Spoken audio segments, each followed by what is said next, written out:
Good afternoon and welcome to the Pure Organic Drinks IPA World Championships. We are back for our finals day's action, and where we're going to crown another 4 world champions.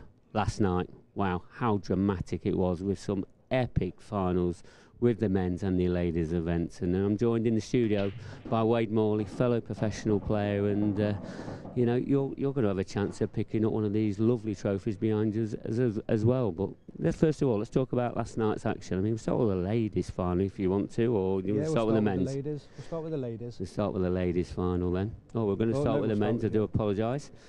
So, the men's final. Gareth Hibbert. What can you say a little bit about him? So for me, I think a big part of last night was the breaks. In my opinion, Gaz Hibbert's got one of the best breaks in the world. It's not the most control, as you'll see on these clips. You know, he hits them with a lot of power, he screws back off the top rail, but it's very rarely he gets kicked in off, and he's just leaving himself chance after chance, and hand on table is one of the best players in the world. So if he's breaking well, you know, there's nobody that's going to beat him. Yeah, I mean, the way that these two started off at the very start, especially Jake, you know, it was an absolute powerhouse, weren't he? I mean, they just broke for fun. I think the first set, Jake broke dish, reverse dish, break dish, reverse dish for 4-0 for the set, you know, so he must have been feeling on top of the world.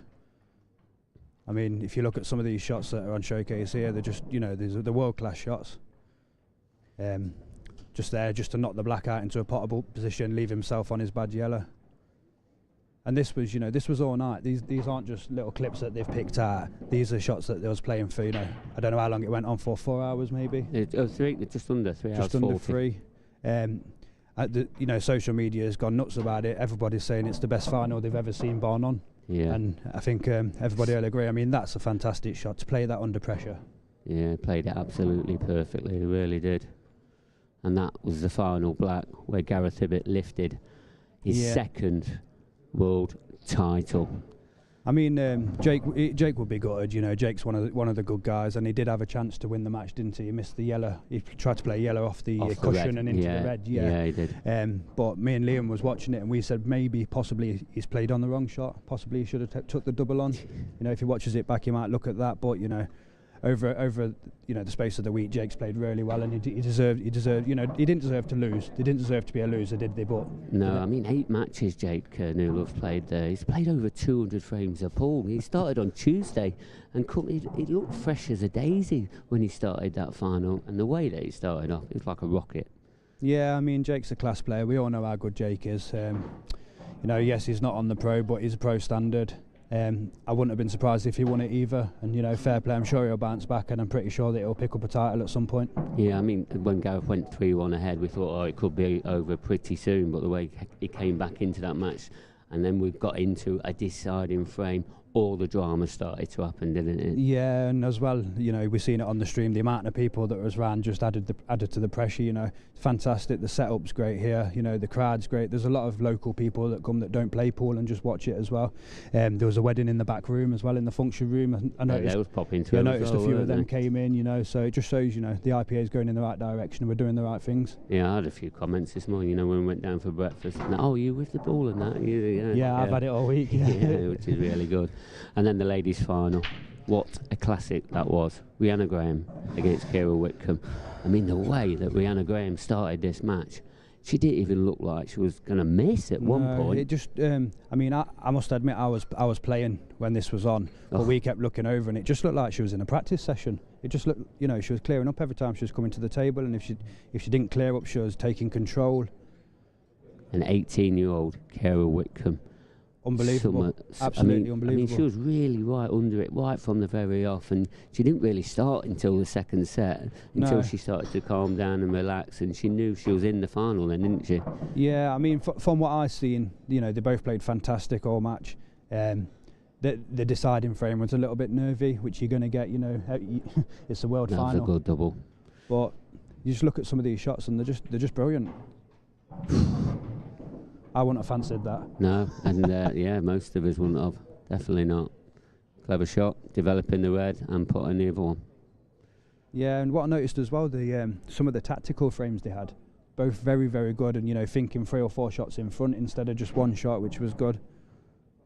And then when Kira got it back to 1 set apiece, and then she's gone pretty much 3-0 up, 2 or 3-1 it was, weren't it? And then we just didn't really know which way it was going to go. But Kira Whitcomb, she got over the line. Yeah, 18 years of age. And I've got to say as well, the direction that Ladies Pool's going in at the moment is fantastic. Look at the crowd behind it. You know, we actually stopped playing when we were playing over there. We just came over to watch the last bit. I think most of you did, because I was watching the Scottish lads. They all stopped playing. Well, in the one, we wanted to watch it because it's nice anyway, and two, you couldn't concentrate because of how, you know, the crowd were that good with the match. You're just getting involved.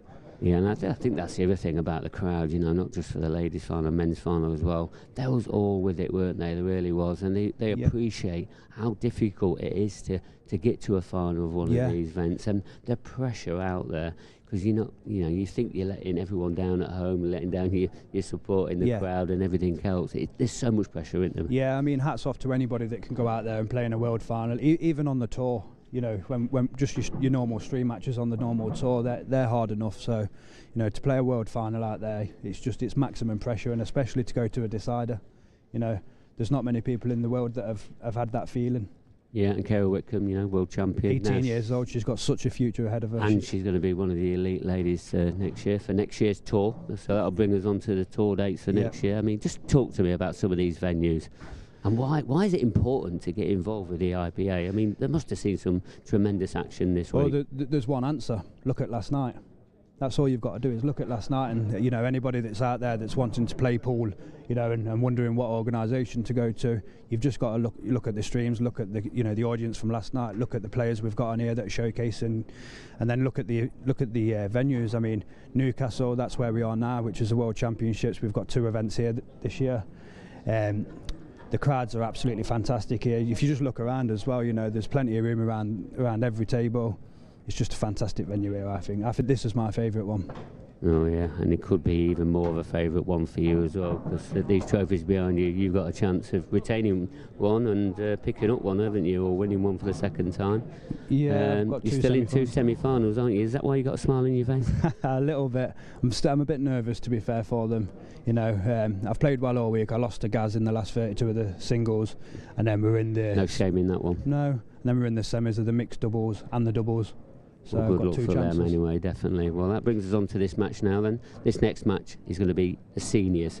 Seniors final, Chris Bowron against Mark Boyle. None of them look like senior players, do they? Let's be honest. Even you wouldn't look like that if you was on that one. I think Chris does a little bit. Does he? On that photo he does, yeah. He's a tough paper around. But no, I think this is going to be a fantastic game. You know Chris, game. Don't you? Obviously, local. Yeah, local lad to me, yeah. He's a good lad, very good player. Very, very good striker of the ball. Do you know the other lad on the right at all? Have you heard of him? No, I've seen him play a few times in a few finals. But, I mean, what's it, first 2? What's this one? First to 8. First to 8. I'm going to predict 8-6 either way. 8-6 either way. 8-6 either way. Well, I can see now the players are ready. And the comms isn't ready, because I'm going to have to dash over to comms, so I'll join you as soon as I can. Get them little legs moving, pickers. Don't go too far. We'll be back right with you.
So, good afternoon and welcome back. I've just dashed over to the commentary area. We're going to be bringing you this first match up. Bowron against Mark Boyle. The World Seniors Final. Race to 8. Both of these players in the pro ranks. They've been playing early this morning. Mark Boyle, he had a bit of a tough classic match against Michael Rhodes, just winning by 8 frames to 7. And Bowron, he won his semi-final against David Adenall by 8 frames to 4. So they've already had a little bit of a match this morning, a little bit of practice, a little bit of table time. So you'd expect him to start off pretty comfortable. This TV arena and what's at stake could make all the difference.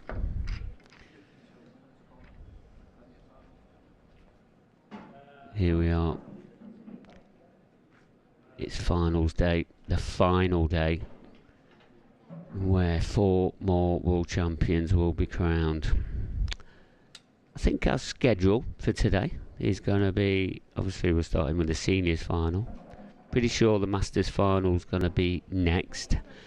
Depending on how we get on with other results in the mixed doubles and the doubles, we think the mixed will be the 3rd final, followed by the men's doubles. But I'll keep you up to date with all of that. There's a lot of games going off at the moment, and we're hoping to keep to that schedule that we planned for. And I'm sure we won't be too far away. Straight away, we're going to have a little bit more of a delay. Bowron's potted the black, so that means Fiona, she's going to have to re-rack all the balls again.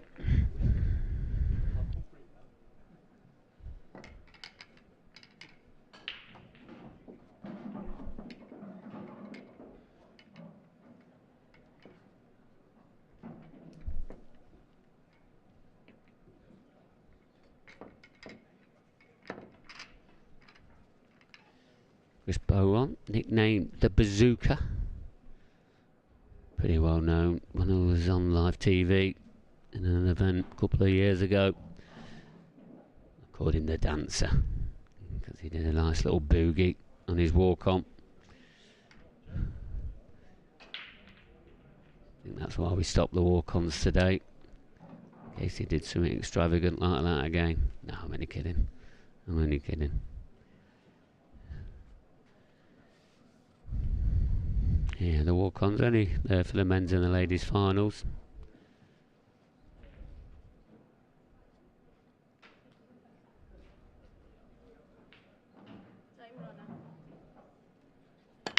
So, frame number 1 again. And that is typical, especially after you've potted the black. After you break off on the first, pretty much most of the time it's dry on your second attempt. So first chance, Mark Boyle. First glance at these, reds are probably the better colour set.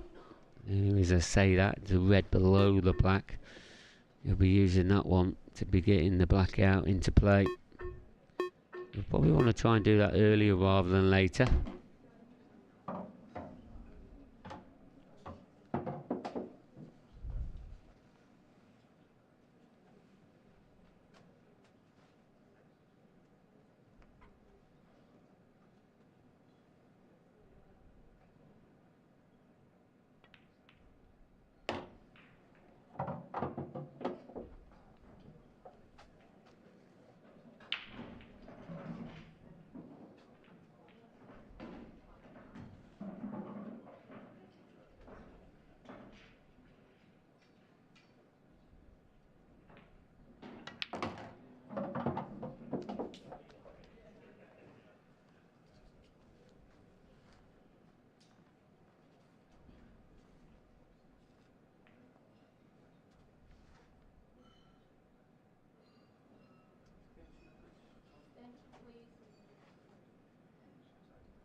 said, got the black out early. He's got the red onto red plant in the right centre. If he hasn't, not sure what he's got on. He's gone round to have a look at that red to the top right, so he has gone wrong. Yeah, just a containing shot there for Mark. Oh, another stat as well about Mark Boyle in the seniors event. His last 3 matches have all been 8-7. Morley and Egan, Wilson and Chancellor. Morley and Egan, Wilson and Chancellor, onto table 9, please.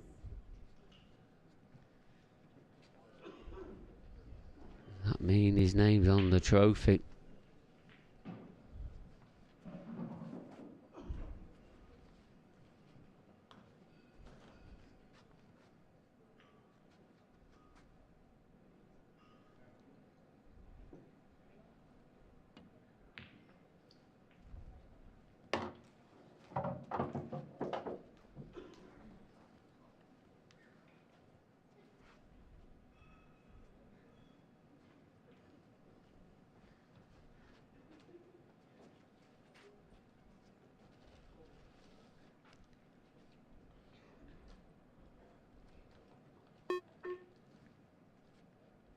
Very good opening double there from Chris. Going into the yellows, but he's missed the pot. Concentrating pretty much too much onto making that cannon.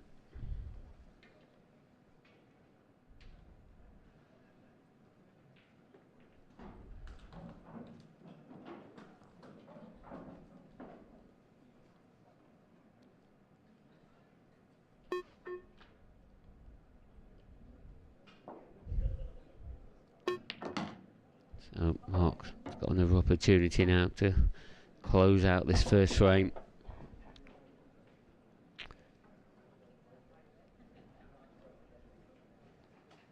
All these reds are in pretty much the same area, so you wouldn't expect the cue ball to be doing much manoeuvring. A little bit shorter pace. Shouldn't cause a problem. So maybe a little bit of hampered cueing as well. Maybe not. He might be able to just, yeah, he's okay. Just needs to control his cue ball. Don't want to be going too close to any yellows. Done it well.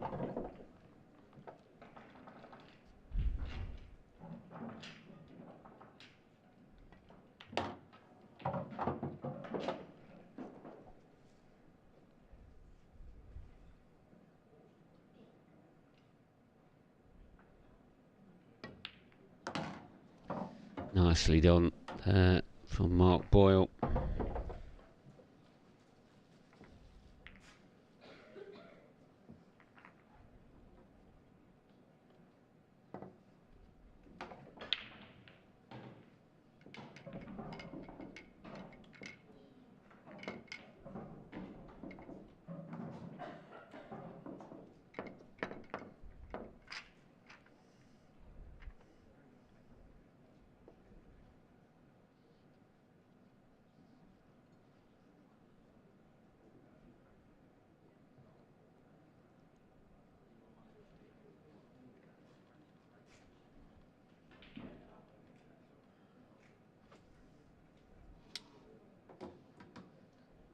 Frame 2, Mark Boyle to break, trailing, leading 1 frame to 0.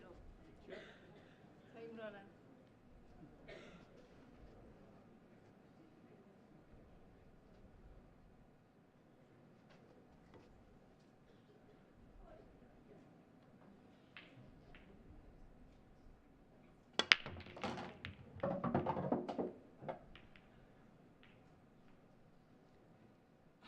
He's got a ball.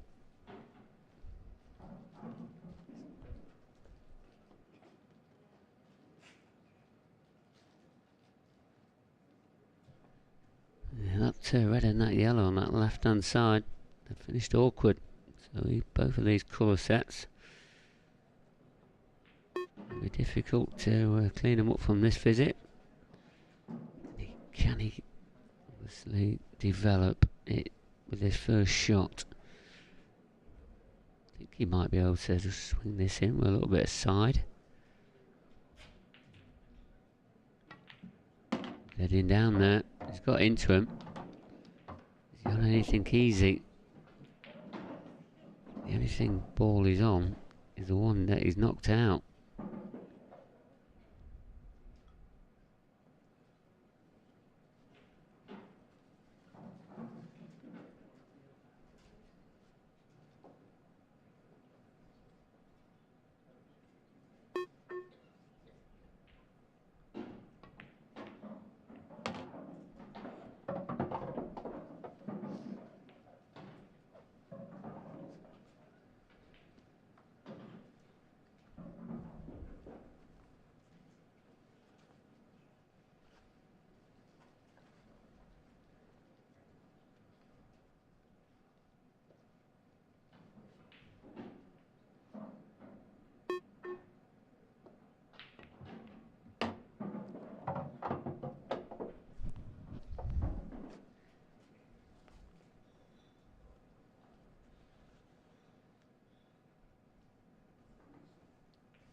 Time running.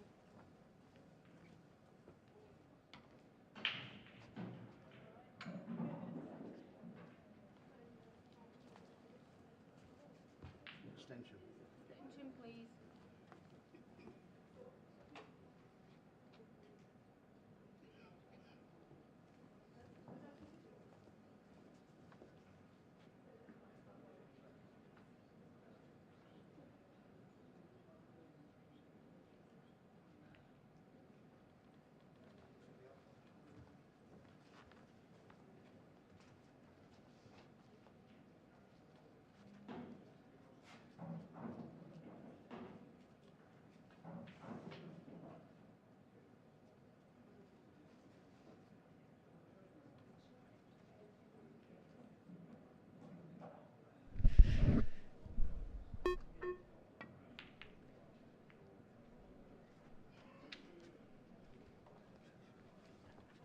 Back now.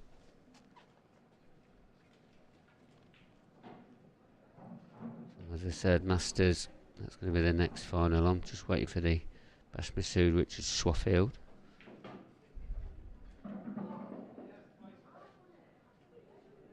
Look how the doubles is materialising.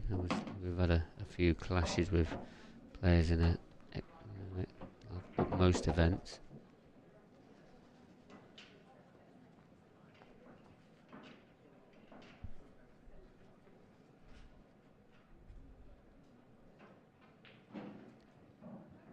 So our very own commentators, Dan Davey, Dan Fairway, they're currently playing against Scott Anderson and Regan Boyle. And they're leading at the moment, 6 frames to 5. Is that going to go to a shootout? If it does, we'll try our hardest to see if we can get a camera over there, see what's going off. We always like to see how our 2 lads are getting on. Now all you audience do. Craig Marsh, Stephen Ellis, they're 5-0 ahead against Osama Maskini and the mayor. We had Abdieleti, the Moroccans. What a start that is for Craig Marsh and Stephen Ellis. This Bowron. Not be a fool to miss them ones.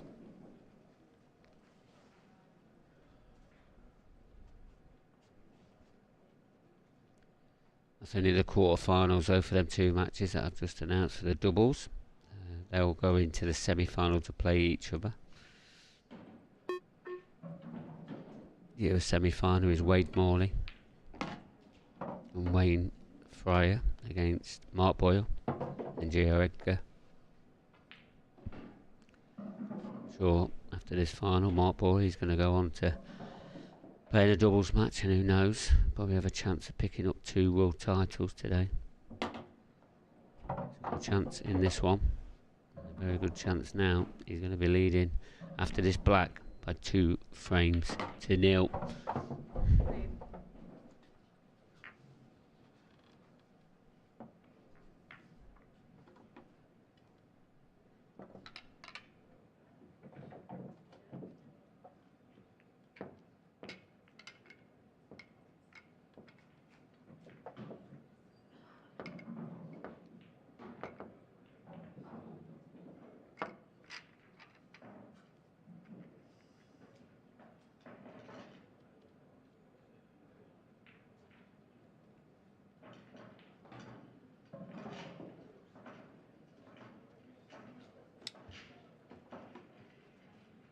Frame 3, Cuesports to break, trailing 2 frames to 0. Time running.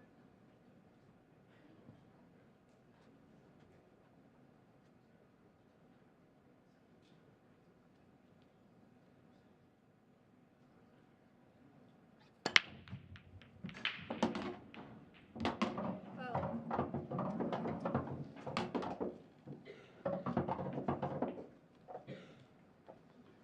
1 free shot, 1 visit. Time running.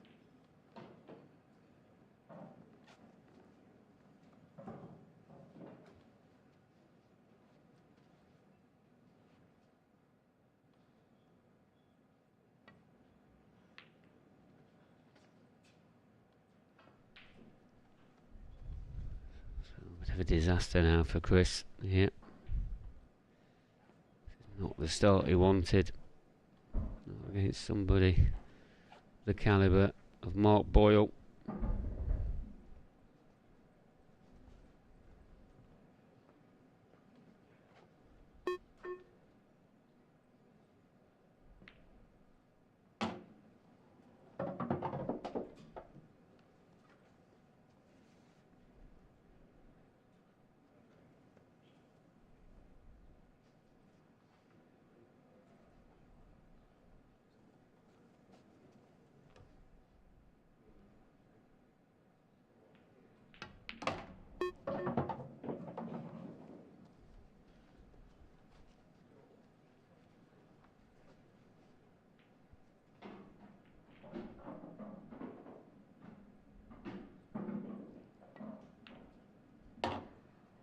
Drifting and off the top cushion.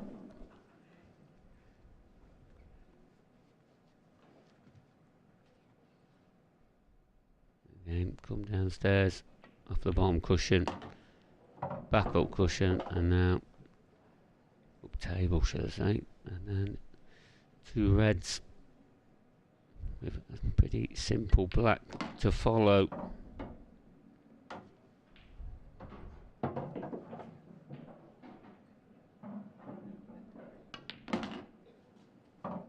Taking these chances very easily, Mark Boyle.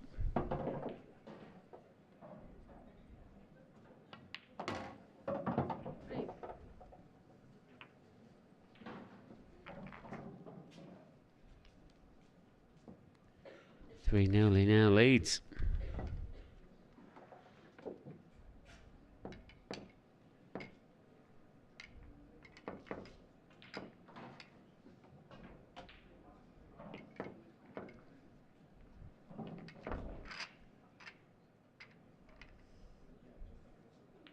So this is a 2 downs game. 6-5 up there was, I believe. Yeah, it is still 6-5, otherwise it would have been a shoot-up. So what is it? Is Dan fairway on there? Recognise the glove a little bit. He's got out the snooker, whoever it was. Frame 4. Mark Boyle to break, leading 3 frames to 0. Time runner. Keep you up to date with that one. Looks like there's a little bit of playing left in that frame.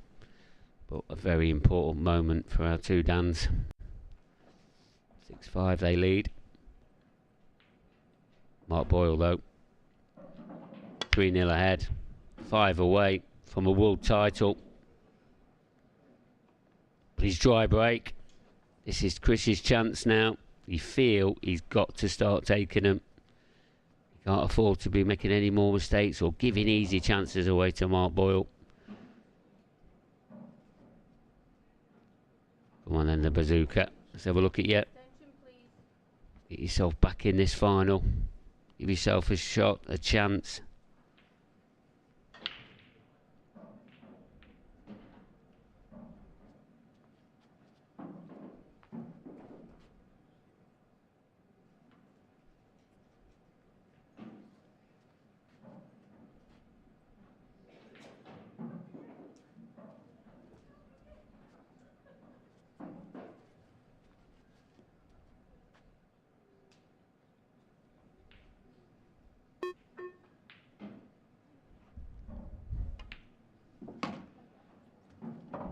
Good starter.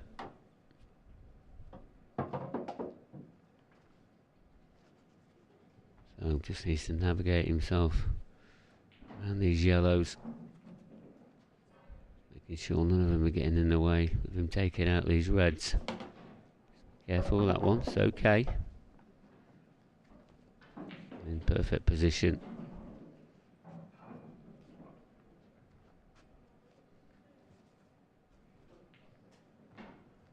There's a red in the right hand side in between, well, next to them 2 yellows.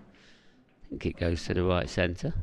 Don't think it goes down to the bottom right hand corner. So just needs to make sure he definitely gets on that one. So if he is taking these 2 balls in this top half, it's vital he leaves the correct angle. Because there is a little bit of traffic in the way. This is important. What angle has he got? Looking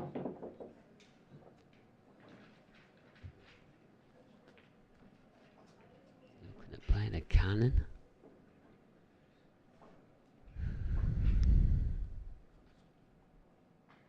You could play this off the yellow if you wanted to. Well, just dropping it in. Got enough pace. A little bit of hand-pick cueing. And also he's got a bit of an off angle that he didn't need. So he could be going towards that yellow, so just needs to pay a bit more care and attention to this one. He's forced into playing this with the left hand side, which is what he probably needs to do anyway. Yeah, played it well. Played it confidently as well. Good shot.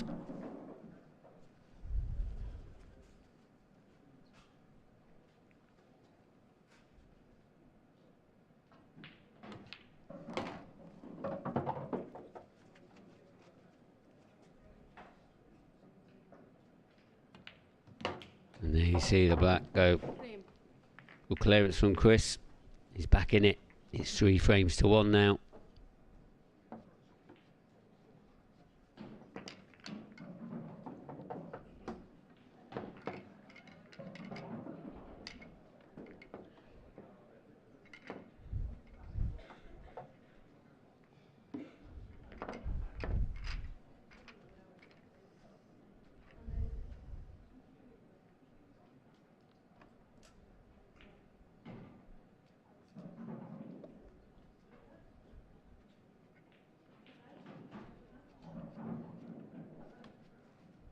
Have a look to see what latest scores are.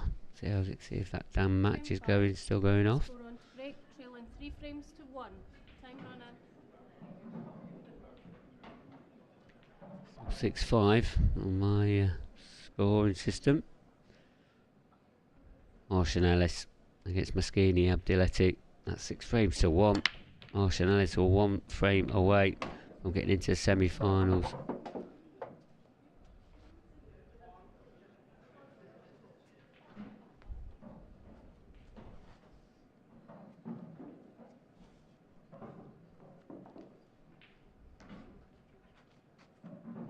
Masters. Remember Bash Masood, Richard Swaffield. It was 5-2 to Richard Swaffield. Bash has pulled 2 frames back. It's 5-4 now.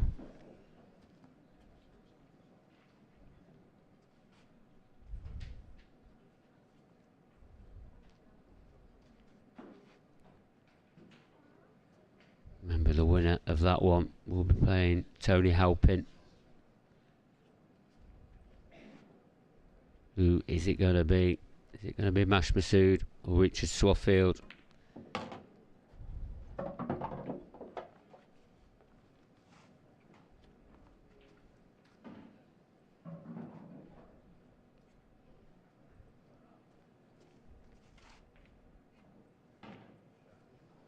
Meanwhile, on this table, Chris Bowron is looking a bit of a different player.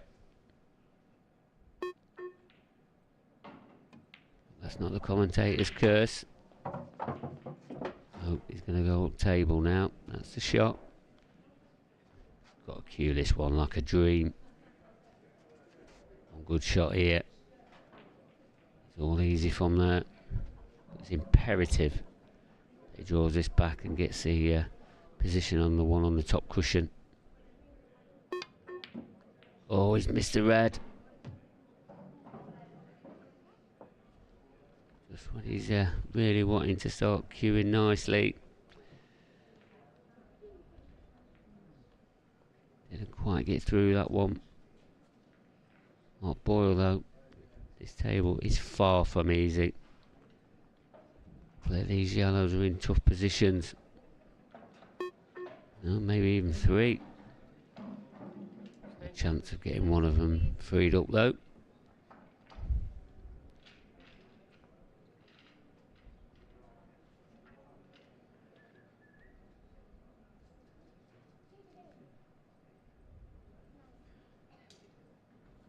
Mixed doubles, as I said, Reese Sweeney 3, Davis Peaty 4, and then Morley Egan 1, Wilson Chandler 1.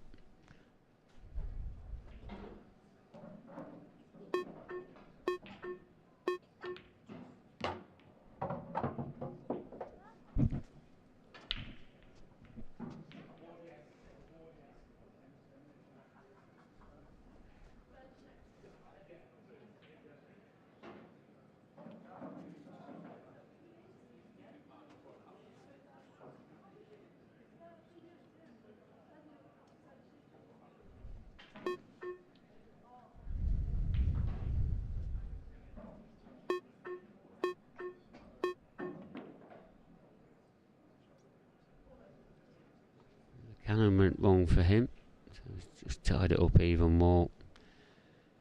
6 yellows against the 4 reds. You've got to say, probably puts more Boyle favourite for this frame.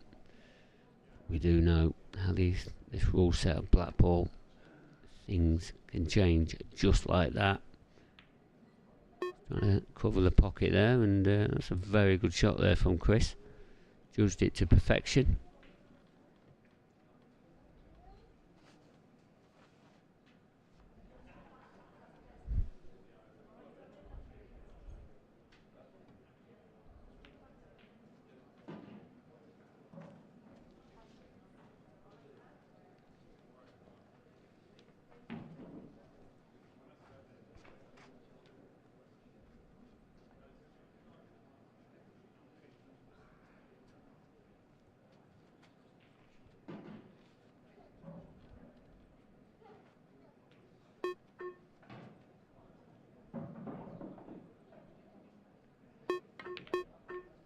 Trying to get the pocket.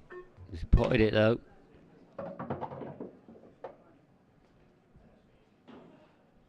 anything he can do here to try and develop this bottom left hand corner. I don't think he can play the red off the cushion and drift down to it the yellow. I think there's always a chance of the double kiss. Might be all he's got on though. Put in that red. Can he just cover the pocket? Is that going to benefit him? He's trying to cover the pocket. Covered it in the best way possible. Still feel like Mark's probably the favourite for this frame, even though Chris has got 3 pockets. But when you've got them all over the pocket, sometimes it's hard to get position on the next one, especially when there's yellows in the way.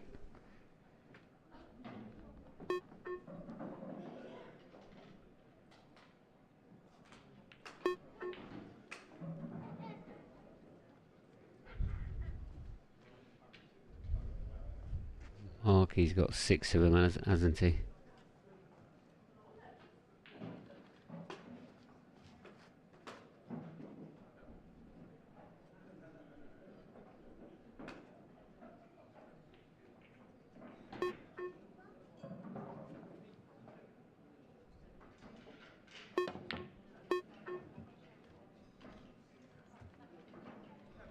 Oh, he's got 1 out.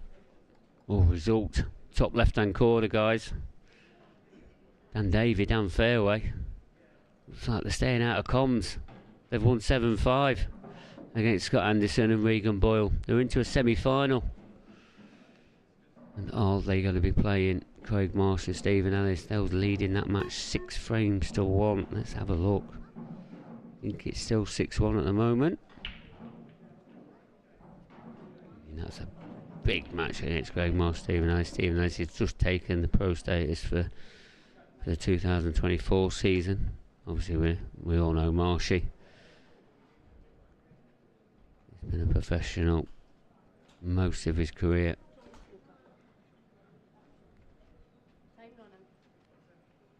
Stephen Ellis also an exceptional talent, and they are playing. They're going to be playing Craig Marsh and Stephen Ellis. They won 7-1 against the Moroccans, Osimo Moschini and Amir Riyad Abdiletti. So the semi-finals, I'm sure they'll be going on pretty much straight away. They'll get about a 5-minute break and they're straight back on. Semi-finals for the 2 Dans. Looks like I'll be working on my own this afternoon for a little bit longer. Who knows? I'll probably be commentating on my 2 co-commentator match in the final. That's a possibility.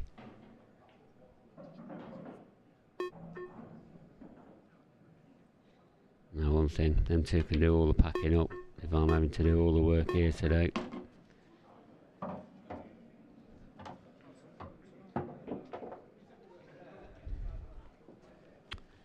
Things are just going from bad to worse here.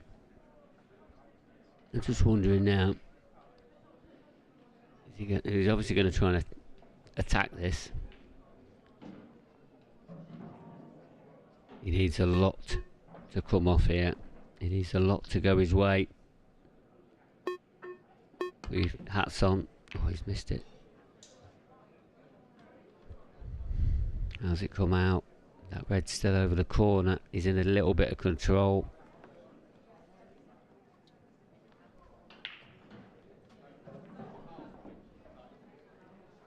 What does Mark think now?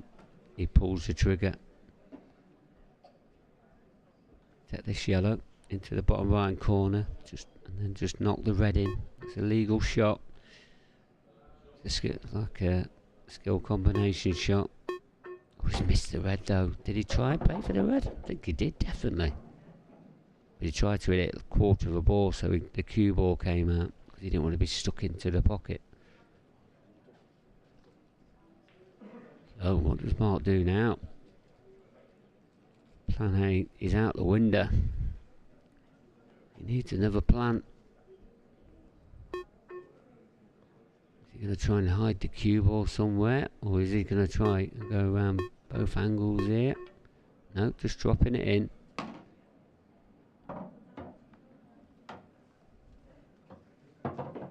Still same problem. Can he hide this cue ball? He hides it on the make sure that Wade can't hit the red in the balk area. That'll be good enough. Needs to be a bit careful here with his cue ball. Pockets are wide open. Played it well.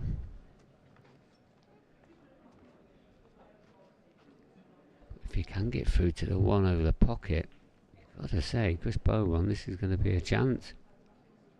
Did he swerve it?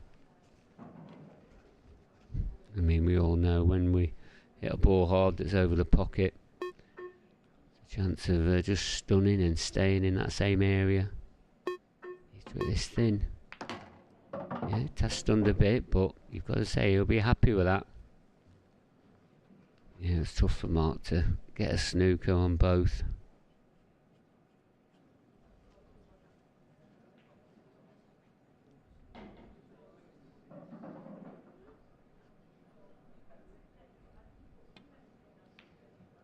Oh, he's overcut it.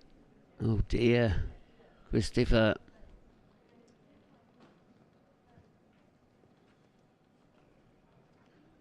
Not quite settled 100% in this match yet. Giving Mark Boyle another chance.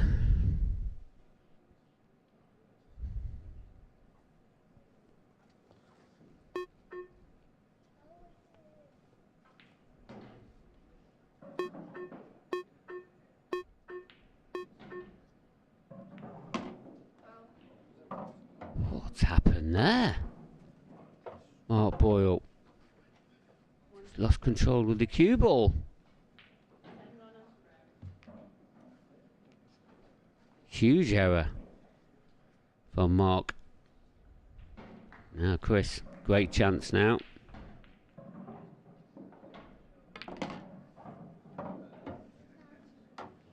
Now this simple black into the bottom left.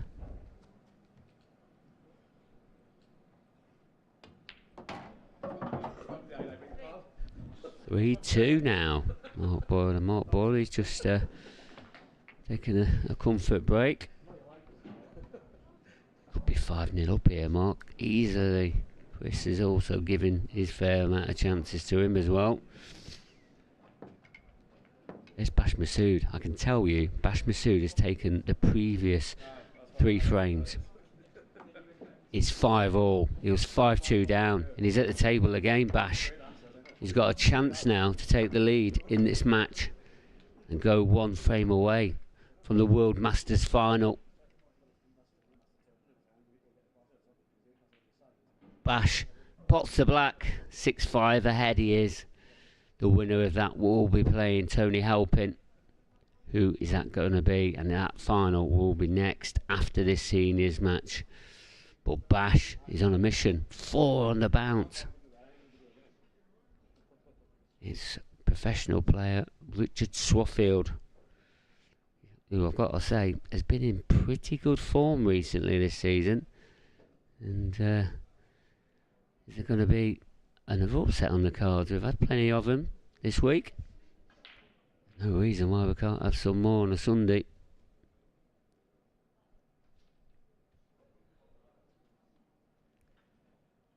So just while we wait for Mark to come back into the arena. Ash Masood.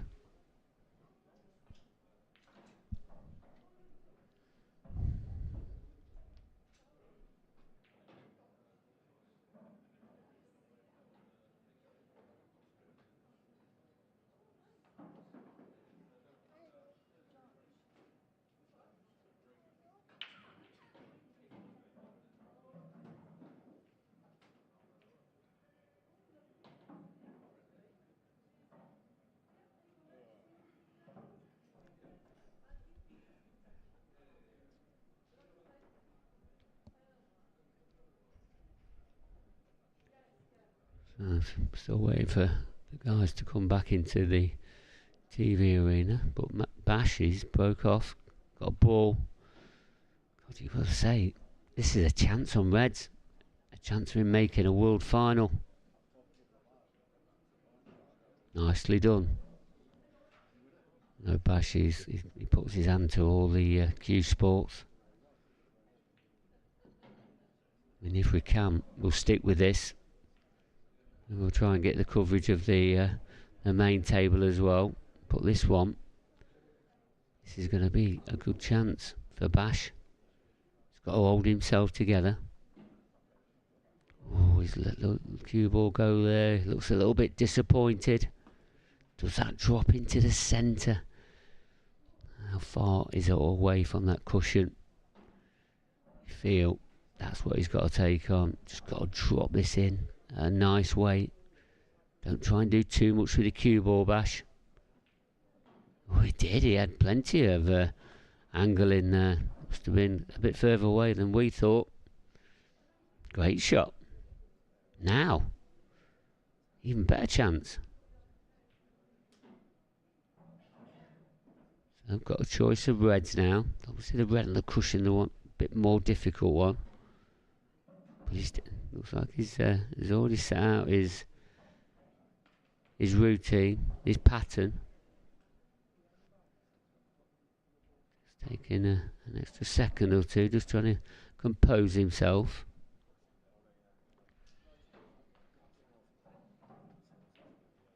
Oh, he's played that well again. Just probably overdone it, if anything. So, this red, if it trickles down, I can tell you the players are back in the TV arena, just about to break. But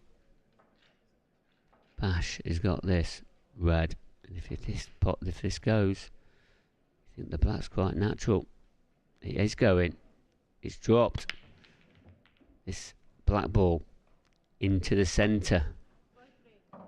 Caused a little bit of an upset.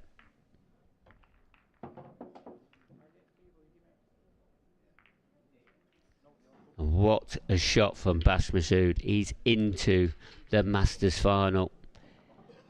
Look how happy he is. Well played, Bash. Unlucky, Richard. Great final, guys. 7-5. 5-2 behind he was. We haven't missed too much on this table, let me tell you.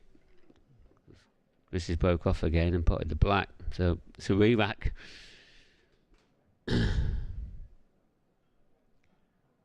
So that's the next final up.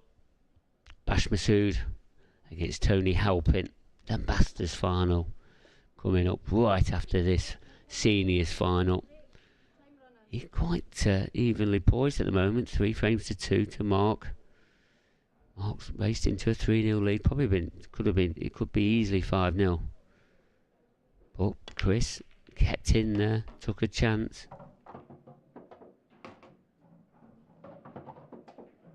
That's the comfort break, don't Mark any good. He's, losing the last 2 frames, needs to get something changed.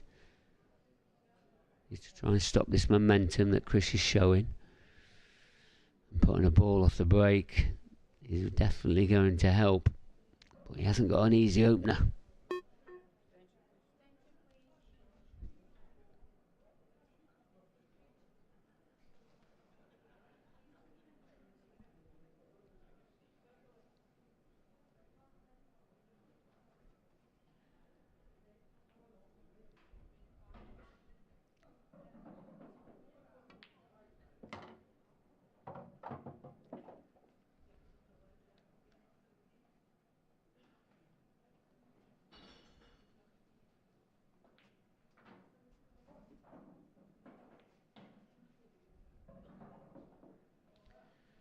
Slams that into the centre as well, though, doesn't he?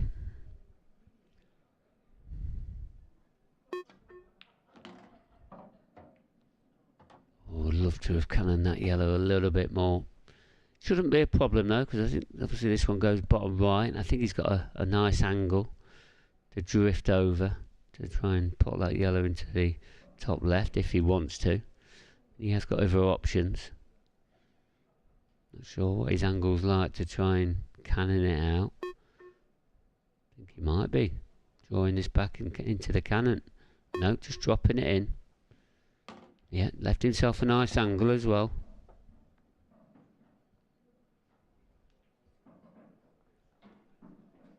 Just looking at the chat, Wayne Parker Asking what table is being used for the final. Come on, Wayne, you know this one. You've played on it. The Supreme.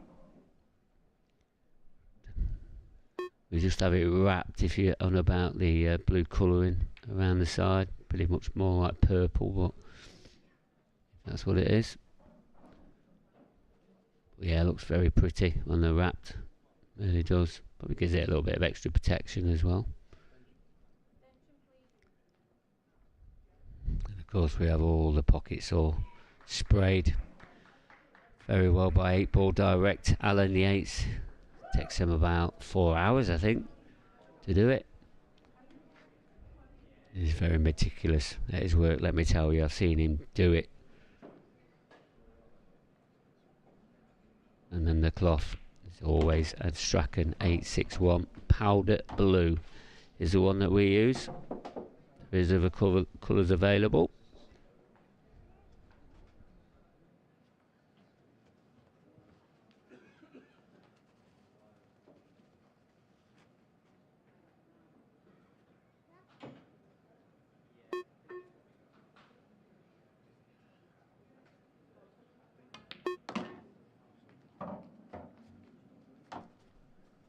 So Chris now going about his work. Obviously Mark's just missed that one into the top left hand corner.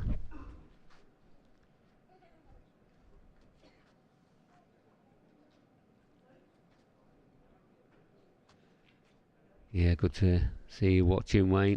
Hopefully we'll see you back at 1, 2, 3, 4 or 5 hour events at some point.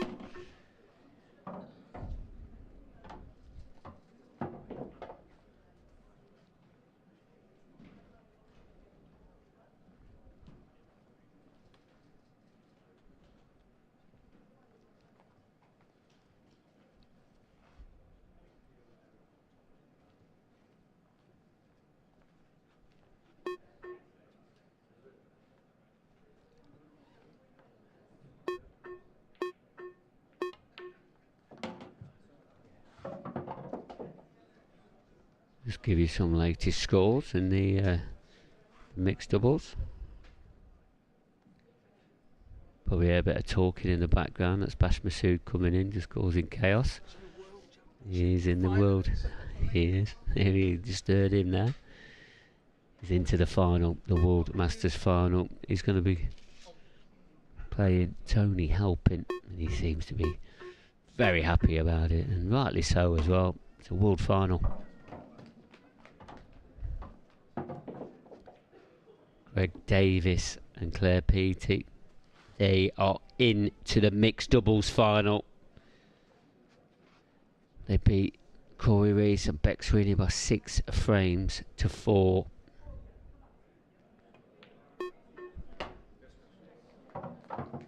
Morley Egan and Wilson and Chandler. It's 2-2 at the moment between the two mixed doubles at the moment.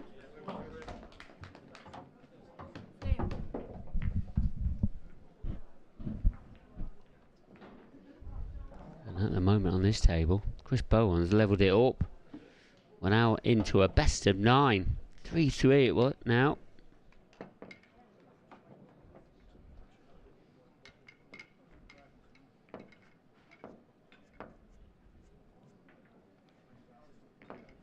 Got any questions on the chat?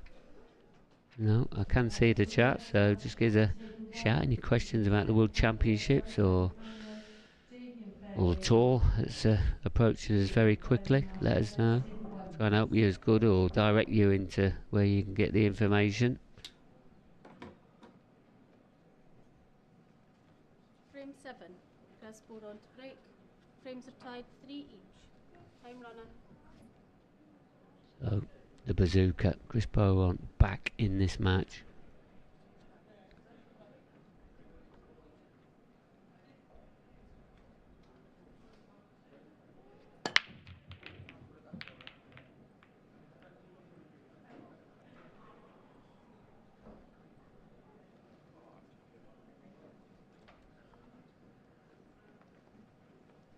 Tell you, my fellow co-commentators, Dan Davey, Dan Fairway, they've just started their match on table number 1, so we'll be keeping a close eye on that, let me tell you, because table 1 is there to be seen. So we're just playing Craig Marsh and Stephen Ellis. Just got underway. You up to date with that score?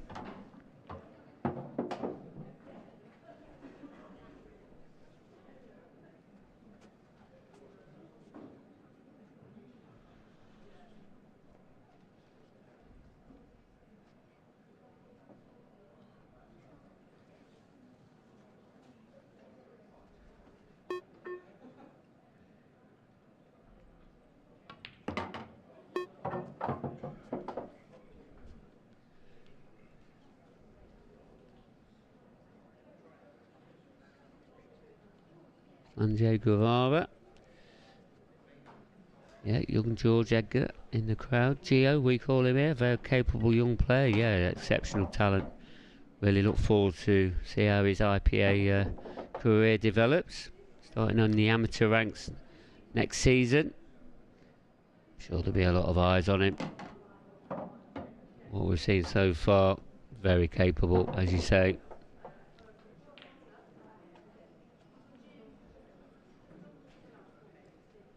And Gio, you've got to say, he's in very good hands with all these Scottish lads. The guy at the table now, Mark Boyle, Liam Dunster. Oh, the list is endless for the Scottish lads. It really is. There's loads of good players from all that part of the country. Absolute hotbed of talent.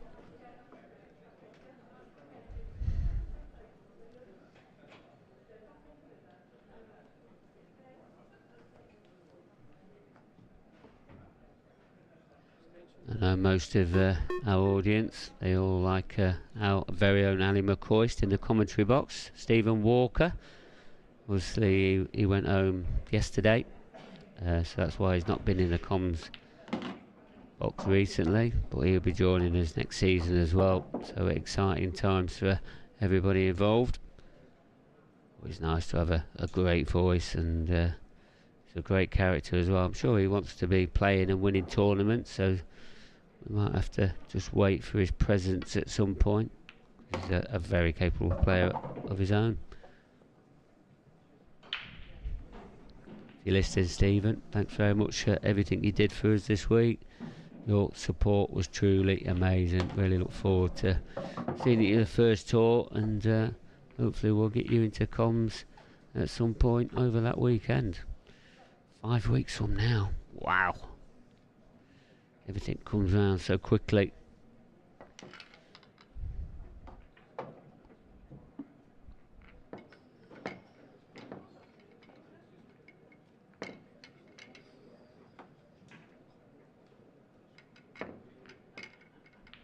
Yes, Wayne, you're right. You did have this seems to be your sort of tournament, the seniors and the masters, doesn't it? You like to play in them ones. Lost the mark in the finals last year. He's pretty. He won it 2 years running, didn't he? He lost 8-7 this year to Mark Boyle. I think it was in the 16s. I think it was.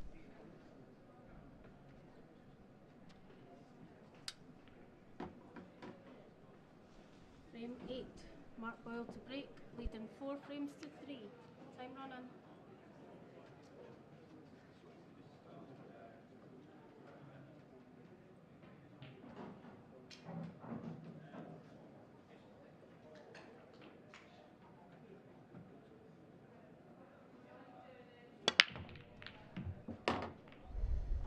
There's the black going again. 3 times in this match now that's happened. We're getting our money's worth out of our referee, Fiona. Fiona Atkinson, she's done a great job this weekend, as has all the referees. Darren Maidman.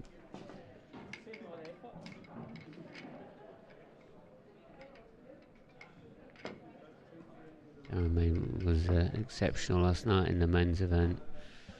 I mean, with the crowd and that, it really helps to create just an absolute brilliant atmosphere.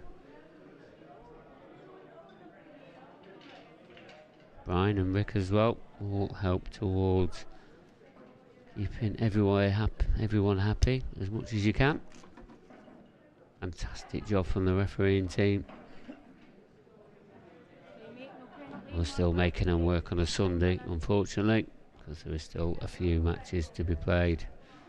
But yeah, thank you for everyone behind the scenes, what they've done for us this week. It's been a truly amazing World Championships, but it's not over yet. Still got plenty of action to bring you this afternoon, and probably early this evening. Cue ball. Mark Boyle, just as he's got back into the lead by 4 frames to 3, he's gone in off. I mean, the cue ball, it was drifting towards that bottom right corner, but definitely got kicked in as well. So a little bit unlucky as well. But Chris, he's right back in this final. Number 3-0 behind he was. Come back to 3-3. Great chance for Chris. Who knows? Him to break next. So he could go in the lead for the first time if he clears here and then clears off his break.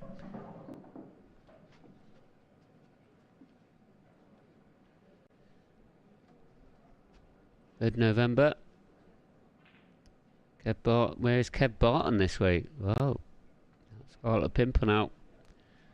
No, unfortunately, Kevin, he had a bit of an eye injury in the middle of the week. He was here. He was ready to be here for the whole duration. But unfortunately, had to go to A&E here in Newcastle and had an operation. He's going to be laid up for the next couple of weeks. So, unfortunately, but he's on the road to recovery. He's a bit battered and bruised. Yeah, that's what I'm saying. The team here, we still mustered on. He'll be back, let me tell you. It'll take a bit more than a detached retina to keep the big guy down.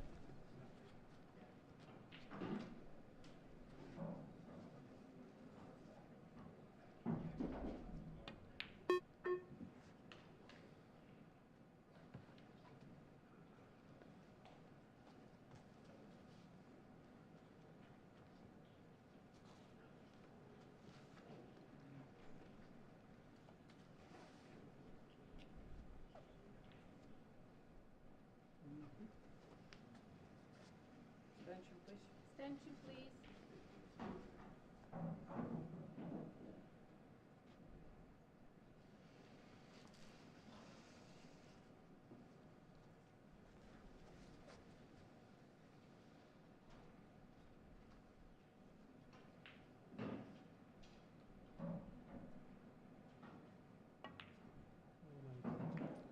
He's overcut that by a long way.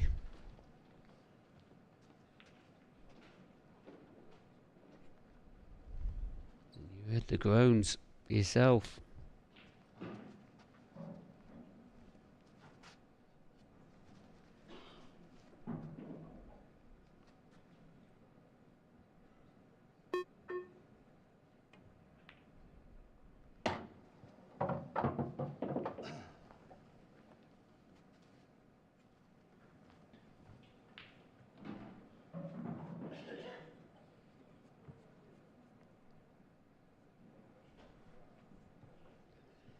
So, Chris, great chance now to level this match up.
Shot from Chris.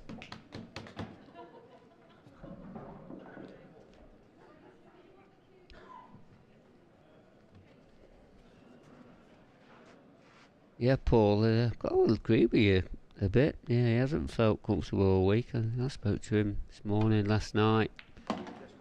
Says he just doesn't feel right at the moment, so hopefully he'll overcome that. I mean, he's not out of this match yet, and we know how big of a player he is. He's had some big battles this week. And you've got to, say these players, they play a lot of frames of Paul, don't they? Especially here at the at this event. Some of them have been here since Tuesday playing.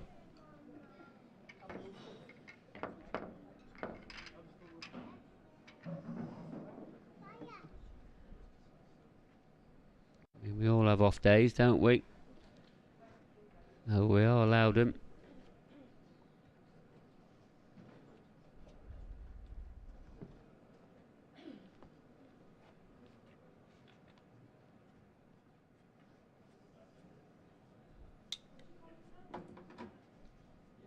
Frame 9.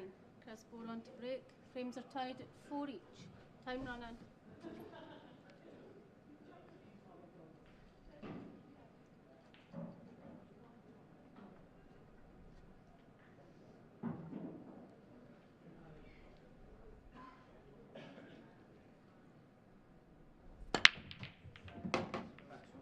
Right, Chris. Your ball looks okay. I'd love that I've had to stay over that pocket, but it hasn't. So opening shot, a little bit more trickier than we wanted.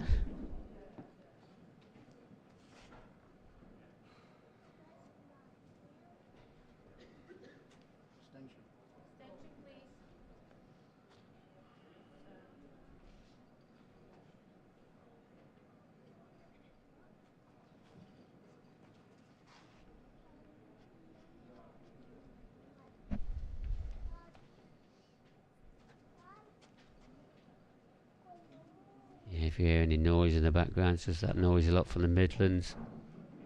I'm sure we'll get them sorted out.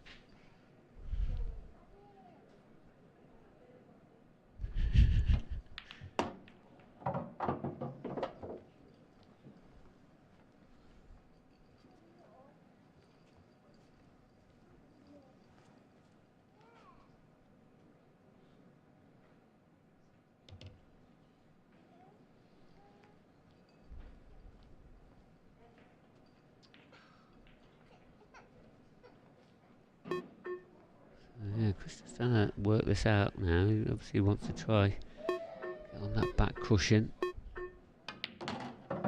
Oof, just clipped the black though. That's not going to help him. And again, he's got a favourable little nudge.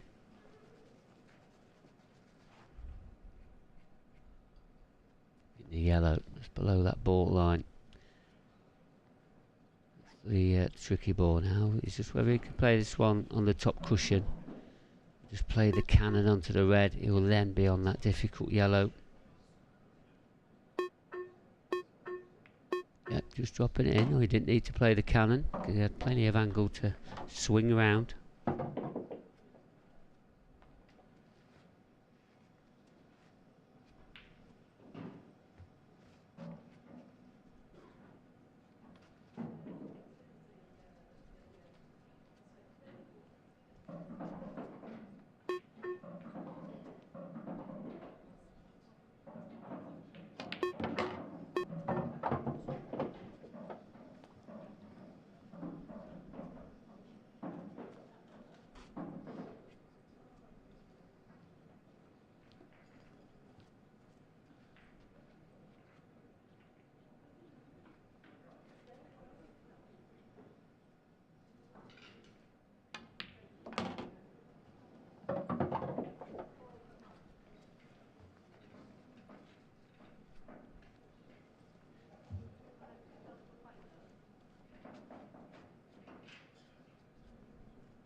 I'm just going to drop this yellow in. Should be leaving. Just run it past. Yep, now got a simple black.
frame 10.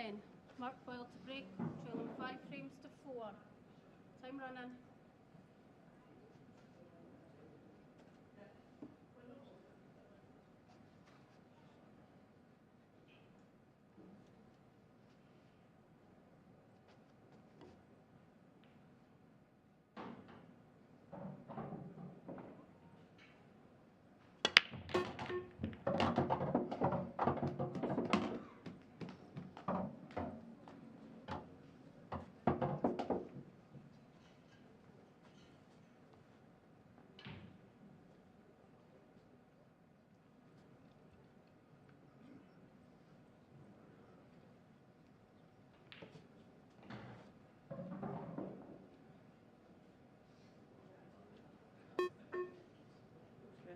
Extension, please.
Apologies about that, guys. Just nipped away for a little bit.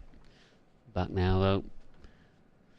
Did say there was probably a good chance that Cuesports would be going 5-4 ahead and go ahead in this match for the first time, and that's exactly what's happened. But Mark now, you feel the cue ball's going to bounce. He's got a shot, I think. He's just got enough. Yep. Looking at that camera angle, I think it's just.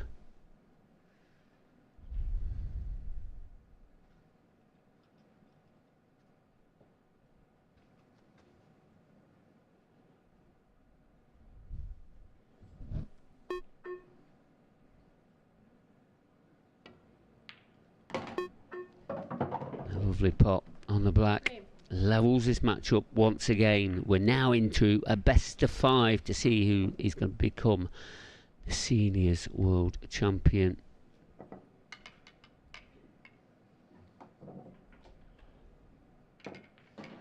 Yeah, I think that's right, Paul Unsworth. Got to give Bowron credit. He's doing what he's had to. You know, you only can play the ball sometimes. Just play them as good as you can.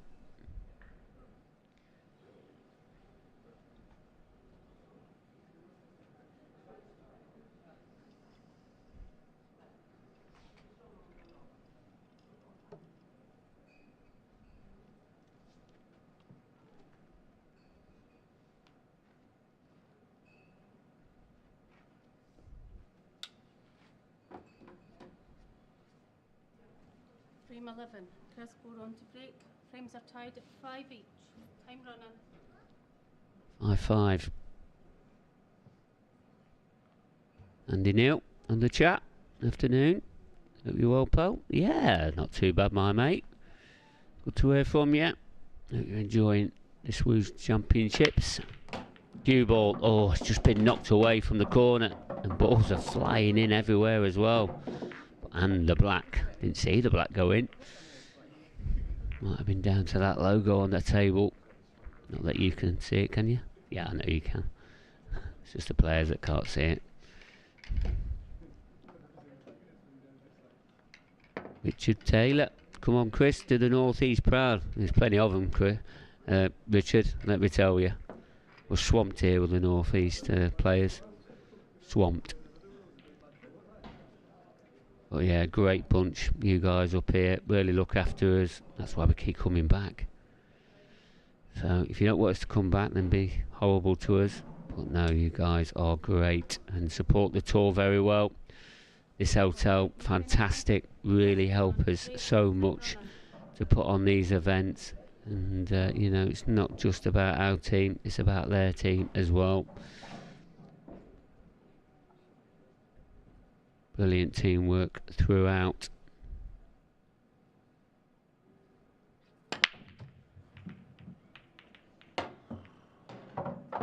He's got a ball this time. Remember last time he potted the blackie, it was dry. 4 times now that 8 ball's gone in. After break. Chris has had 3 of them. But he's sick to death of it going in, to be honest. Phil, good to hear from you, mate. Thanks for coming down to watch a good few games this week. Hope that answered it. How many times the 8 ball's gone down?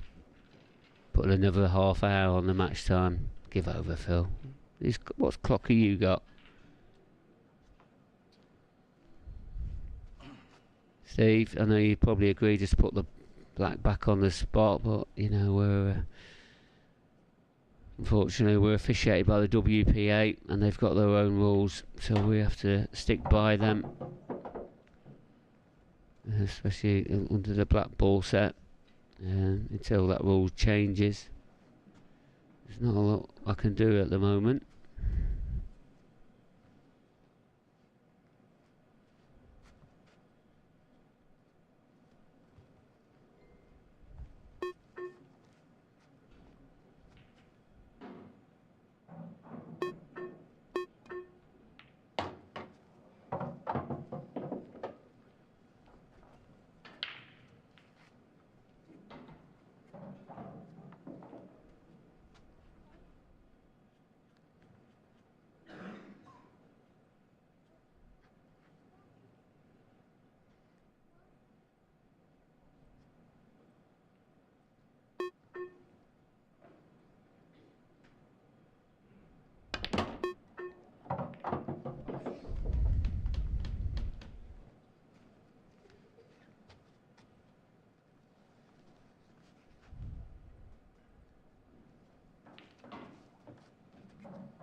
So, some key shots coming up here now for Chris.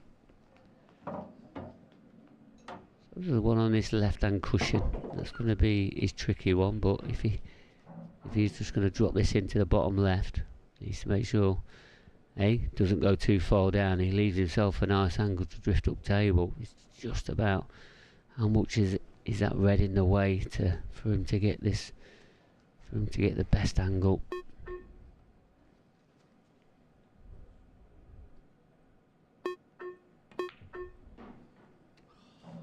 Missed the double. I think he needed to play the double there personally.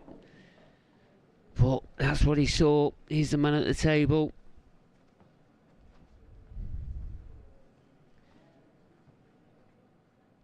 Give Mark Boyle the chance now. Attention, please. Attention, please. Getting back into the lead again.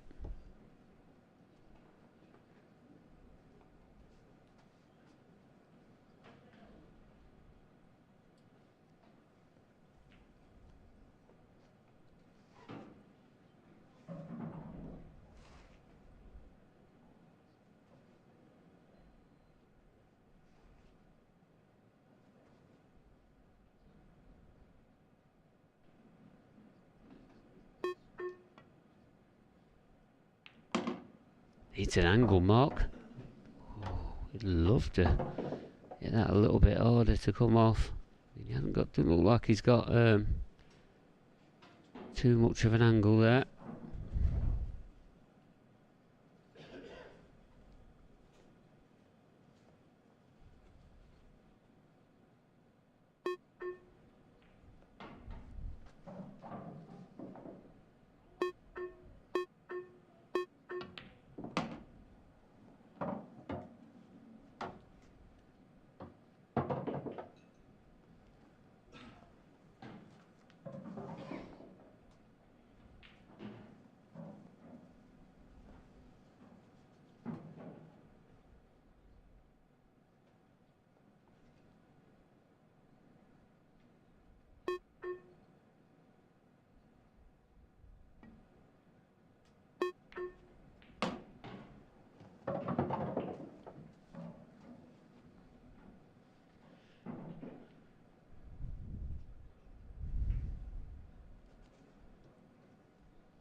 Yeah, not got the best angle here.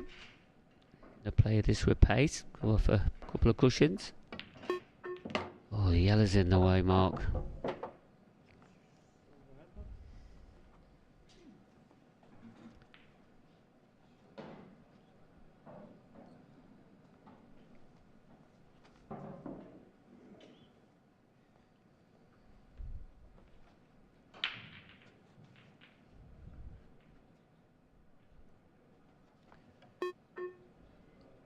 No option here, but to take one out of the pocket. All his eggs are in one basket here. This needs to go right. How right has it gone? It's a bit of a disaster, if you ask me. Now, what does he do? Does he play a double? I don't think it's clippable, is it? Is there a containing shot on? I don't see any advantage of the containing shot. He's going for it. Oh, he has tried to try the thin clip. Where's the cute? Oh, the red has flew into the top corner. A slice of luck. But where does this black go? Oh, it goes. This could be a huge turning point if he pots this black. Just got to be careful of the cue ball, though. If he does pot the black, could be going close to the middle, could it? Maybe he won't do, but first things first, try and pot the black. This is a chance. Oh, he's missed the black though. It weren't easy. Definitely not in the jaws of the pocket. But again, you've got to say another little bit of slice of luck. Just put them two yellows together. What does Chris do now? I mean, in this best of five, you've got to say there's going to be a few nerves jangling out there.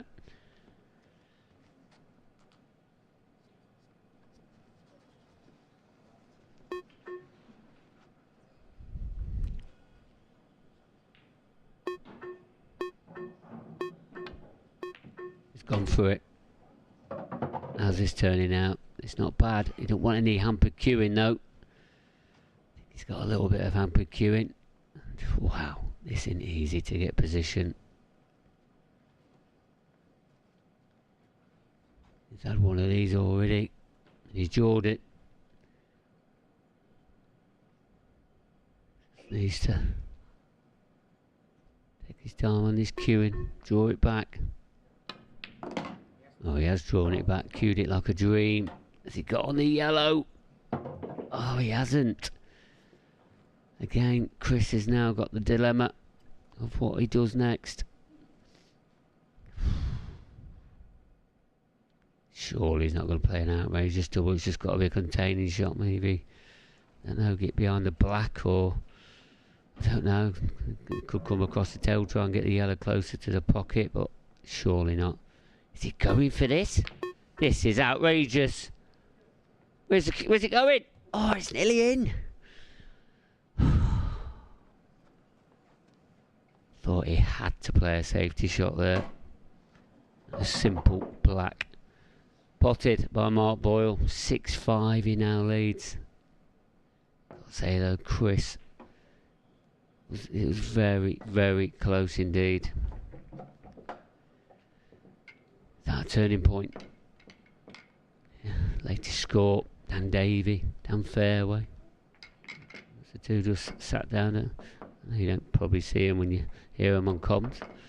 And Craig Marsh and Stephen Ellis at the table now. 2-2 it is currently.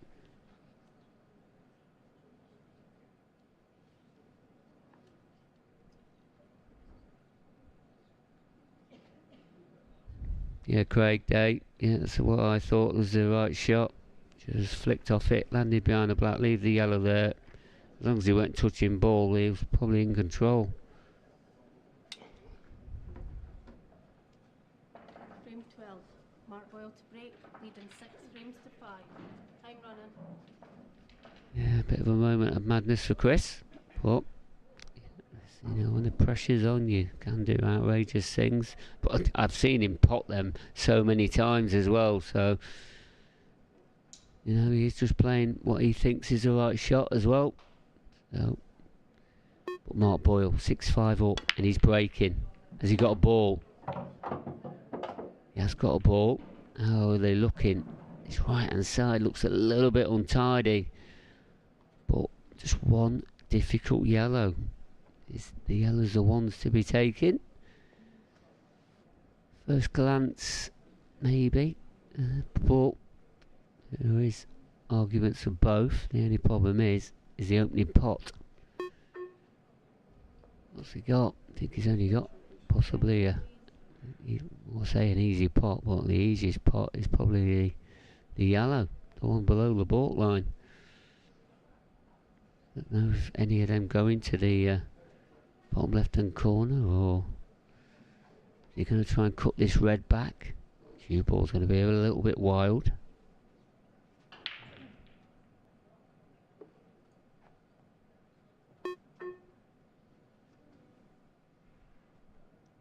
He's cutting the red back.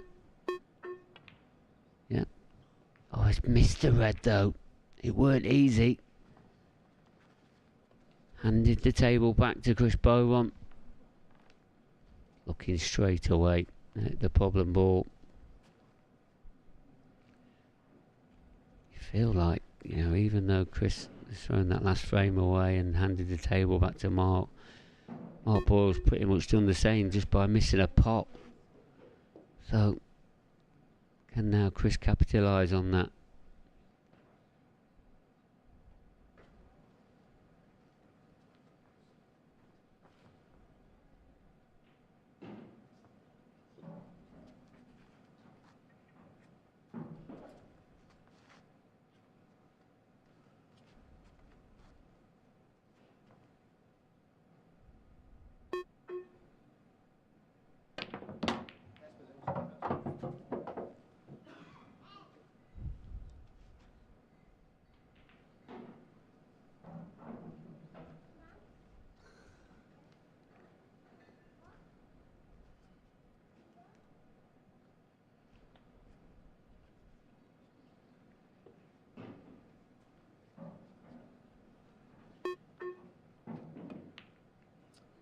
Chris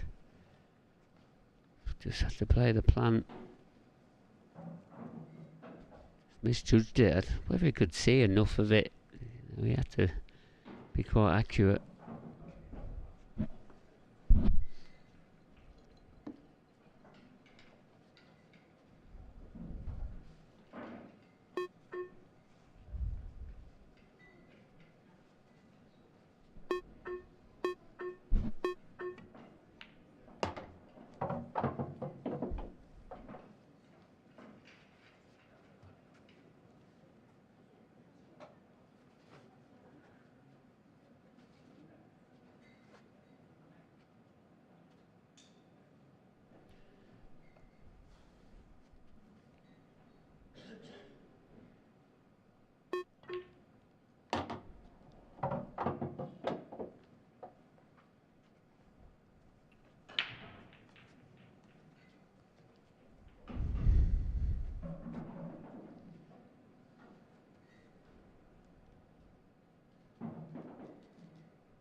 Mr. Double.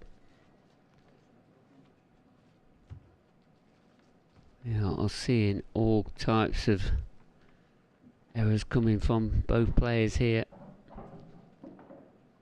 So just down to the situation, the timing of the match. Only a few frames away now from lifting the title up. Who's going to hold himself together? I suppose that's got to be the question now.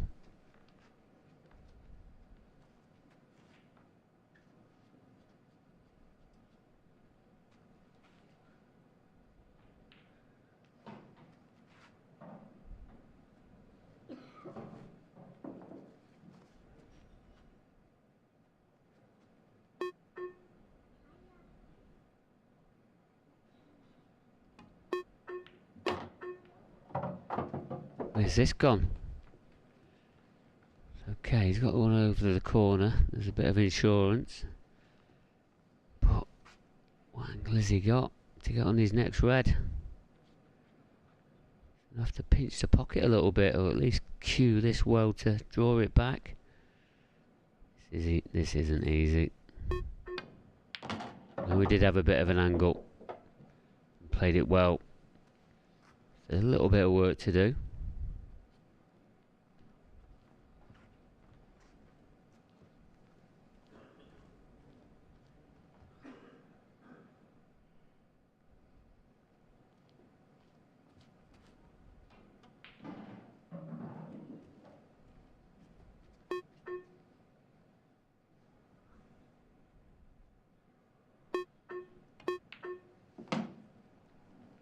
Key shot for Chris Bowron. I don't think he wanted to be on the cushion though, surely.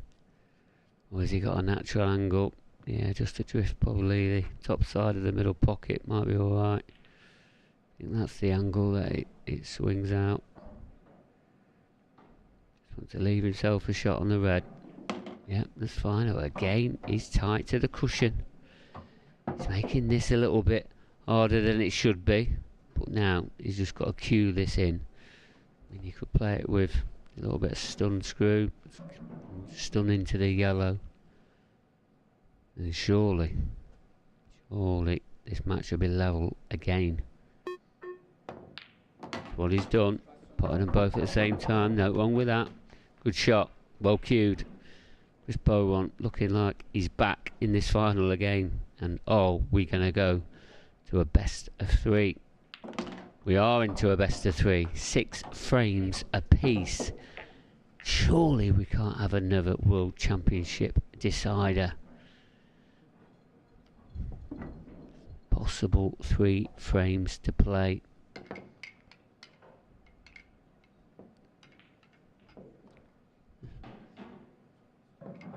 So Wilson Chandler, they're at the table now. From North East, them two. And then they're playing Wade Morley and Kelly Egan. I think it was 4-2, I think. Someone was telling me. 4-3, I do apologise, to Wade Morley and Kelly Egan. Yep, got that on my screen, so that's what I'm seeing. Remember, the winners of that match will be playing Greg Davis, Claire Peaty. It'll be the third final on, so the one after the Masters.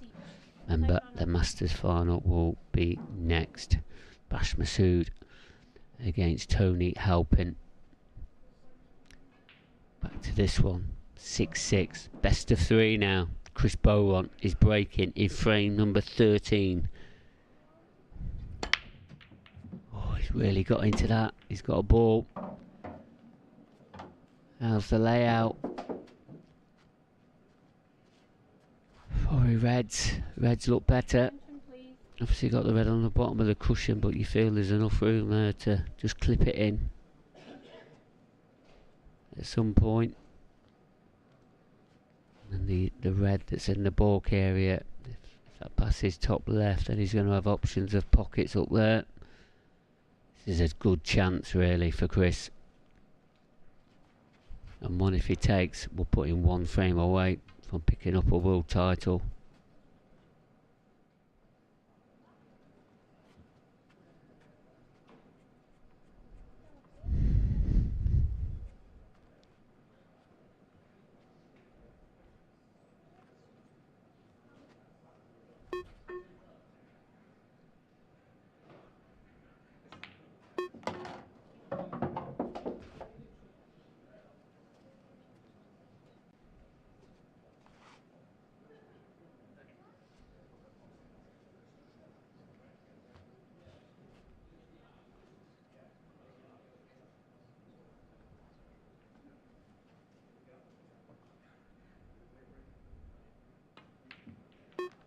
Chris. He just tried to pinch the pocket to hold the cue ball. Can't believe what I'm seeing.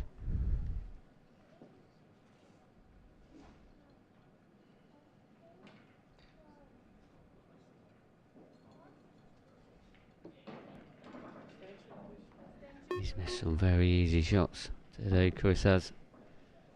Just when he's winning, getting back into it and all that, he just stops his own momentum swing.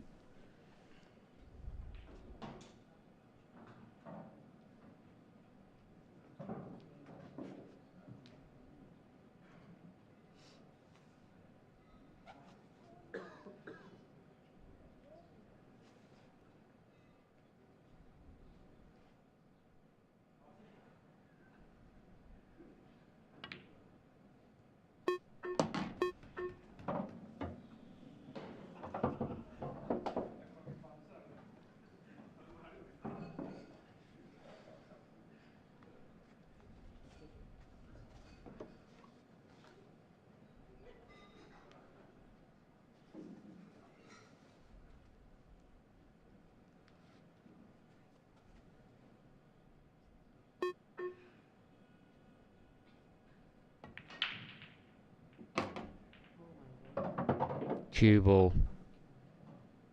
Just dead. Mark say. Oh my God. Really not feeling it out there.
Yeah, what was looking like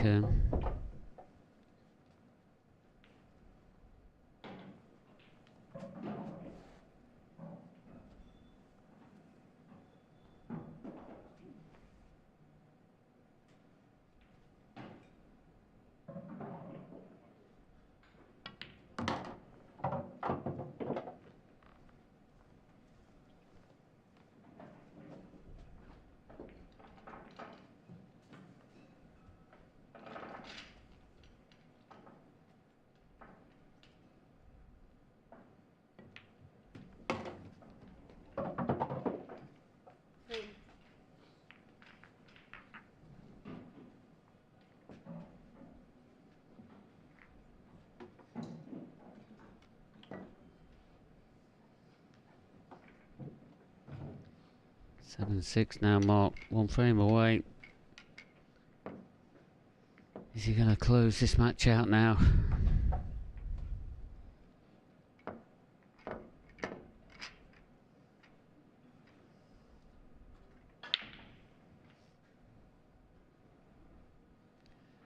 Seeing coverage now, the mixed doubles.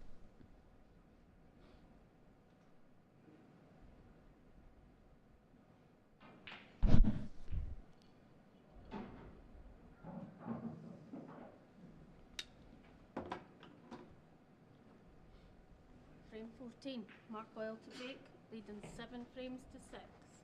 Time running.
Extension, please.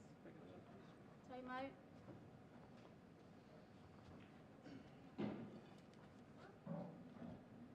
Time running.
Here I am back down at the TV table, and what a great final, and played by two great players, Chris Bowron and Mark Boyle, everybody. Chris, just step up, just have a few words with me, please, mate. Chris, I'm sure you're disappointed. You just look really, really tired. Has this week just took its toll on you? No, to be fair, I felt brilliant this morning. Like, I played really well against Dave, and I was really looking forward to the final with Mark. Just some careless shots. Just careless, and the stream table is a little bit different. I played really well all week.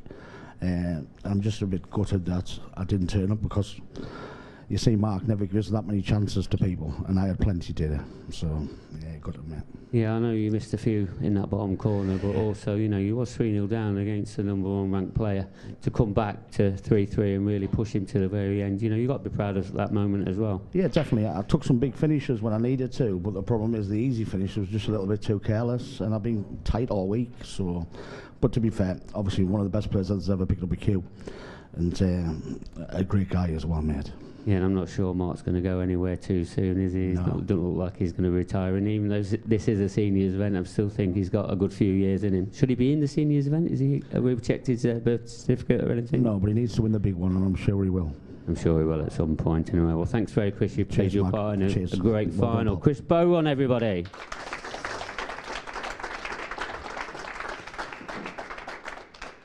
Mark, step up. You've done it again, haven't you? Another final. Another win. Here he is. Mark, what can you say? Any words? I know sometimes you don't have too many words for me, especially at moments like this. And you're just pleased to get over the line? Yeah, first I want to say well done to Chris for getting to the final. he was, as he said, as a long weekend, so that takes your toll right out of your mind, because I'm walking around the table and I don't even know what day of the week it is, you know, so it's, I know how hard it is out there, and anybody that watches doesn't really understand how hard it is, you know, like it can be easy at times, it is an easy game at times, but other times it just looks like a jigsaw puzzle at times, you know, but hats off to Chris, he's had a great week. He's played brilliant. Every time I've watched him play this weekend, he's been brilliant, and he's been to the bar a few times as well, so that's been good. Did he get you a drink? Oh, of course, Jaeger bombs, wasn't it? No, just a little bit about the game. Obviously, you said about the duration of this event, and we know how mentally draining this game can be. Yeah. You know, I know Tuesday, I think Chris got here, so he's battling away with something or other, weren't he? And then it's so hard to play that many frames throughout many hours of the day, isn't it? Oh, it's so tough. 'Cause I just feel drained, you know. Like I feel good, physically, but I feel mentally drained. But it definitely takes its toll, because you're playing, and plus you're playing in different types of tables, as Chris said. The outside tables, they're kind of broken a wee bit, so they're kind of more consistent. Where you come on here, it is a different ball game, because it's just like glass, you know. So I'm losing my cue ball, and it throws me off, you know. So I'm normally pinpoint, but not today. But luckily I got away with it. You did, but I know another thing you're not going to get away with. I've got another game to play straight after this, so I think it's time for the trophy presentation. Cheers. Mark Boyle, proudly going to present you with the Pure Organic Drinks IPA Seniors title. Mark Boyle, everybody.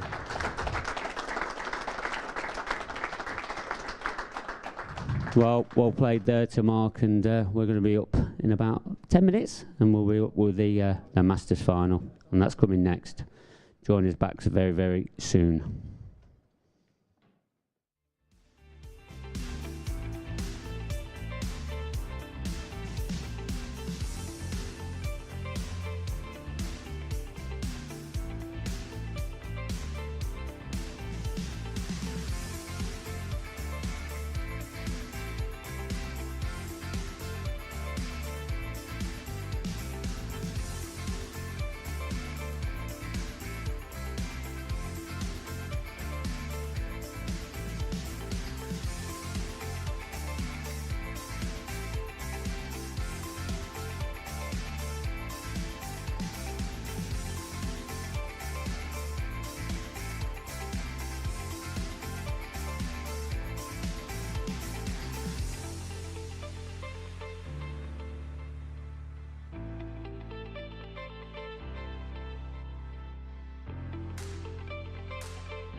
Right, I'm back in comms. So, I just wanted to have a look at this game. 5-4, Craig Marsh and Stephen Ellis lead. Our very own commentators look at the table. Looks like they've got a bit of a situation to consider. You know, obviously, I'm assuming they're on the yellows.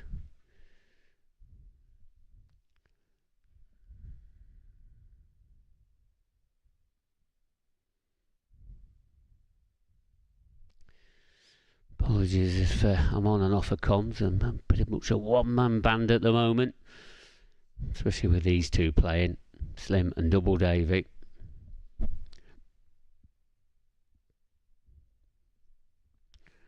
Really taking a lot of time over this shot. Obviously that black causing them a problem. Remember, this is played to Scotch double, so it's alternate shots. So, you know, you can convert before the first visit. After the first visit, they won't be talking. They've had to make the decision. So, it's going to be a damn fair way to play, I think, and just by the way the body language is.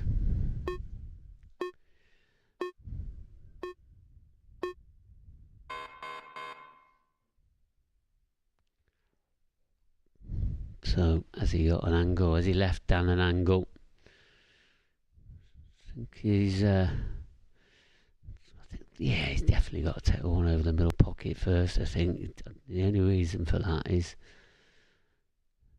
to swing around for that one on the yellow. But if you can play the one down the cushion and draw that back, and then play the one over the middle, and then drift down for the yellow into that corner. Yeah, it all depends on what angle he's got there. He's got a selection of shots. He needs to take these in the right order. So what angle has he got on that one? Or is he going to go for this and draw this back?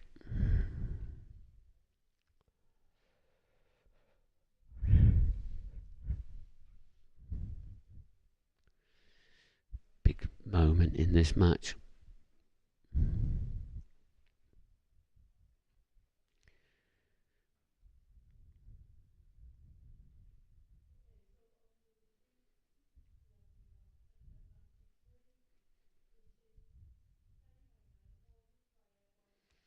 Oh, he's missed the yellow. Dan Davey. Yeah, see, that was definitely the right shot to play. But big moment. Stephen Ellis just got this black. It's quite simple. And down it goes. 6-4. They now lead one frame away.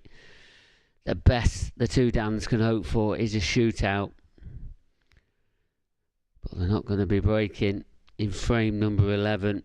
As you see, Stephen, he's setting them up. So he'll be breaking in this frame. Masters final, we haven't started it yet. They're just lagging to see who breaks off first.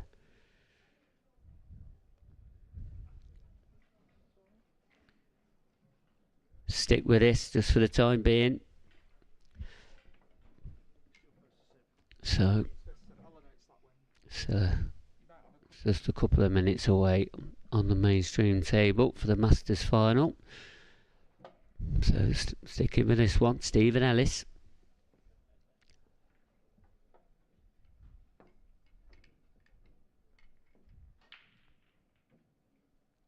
He's got a ball.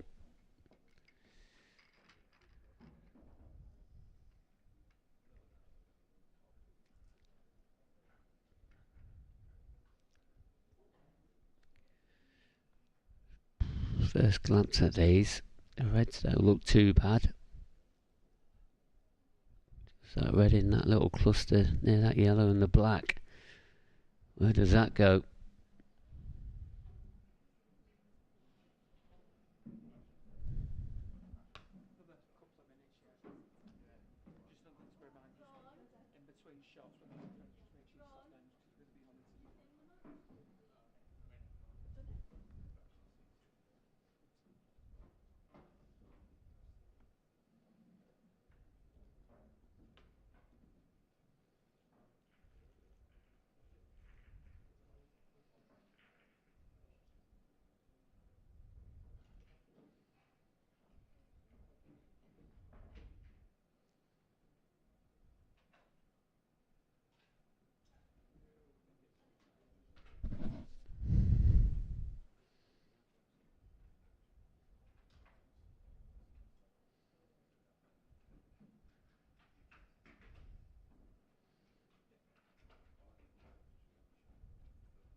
Bash Masood.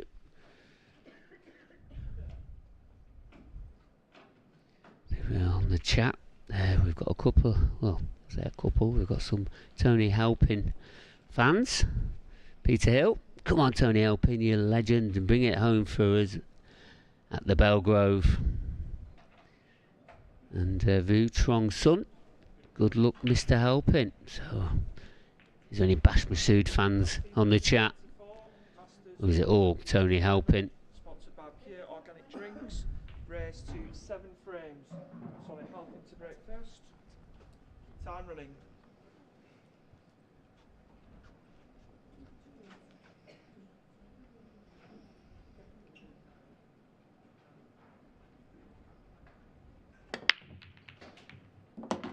Boyd break. Straight away, the black is in. I mean, how many times did it go in for the Chris Bowron and Mark Boyle match? Black ball potting continues. It's a re-rack.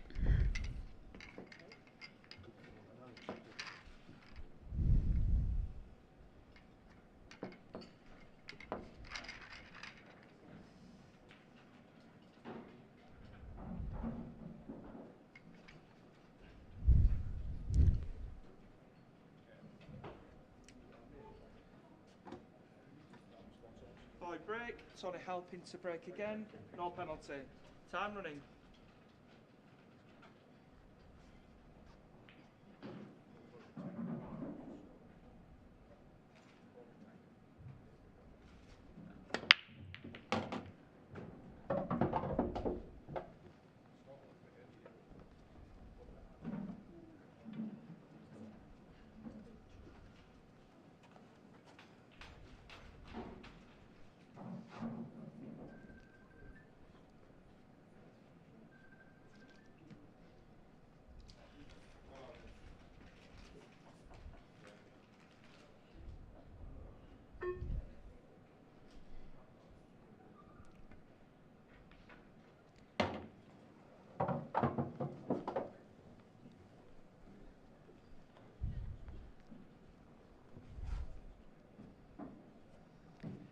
So, Thomas Fogbolge, hope you've enjoyed this week, Thomas. Go on, Bash. I knew he was a Bash fan from the same area. Aren't you, Thomas? That's right. Jules, come on, Bash. Steve, you're right. Love seeing the new players get on the TV table. Good stuff again. Yeah, re-rack. Go on, the Helping from Lee Bowles. Ashley H, come on Tony, let's go mate, you've got this. And come on Tony Legend, come on Tony you legend from Lewis Mitchell. Wow, loads of Tony fans there. Dave Rawlinson, he's come in with his missus, he's come to support Tony as well. He's sat ringside, you'll probably see him on the camera at some point. Good guys these two. Supported our World Championships in previous years as well. Good to see them back competing, and here it is, Tony Helping into a World Masters final. It's Masood. Oh, that was a long way off, Tone. One you forget about. But first frame.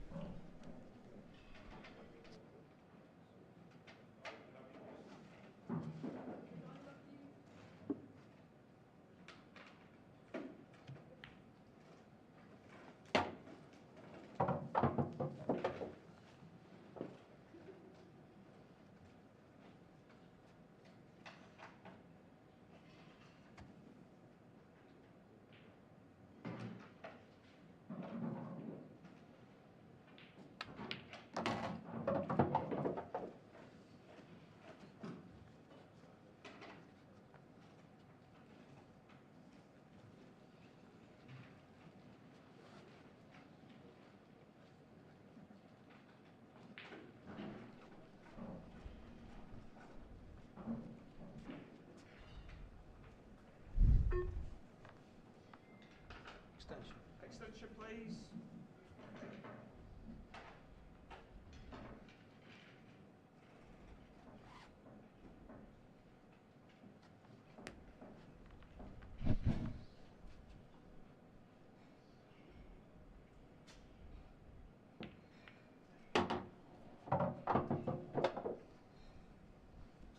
There from Bash. Just lost the cue ball a little bit.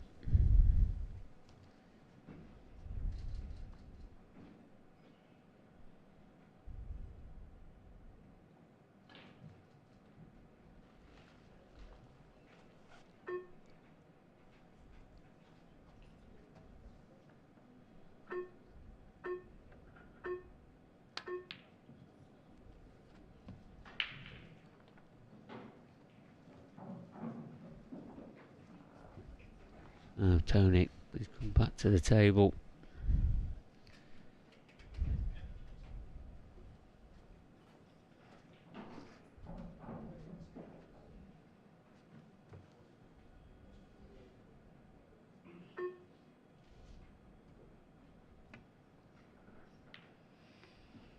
Yep, nice shot there from Tony.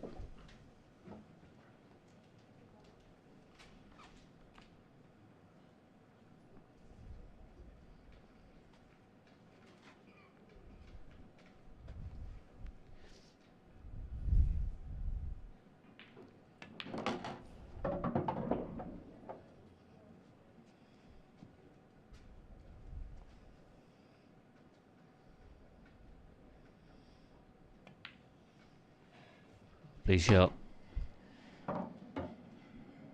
Looks very comfortable on this table, Tony does. It's going to be a good start. And he is ahead. Remember, race to 7. And he's 1-0 ahead now, Tony helping. Good start.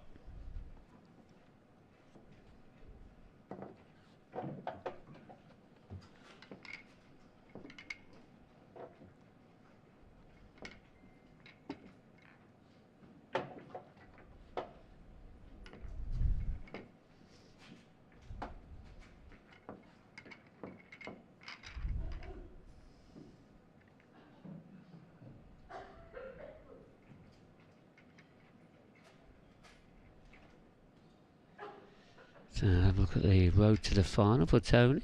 Beats 7-0. Antonio Dolden. Dave Birchall next, 7-6.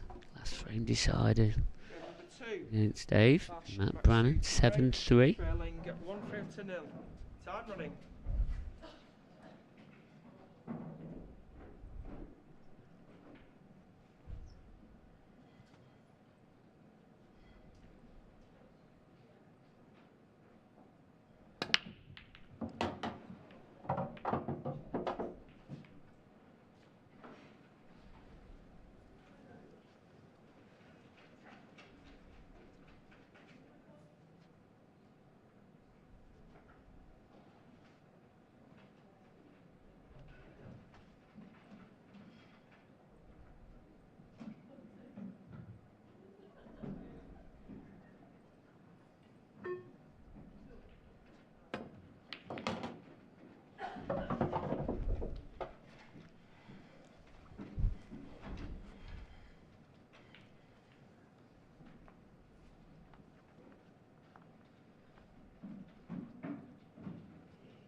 Extension, please.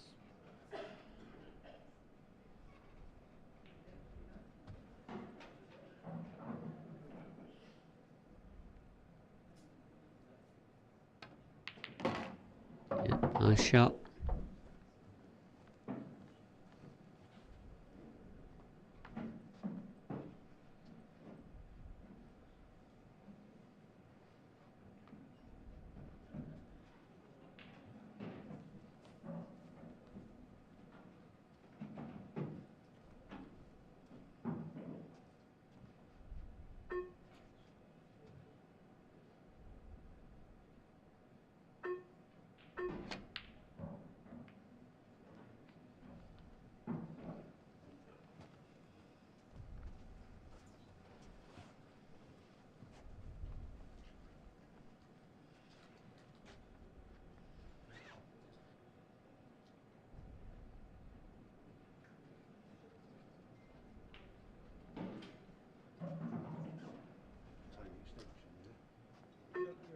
Extension, please.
So Tony's looks very relaxed on this table.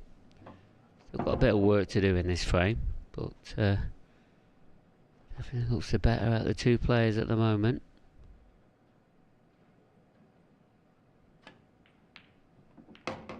Shot, great shot. That's made things even more easier now. Tony fans keep on coming through the chat. Come on, there's got to be more Bash fans out there. He's a popular guy.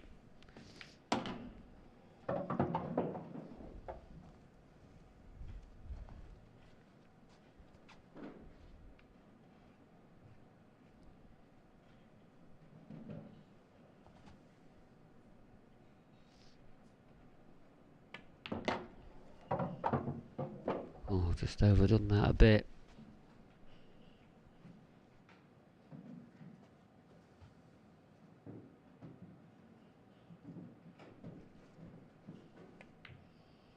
Oh, he's overdone it. He's overcut it.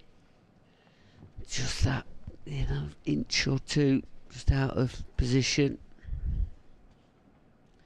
That's made the difference. Now Bash feel like this is an easy opportunity, and one he definitely needs to take, but it's in between both balls. This isn't great. Has he got an actual angle? Just to swing this red. Well, 3 cushions. I think he has. 1, 2, 3 cushions. Perfect. All about now. He's got to take the black into the opposite corner where he's going to stun this back. Nicely done. And this will definitely settle Bash down.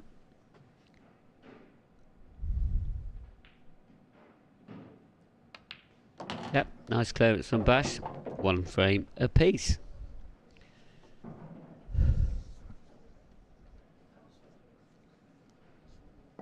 Look at Bash's route to the final. Tony Pitts first. 7-4. Then Dave Kerrigan. 7-1. Gareth Hibbett. That was the one that he played this morning. Obviously Gareth was a few matches behind. And then Richard Swaffield. So he's beaten 2 pro players there. Gareth Hibbett, Richard Swaffield. Both 7 frames to 5. Feel like Tony's had the easier route to the final. But, you know, at this standard for this age and that, I mean, the standard is very, very high. The 2 Dans, they've pulled a frame back. It's only 6-5 now. What's he done there, Stephen Ellis? Looks like they're going for a finish. Does that black go? I think it does. This could be the closing moments now of this match. Yeah, perfect shot from Marshy. And now this simple black to knock out the 2 Dans, and they will be into the final, and they are into the final. Stephen Ellis pots the final black. We'll be seeing them into the final. Dan, you know, to both Dans, unlucky. You've had a terrific run. Played superbly throughout. I've got to be proud of making the semi-finals. I've had a brilliant run. So, yeah, disappointing that we're not going to see the 2 Dans on the stream table for the final.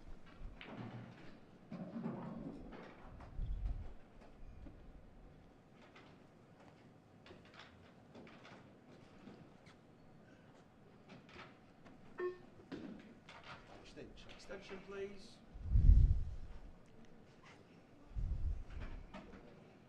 So that's the only good thing is I'll probably get some help in comms now. That's a bit selfish of me thinking like that, but that's the way I'm thinking.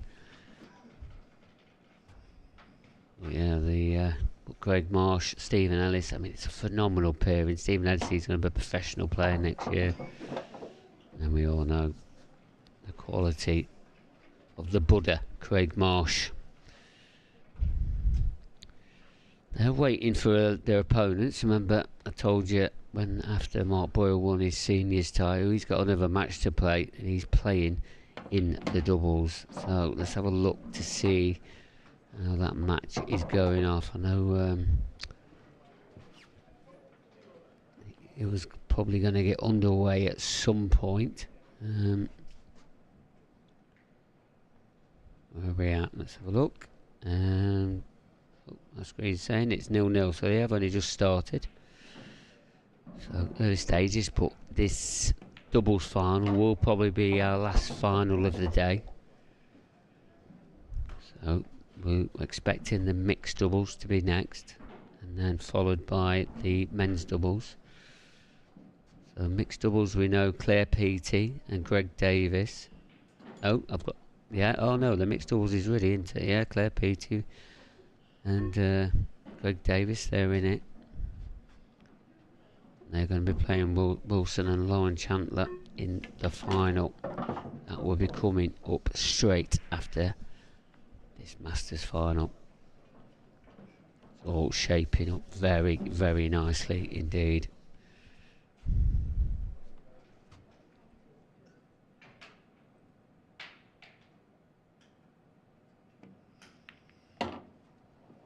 Antonio Dolden, thanks very much for your comment. Bash was my mixed doubles partner yesterday. And Tony, yeah, we saw that result on there, Antonia.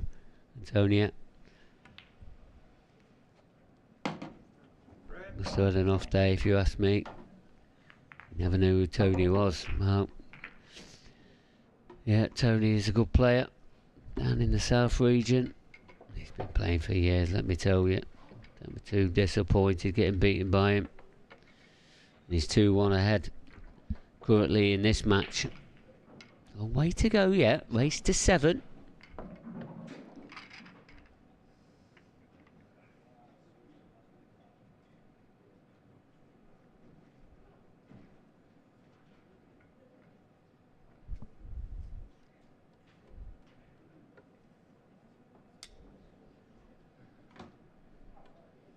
Frame number 4, Bash Mixood to break, trailing 2 frames to 1. Time running.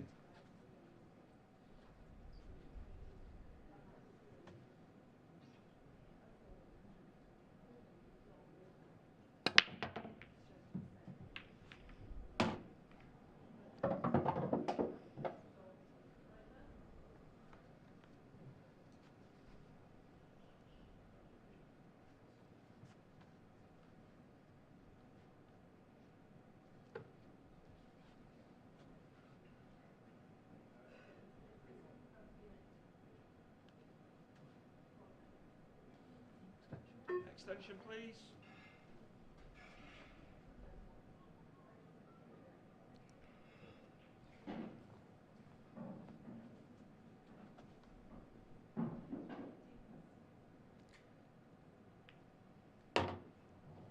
Yeah, nicely nice delicate shot there from Bash. So looking to try and level this match up again. The yellow on the bottom cushion, that doesn't really help the cause. So they need developing some way, shape or form.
Yeah, lovely shot. Great cannon. Dave Rawlinson there for all you Tony Helping fans. Sat there in the corner trying to hide. Ride with an orange top on, Dave, are you? Guy. Both of them all. Bash. You got? Can you take this into the centre? Has he got any part of the pocket? Looks like he has. Well, not a lot. Looks like he's going for the centre anyway. We'll have a good idea if it's going in. Oh, what a shot. Great shot. Heart of the pocket. Frame. 2-2. Best of 9 now to see who picks up the World Masters trophy.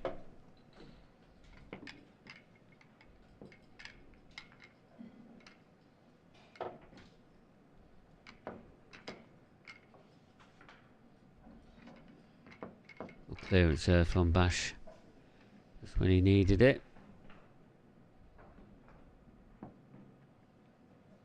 You expect both of these players now to be settled into it.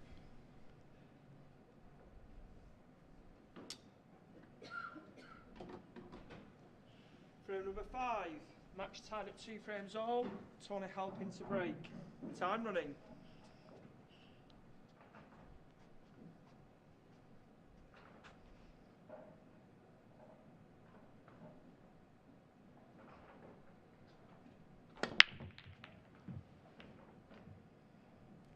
Gonna be dry.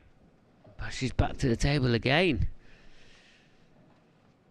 So I was in finals, you don't want too many dry breaks.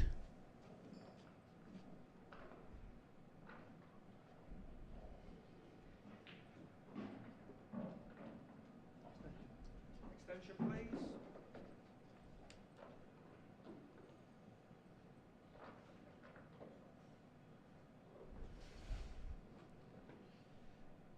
Tell you what, chat.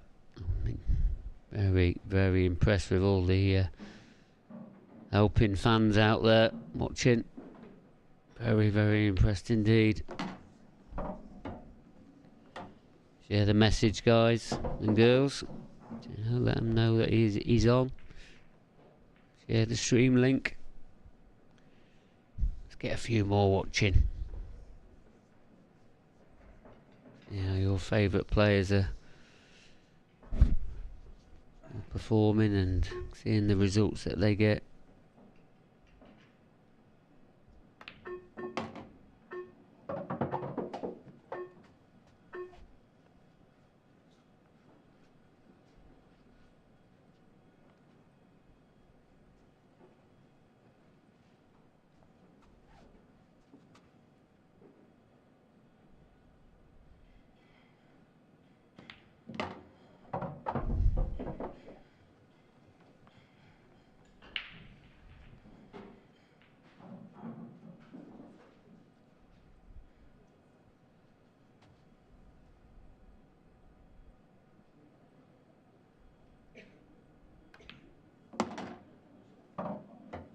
Yeah, starting to find a bit of rhythm now. Bash is. What's that black? I think it goes, yeah, look over my overhead camera. That black goes to left centre, but he's left himself some hampered cue in here. Little bit careless.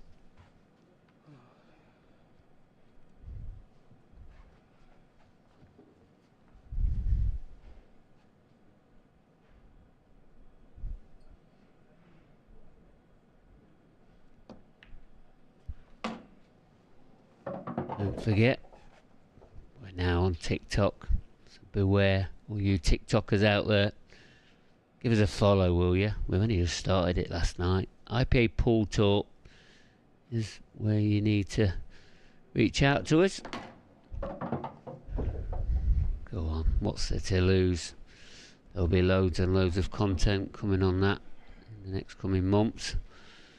We're going to be starting quite a bit this week. Just come and see what we've got to show you. At the moment, Bash Masood is showing exactly that he can't rule him out to Tony Open. He's going to be breaking in this 6th frame as well. 3-2 Bash leads. Tony helping, thinking that. Now that dry break. Really been punished. There's Mark Boyle. Is he going to be picking up another world title? Here he is, up against, with Gio Edgar, his playing partner, playing against Wayne Fryer and Wade Morley. Bash McSue to break, leading 3 frames to 2. Time running. Wade Morley, he had a chance of 2 titles. Obviously just got beat in the last one in the semi-final, so he'll be trying hard now to try and pick up a trophy that he's won before.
If he'd have got that double, he was going to be a man on fire. But he didn't. Tony is back to the table. Seems like ages he was at the table. He's just been sat down, admiring what Bash has done to him. Can he get back into this match?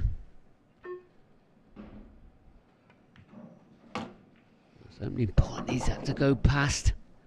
Got enough? I don't think it has. Can you get through to anything in the top half of the table? I think he's a bit shorter pace.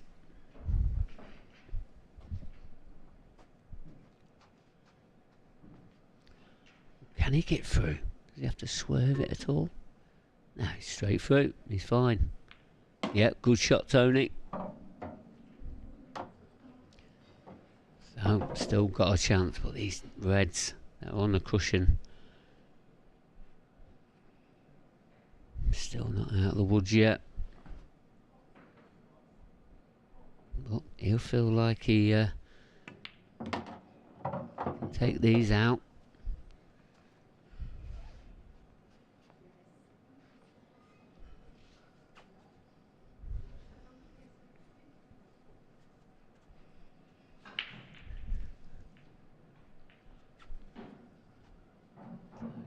Take this red. I think he ain't got all the pocket.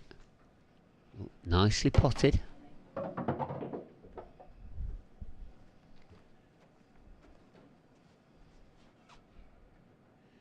Well, I've got some assistants in the commentary box now. I know I've been on my own. I know I've been moaning to you all that I've been struggling and I'm having to do everything on my own, but James Williams, who does a hell of a lot of work behind the scenes on all the coverage that you've been watching this week, he's come to help me in the commentary box. James, welcome. Good afternoon. I thought you'd forgot about me. Good afternoon. No, yeah, no. I have to admit, it's very chilly in here. Yeah, there's a radiator between us, and that's provides some warmth. But and I bet you wondered what was happening because I was stroking the radiator, didn't you? But now you realise it's pretty cold. Yeah, I've been down here a few times to take the photos ready for the future games. But like I said, this Masters final, Bash has had a hell of a run. I mean, knocking off Gareth Hibbert is not a mean feat. It's not a small feat, is it? 7-5, yeah, world champion. We've got to add that in somewhere. Yeah.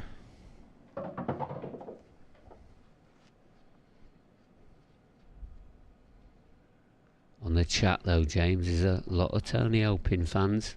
Hell of a lot watching. We're seeing how he's going to progress. I mean, at the moment, 3-2 down. He was in control of this match, but Bash has come back well at him.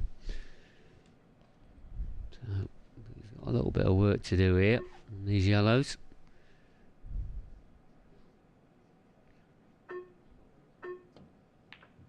Trying to double, but he's under hit that by a considerable weight. Yeah, definitely. Didn't play it with much conviction though, did he? I suppose he had to try and play position at the same time. Tony is in control of this frame. You just feel like he's just going to knock this on and off the cushion. Snooker behind the red. I think there's a cue ball. Oh, it's just the final roll. I thought he played that almost horribly perfectly then, but no. One free shot, one visit. Another error though from Tony Halpin.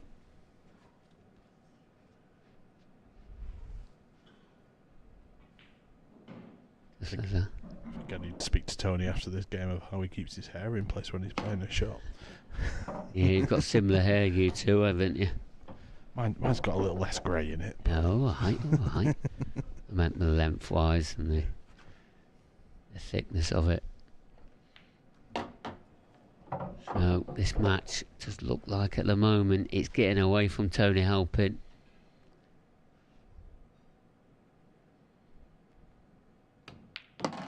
Bash, a very established snooker player, plays a lot of snooker, plays 9-ball, plays pretty much everything.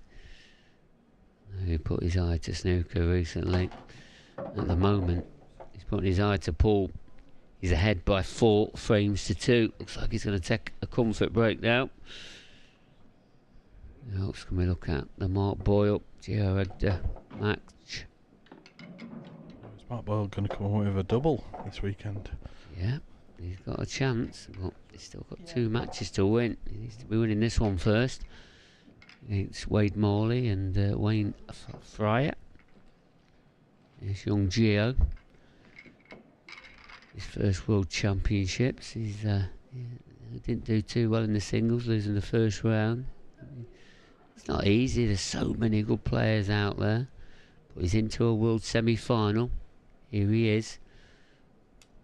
Like probably one of the, well, probably is the best player in the world at the moment, Mark Boyle. I know we've not seen that performance from him this week, but he's won so much, and you know, even winning the seniors event, it's a great achievement.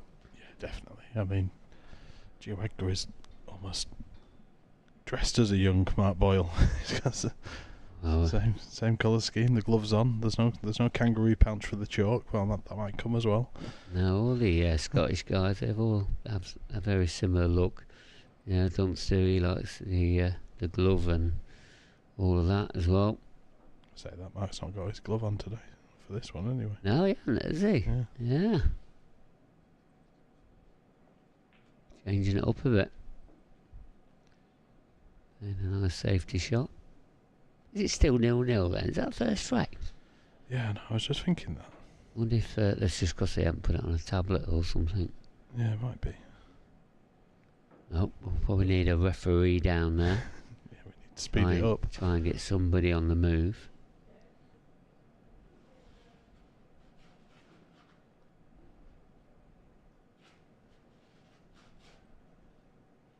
Might just go and chase that out. No, if I leave you with this fort, will you be able to hold it? Oh. Well, I won't be long. He's only just out here. I'll be back in a minute, mate. Don't start panicking. He's got all hot sweats. Not that it's possible to have hot sweats in this room, let me tell you. No, definitely not. I know one thing, that James, when we're back here in 5 weeks, we need to be in that room down there. Yeah, that's where we need to be, because it's lovely and toasty in there. Is it? Oh, okay. It's absolutely Baltic in here, I have to say. Right, I'll be back in a minute. I'll go see Bron. Right. So as Morley and Fryer look at the table, looking where to go, a bit of a snooker on, just behind the 8-ball.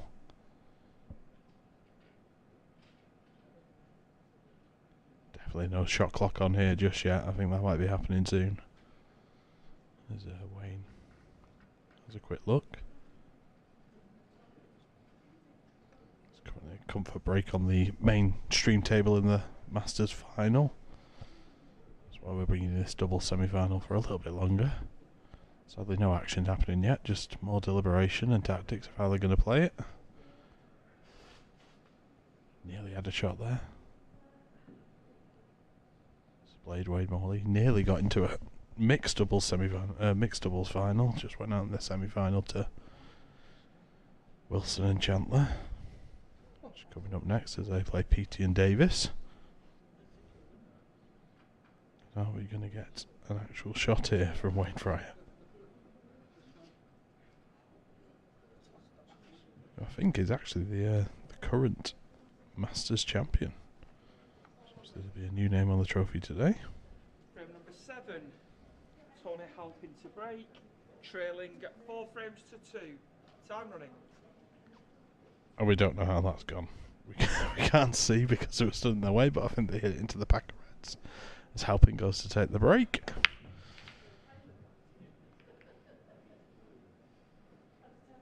And he's come up dry.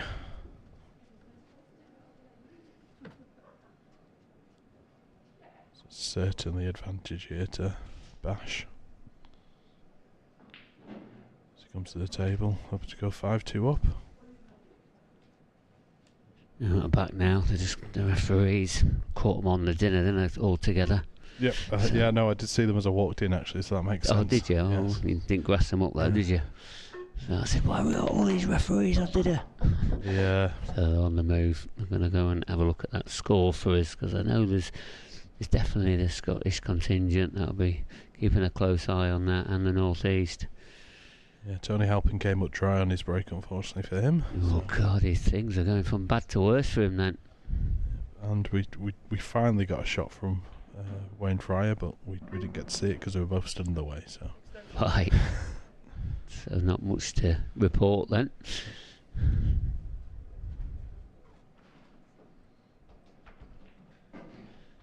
So this table's a little bit untidy. Oh, hey, we've got an update on the score. Edgar finished it off. Not sure it was worth kicking the referees off the dinner. We do need to keep that score up to date somehow.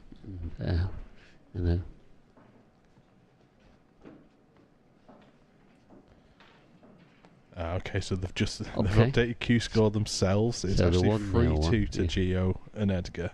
Gio Edgar and Mark Boyle. Yeah. Okay, well that's progress. Better than 0-0. Oh, Tony. He's tried to power that in, hasn't he? Yeah, just trying to make things happen, trying to develop balls. You know, he's under pressure there with that bottom right-hand corner where Bash has got his red blocking that pocket. Oh, but you know, it's not a simple table for Bash. Bash was soon out of his seat there, like a whippet. Yes.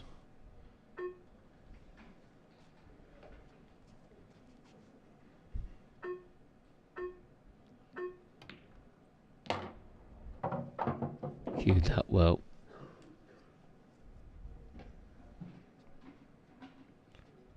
Bit of formality on the reds, maybe that red just below the yellows, the 8 ball, probably the problem one. Well, that's not going to drop it. There you go. It was never threatening the pocket. As soon as he hit it, he knew he'd missed it. But he's in control of this frame. Tony's probably going to have to really make something happen to clear these corner pockets. Probably not going to be able to do it at this visit either, because I'm not sure what he's got on. I think he can get through to a pot. I don't know if the yellow closest to take that into the top left. I don't think he's going to get through to that one. Right at the black spot. Yeah, this is the only shot he's got on. This is not easy. Oh, what a pot from Tony Halpin. Lovely. But it's just not going to get any easier.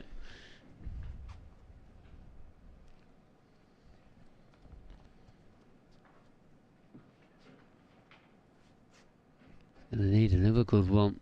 Yeah, that yellow in the corner nearest his hand now. Is that a skill shot? Well, Get round it. With that red so far away from the pocket, James, it's not easy. Tell you what, that weren't an easy shot either. He's just got down and just rolled it in like it was over the pocket. Good shot. You know, it didn't look like he had much gap between them two balls. Takes some good cueing. Showing some good signs now, Tony. See, just triggered him a bit, losing.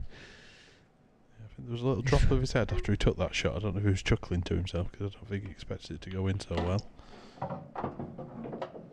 See, he's playing this skill shot, this yellow into the bottom left-hand corner. That's a little bit easier because obviously the red is over the pocket, or a bit more closer to the pocket, where the other side isn't easy. Oh. So you do need to play these pretty well. He's thinking about it. Yeah, this again. I mean, the skill shot isn't straightforward. Oh, what a shot! Oh, wow. Is that going to knock that red in? No. How is the red not knocked in there? How has he missed that? And look where the other red's gone, to the top right-hand corner to block that yellow off. I know the black's blocked his red off, but you've got to say, very, very unfortunate. I think Bash will be really happy to get back to this table. Well, he's definitely coming back to the table. I mean, this will be absolutely I extraordinary clearance if he He's does looking open at it. from here. There we go. He's trying here. Oh. If that would have come off, and I'm not sure what would have done. What would have said? Yes, time off, please. We've got quite a lot of highlight reel at the moment. Tony would have just took over all of it. That would have definitely gone viral, that clearance. Definitely. So Bash is back to the table. One free shot, one visit, just knocking his red into play. You feel he's looking like he's going to open up a 3-frame lead. Definitely. He has underplayed a couple of shots though, hasn't he, already? So hopefully it's not a pattern. See how this one goes. A plant. Nice shot. Yep. Yeah, played that ever so well. Executed it superbly. Wants that to travel a little bit more. I'll not be happy with that one. Might have to The one in the corner and reroute come here. back for the middle. Yeah, it's got a reroute here. I mean, it's not going to cause him any problem, I don't think. Dragging it on off the cushion.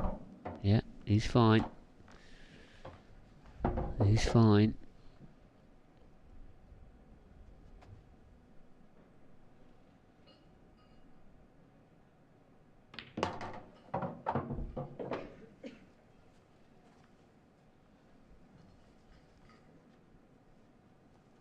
Just the 8 ball left. Pretty simple one, really. Just dropping it in. A 3-frame lead has been achieved from Bash Masood. Yeah. Away. Now Tony, potted them two great yellows, didn't get any really reward from it. And it just really pushed out the boat too much there.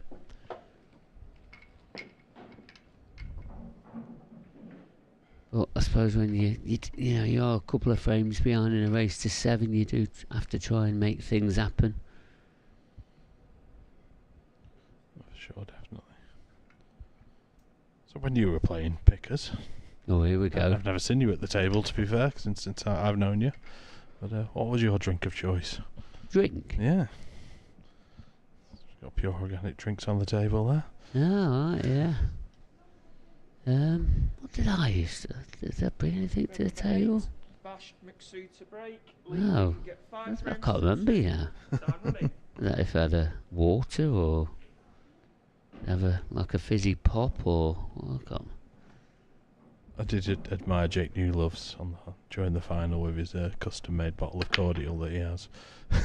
Just reusing an old water bottle. Yeah, 2 litres of it. there's not wrong with a bit of cordial, is there? There really isn't. I know Mark Boyle, when he needs some energy, he has a certain Scottish brand of orange drink. Tastes like girders, apparently. Oh, right, okay. Great pack. Yeah, I think I always had a liquid just follow me around at some point when I was on the TV table or in the arena.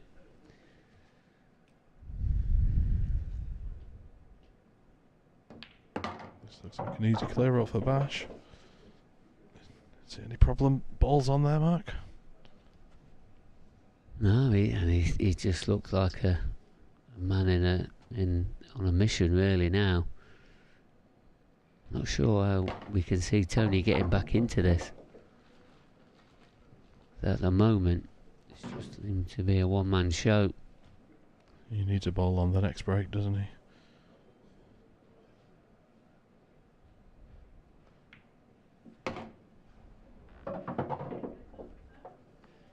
Things are definitely going very well here for Bash. Is there going to be a twist? Is there going to be a turn of events? Extension, please.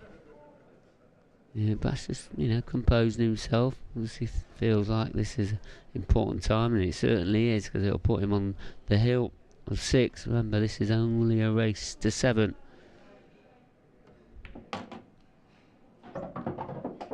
I'm utilising the shot clock to his advantage. You don't have to use the extension all the time, but if you've got it, it gives you a bit more thinking time. I don't know if it's worked too well for him, actually. It's very straight on, isn't he?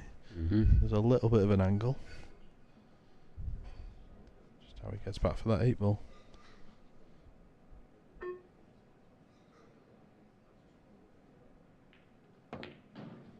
Oh, he's missed the yellow though. There is a twist. Yes. We do always have an IPA twist. This is your chance, Tony. And all you Tony fans out there, I'm sure you're thinking, come on, Tony. I can hear you now. I can. I can hear you at home shouting at the TV or a device that you've got it on. Taking the harder red. But he's got it. He's got it. Now, them 2 reds, only a plant. I think they could be made. There's plenty of gap in between them. Above the balk line to get to them.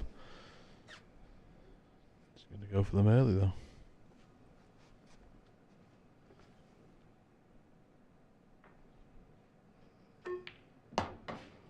He's just trying to play the cannon. Not sure I'd like to play the cannon, to be honest. That's not my shot. But I don't think he's landed badly. He obviously landed close to the red. But it's one that he can get, especially with the last 2 he got in the previous frame. It's easy. Is he going to play a snooker? Well, a bit surprising, really. It's a relatively easy table, but there you go. Somebody called Gorgeous on the chat, but you was right, Pickers. I did do exactly that, shouting at the TV or the device that they're using. Yeah, I know. I've done it myself before, so I understand. What you played that for? Come on.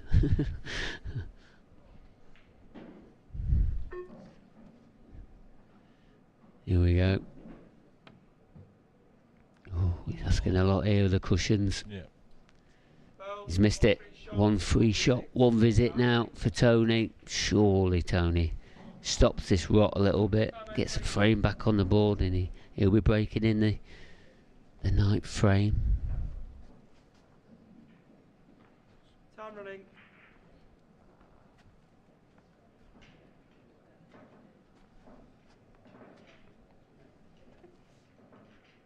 Just makes those 2 problem balls a little bit easier for him now.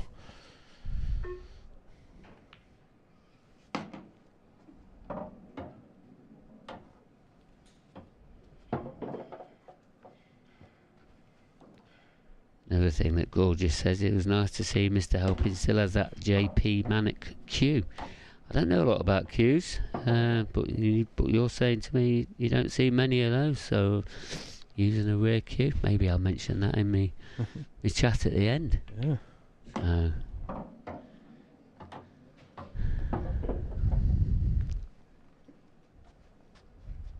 Lovely crisp white shirt on Tony today as well. Ready for the Oh, he's got final. Smartly dressed, Yeah. Chris has this week. All this week. I've just take mine out of the bag. Oh, Tony! Oh, no. Tony! Oh no! Just when you thought he was getting back into the match.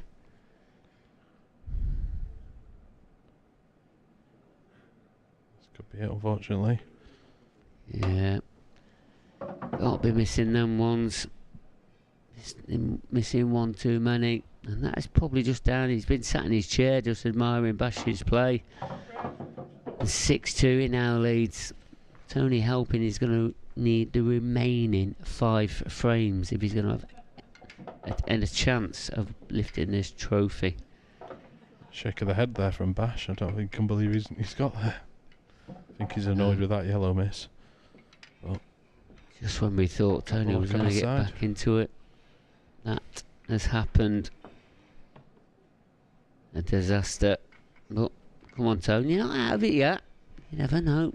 Frame by frame now, just try and get back on the board one by one. You never know. Pressure is a very, very strange thing. I mean, the momentum definitely is with Bash, but things can turn.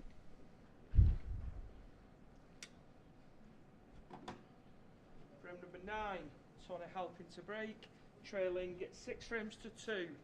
Time running. biggest break of his weekend. Need to ball.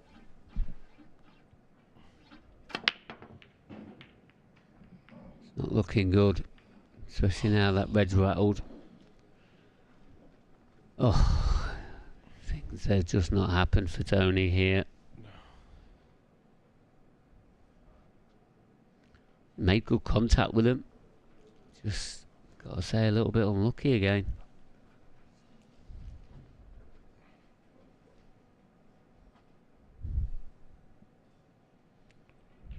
I was going to say, it's a nice line on the table, isn't it? Ollie and Fryer have got one back, so it's 3-all in that one. Remember, need to get to 7 to get through. Plenty to go in that final, in that semi-final. Craig Marsh, Stephen Ellis will be waiting to play them. Yes, there will be.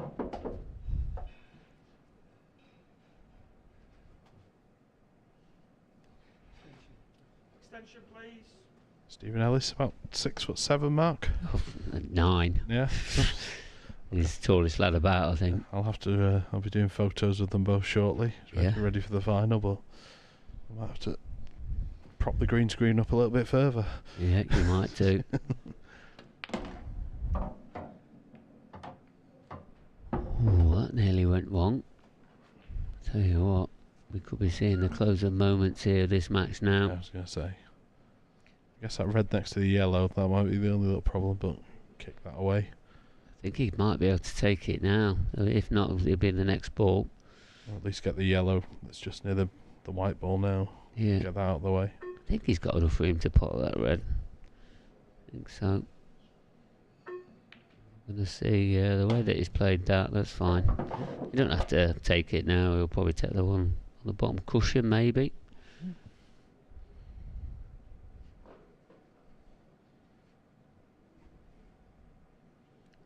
Thinking a little bit what could have been, unfortunately. Cuesports taking out a red hot Hibbert probably makes Bash a worthy winner. Yes, a fair comment. Fair comment. It's amazing how Gareth went from being in 4 competitions to just the winning the one in a short space of 12 hours, I guess. Paul Bamford asking where Kevin Barton is. Paul, sorry. He had to have an emergency eye operation this week.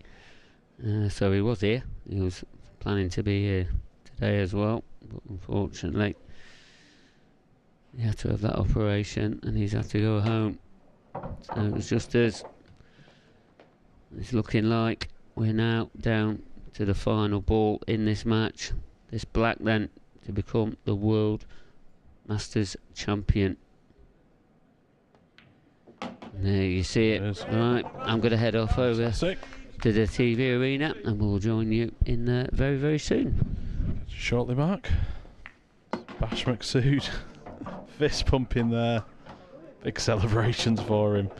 He was so excited to get on the table when I was chatting to him earlier. Getting his photo ready for the weekend. Like I said, he had a great run to the final, knocking off Gareth Hibbert on the way. And he now gets a trophy to lift. And a bit of prize money too. You can see Pickers there just going into the background, and then Bron right in the background. The true legend of this tournament. Keeps everything ticking over. But yeah, Bash. A worthy winner there. Unlucky for Tony, just his brakes coming up dry. Put him out there. And I think interviews will be happening shortly. And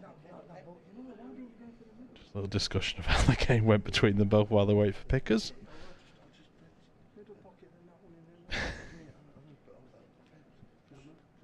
Interesting to watch. It's just a little bit of inexperience just being on the TV table from Tony.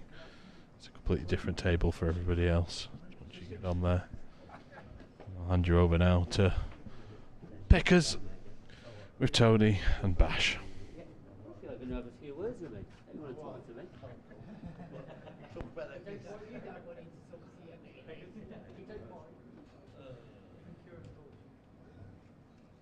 Thanks, James, and here we are down at the TV arena, and another great final, really. And it seemed like it was one-sided, but there's always two players. And Tony, come and have a few words with me. Tony helping everybody. Tony, obviously you might be a little bit disappointed, but surely you've got to be super, super proud of even making the final. Yeah, I'm over the moon getting to the final, but the best man won on the day. I missed balls, and he didn't, simple as that. Yeah, I've had a good week. I'm pleased to be here, and yeah, disappointed. I should be shot for that red. I can't believe it. Oh, bless you. You played some brilliant shots in the match, and a few bits and pieces didn't go your way, but you only sometimes can play the ball. The first frame when I missed the easy one down the rail, I get off to a good start there. That was another poor miss. You can't afford to make these mistakes.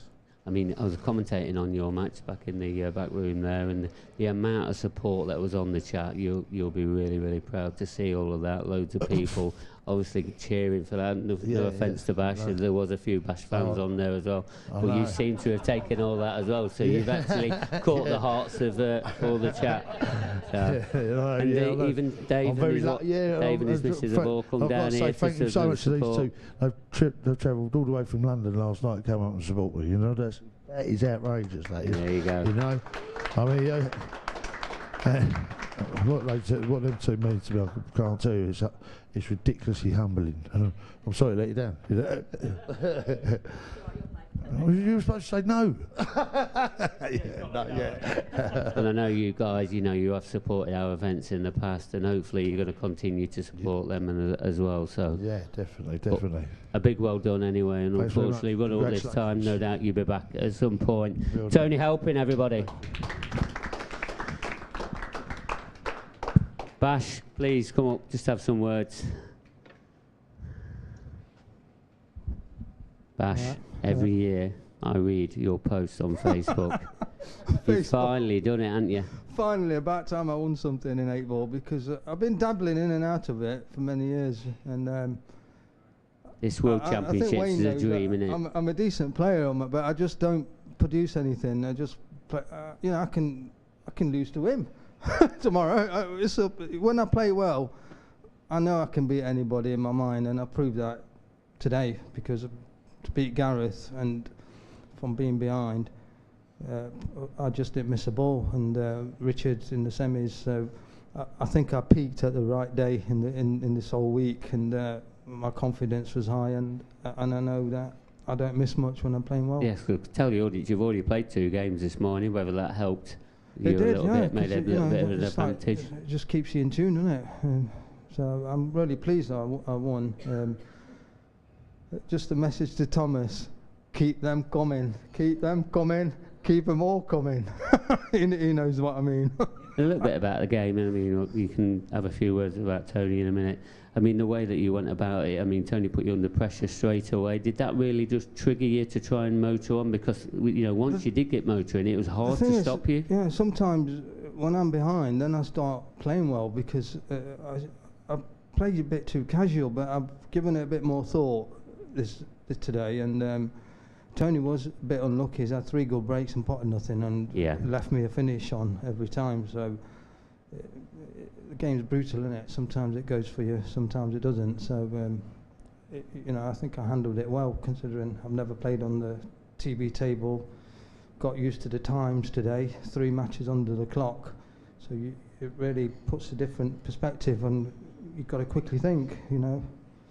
And like you say, the circumstances are very different in this TV arena. Yeah. Do you start thinking about, obviously, the people watching, the people at home? That no, I mean, does anything go through your mind? I just got on with it, and you know, just I didn't really think. I just thought, just play how I've been playing, and I think I probably looked relaxed. I don't know. I felt relaxed, didn't feel any nerves, which sometimes you do.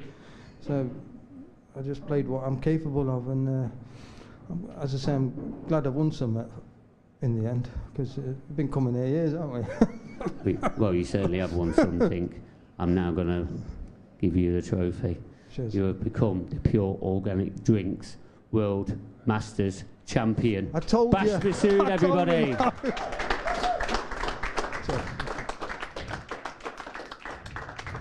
Mind the lid. Well played, Bash, and that's another champion crowned. We're going to be up with the mixed doubles. Let's give us 5 minutes and we'll be right back. See you soon.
I'll be there all day.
need both? Or?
waiting for the mixed doubles to be ready. They're just having a bit of a practice on the stream table. But, we're with you at the moment with this doubles match.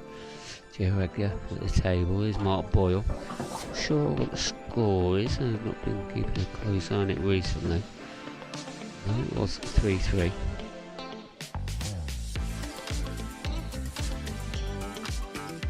We've got a good few minutes of this yet. Referees are just in the arena ready now. Let's have a look to see and find out what score it is here.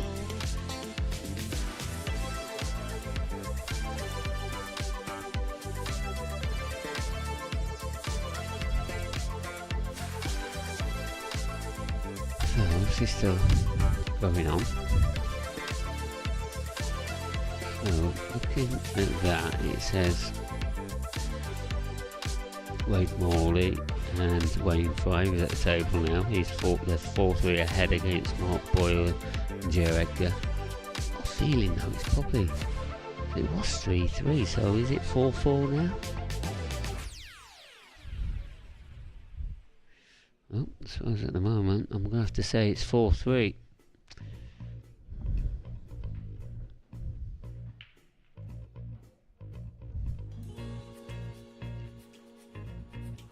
Potting balls. The blade, Wade Morley out of his chair.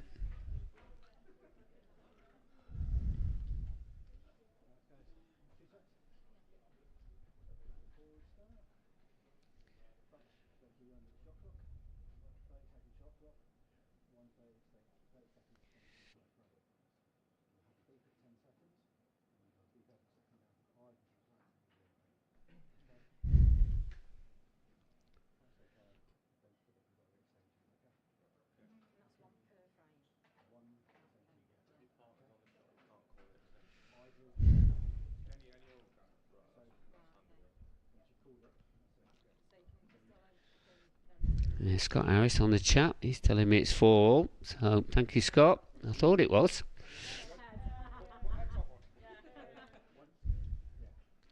So they're into like a best of 5 as well.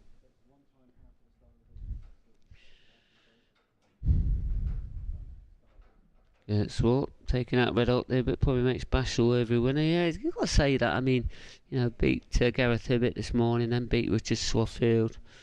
But also probably a little bit of an advantage playing a couple of matches this morning. Makes you a bit more steadier, doesn't it? But yeah, well done Bash. Unlucky to Tony helping. There's the update of that score there, look. Scott Harris was right. Good man, Scott. Thank you. 4-4. All to play for. Table number 3 there. Still going to stay with this doubles. Not quite really on the TV table just yet for the mixed. Claire Peaty, Dean Wilson against Lauren Chantry. Oh no, sorry, I've got that all wrong. It's Greg Davis and Claire Petrie against Lauren Chantry and Dean Wilson. There they are, look. That's them. Wilson Chandler from the North East. And then Greg Davis and Claire Peaty. They're from around the Midlands. Now, this is going to be an interesting one. They've both had tough matches as well to get this far.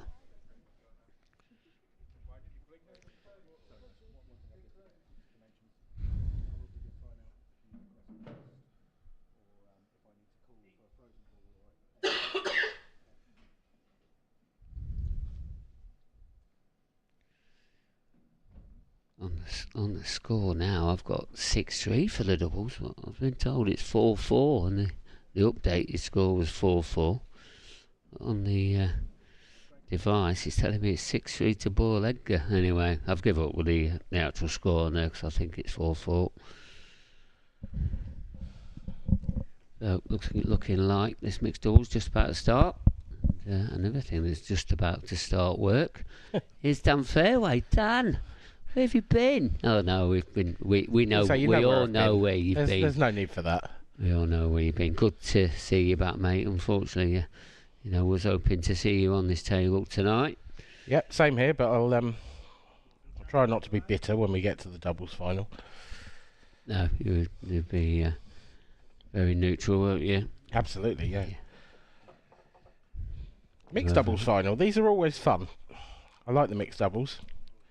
It's still a world final. Don't get me wrong, but it's a slightly less serious event, I would say, than the main. You know. Be careful with your words if you said that in the TV arena. You know what I mean. Yeah, though. I do. There's a bit more.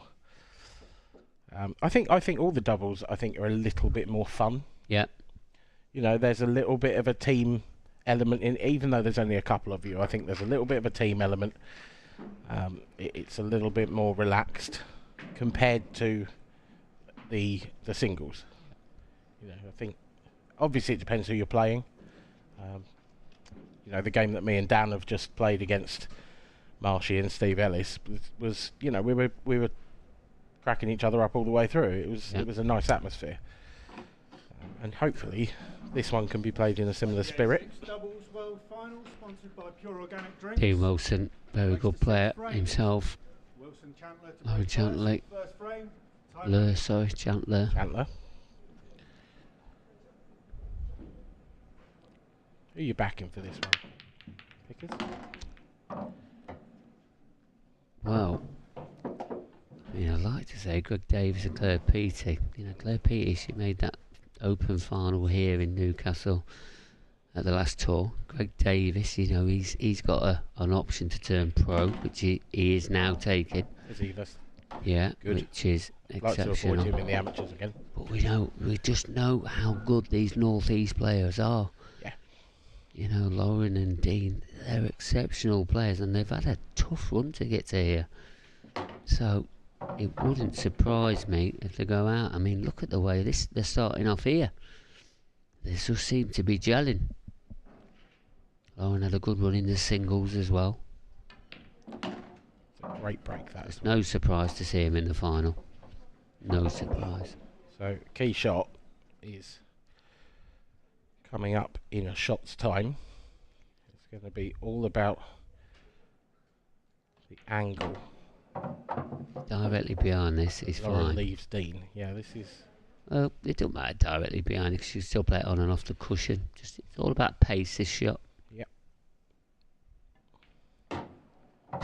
Great shot. Spot on. Absolutely spot on. Judged it to perfection. Ooh, that's close. Ooh. Oh, there'll be a puff of the cheeks there, I can tell you. Yeah. That was generous, I think. Yeah, it's just the pace it was played at. Always played at the correct weight. Right. In goes the 8 ball. 1-0. Break dish to start us off. As good a start as you could possibly have. Oh, I've been told by Ian Wilson, Boyle and Egder have won 3 frames on the back, so it is 6-3. They're 1 frame away from getting into the final. Paul Bamford. I think you'd have to have made the Boyle and Edgar probably favourites from the start of the tournament, and I'd have to say, I think Marshy and Steve Ellis is probably second favourite. So if that is going to be the final, it's probably the final that you might have called. Yeah, absolutely. Paul Bamford, don't get me I wrong. will pass on your best wishes to Mr. Barton. I certainly will. When I do talk to him, just going to let him rest up for a little bit. And I'm sure he'll be very fit and back to his normal routines very, very soon. Thank you very much, though, for that. Yeah, there's some more fantastic pairs, obviously, in the doubles. There were some incredible matchups there. But yeah, if Boyle and Edgar can come through that, I do think it's the final that you might have called. Well, Stephen Ellis is also going to turn pro as well, so it stalks itself, doesn't it? They won't be playing with each other in the doubles next year. No possibility of Cheers that. for that. Oh, you two can play together, okay? Yeah, we can. Yeah. We're going to be a force years to come because Wow, there you go. Oh, you're not making pro, you're not No, taking exactly. pro status, Not so chance, no, no. you just give it up, yeah. Just for the doubles. Oh, there you are. But we better get some get the vacancy in there for the need a co-coms for next February. Now, here's the key shot. If Claire's, I think you take the one to the middle here. I can see this, and that's a good shot. It's opened up the 8-ball. But I think you've got to take that yellow to the middle now. The one closest to the right-hand cushion. I don't see that you get on it any better.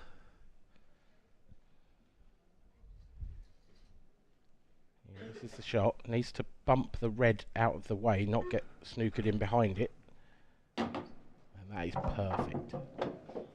Great shot.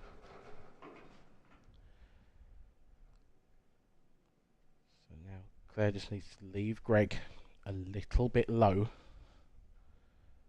And not hampered by the black ideally as well, so that he can screw across for the remaining yellow.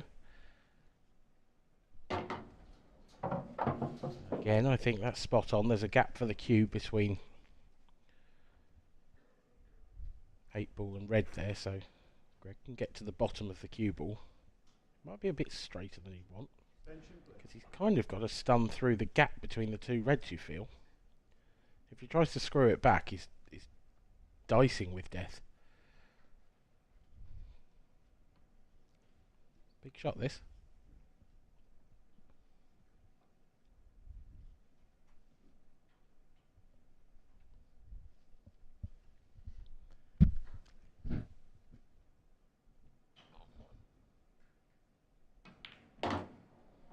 Gotta keep going. Played it off the red. It's a great effort. Has he left a shot? I think he might have done. But yeah, I think he's left enough to that yellow. It's really difficult. This is a tough pot. He's asking a lot of Claire here. She's more than capable of getting this. I think you'd want to play this with a bit of running side as well, just to run into the red. I think just to pot it, and what a shot. If that's got this yes, That's a great brilliant shot. Tell you what, he's put her under a little bit of pressure there, to be honest, Greg did. Tell you what, very impressive way both of these mixed doubles have started this match. Yep, if you wanted it's just any dish questions answered as to why these two are in the final, they've answered it immediately. These two pairs, I should say, all four players. Fantastic weeks here in the mixed doubles, and they have started this final as they mean to go on. 1-1, 2 dishes to start us off with.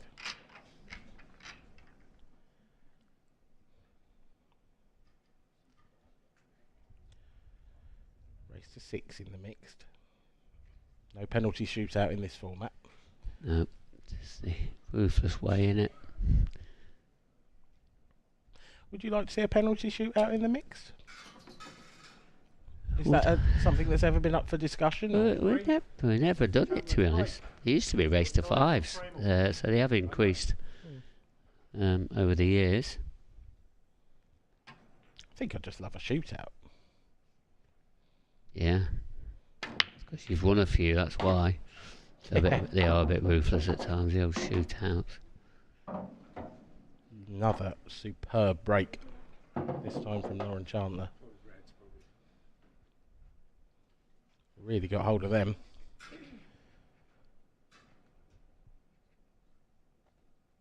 I think that yellow below the cue ball is really awkward. So reds it is, even though reds perhaps look a little more difficult because of the reds near the side rails.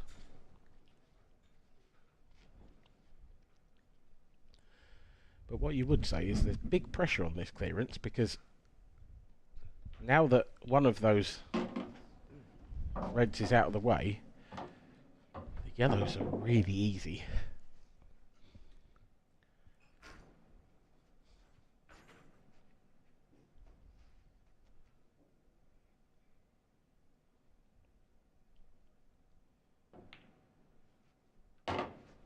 Lovely little controlled shot there from Dean.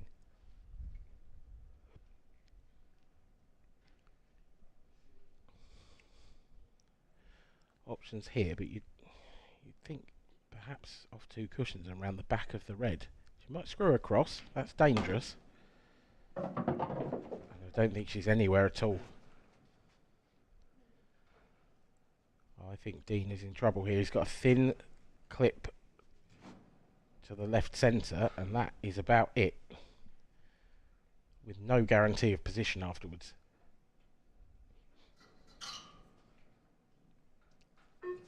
Extension, please. I don't know about you, Mark. I don't think he could hold for position on the lowest of the reds. So he might almost have to go up table. Unless, is he taking this on as a double? He is. Yellow was in the way. What an opportunity for 2-1 now for Greg and Claire.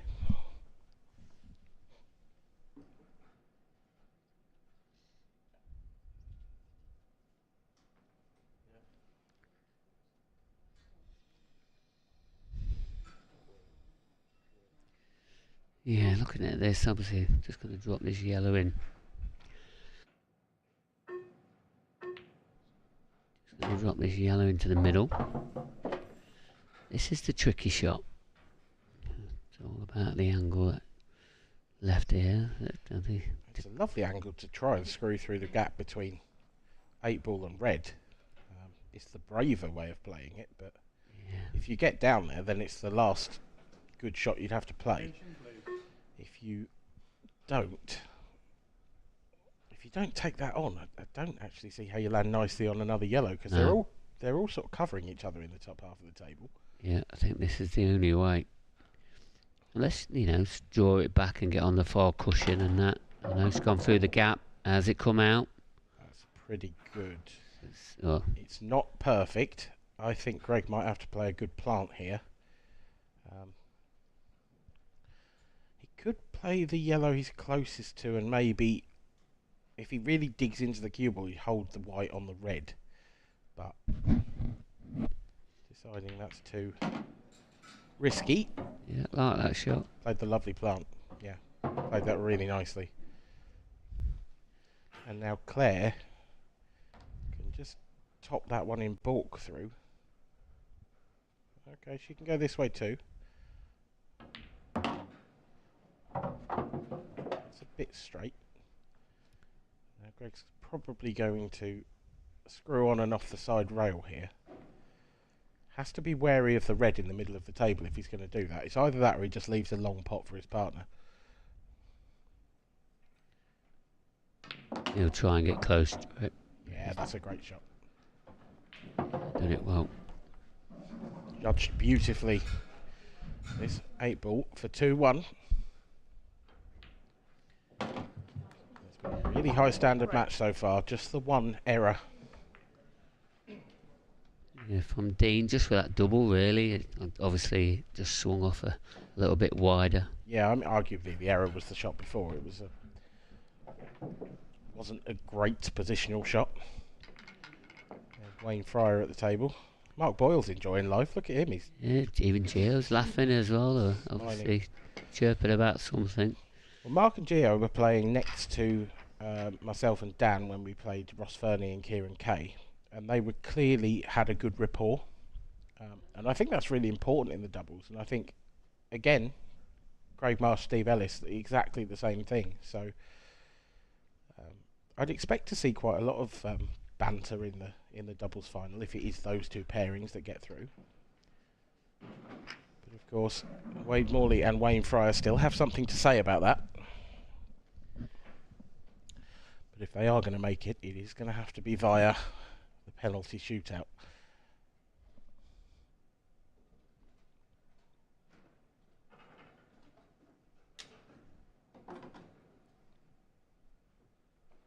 Frame 4, Davis Peaty to break, leading 2 frames to 1. Time running. Into the fourth frame, Greg Davis to break.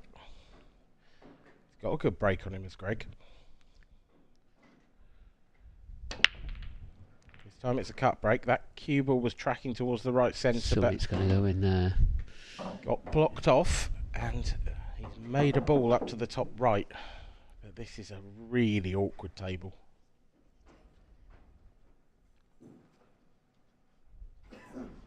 feel like you can't really afford to go yellows because of that yellow that Greg's pointing his cue at. It's so isolated. There's no easy way to get that out.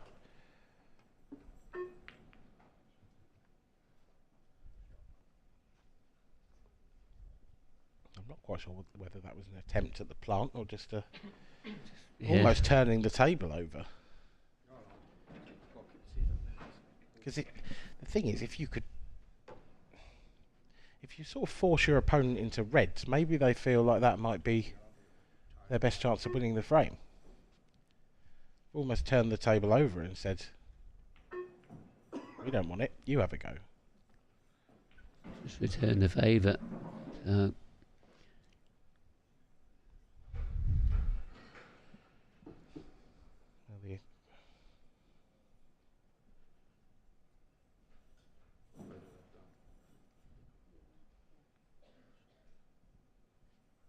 Tricky to see what the best option is here. I think this is one of those there where you possibly want to use your extension.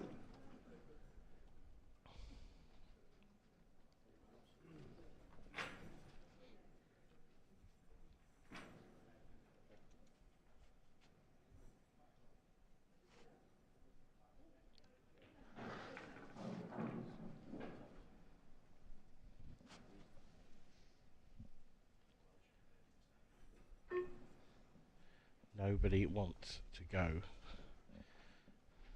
reds here.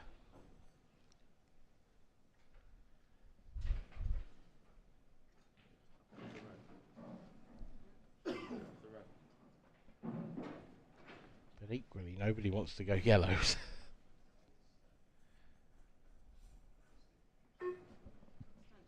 Extension, please.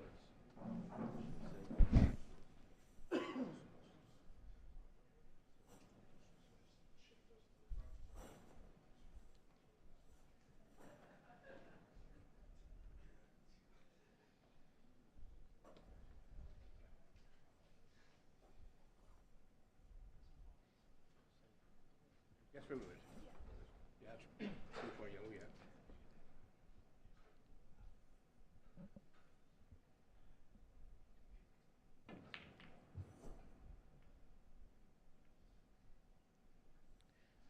Okay. There's still a long way to go in this frame, isn't there? Yeah, the yellow in balk is not in a good position, and the two reds on the left-hand side are also not in a good position, and it's hard to see a way out on either colour set. It's just quite unusual, actually. Greg's taking the initiative.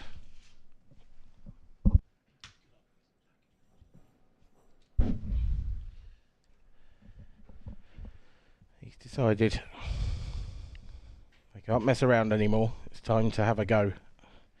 Or at the very least, get a colour set. But both sets still have a fair amount of control here.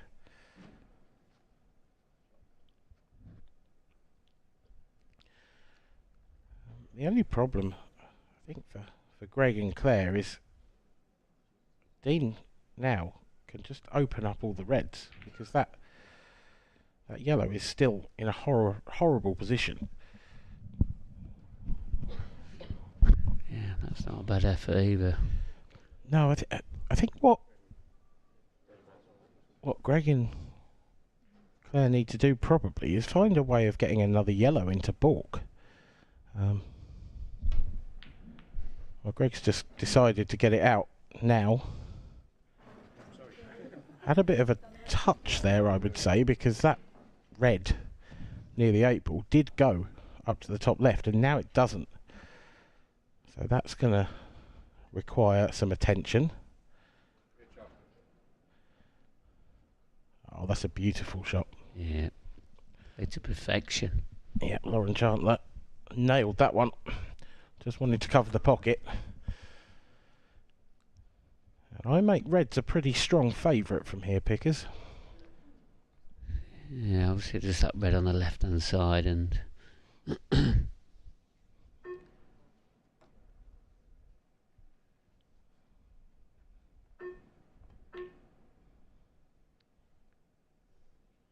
covering the pocket. I get it. The only problem is that red does pass down into the playing red onto red plant. So as they just put that yellow there to block the black. Or does it go into the left centre? 6-5 in the doubles. Wow. 6-5. We need to keep a close eye on that one, I think. We do indeed. So, because if not, with that one more frame, goes to Morley and Fryer. It's going to be a shootout.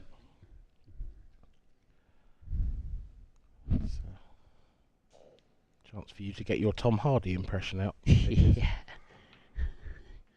Sure, you'll do a better job than me at that. We need Dan Davey for that, I think. Yeah. He's the impressionist on the team. Yeah, he is, isn't he? He's gone now, though, isn't he? He's on his way home. Yeah, selfish. Yeah, safe journey, John. John? John, Dan. Did I say John? Hello, what a Dan. shot this is. What a shot this is. Wow. That's superb, and I think it's worked out okay. Because you're still on the one over the bottom left. So I have the cushion though as well. Yeah, if you pot this, and as long as you get out for the other one over the corner pocket, got to get out. Got to get out. It with something. That's all right. It's all right, I think. I don't know.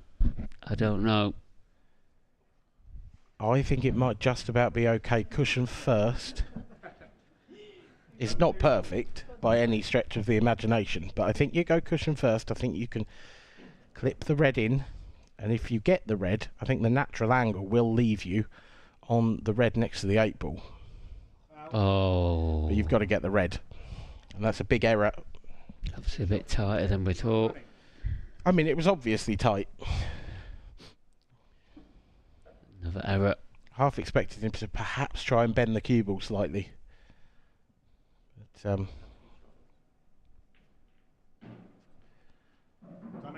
bit of confusion about, I think, picking the cue ball up here. Not entirely sure. TV table. They have to do it.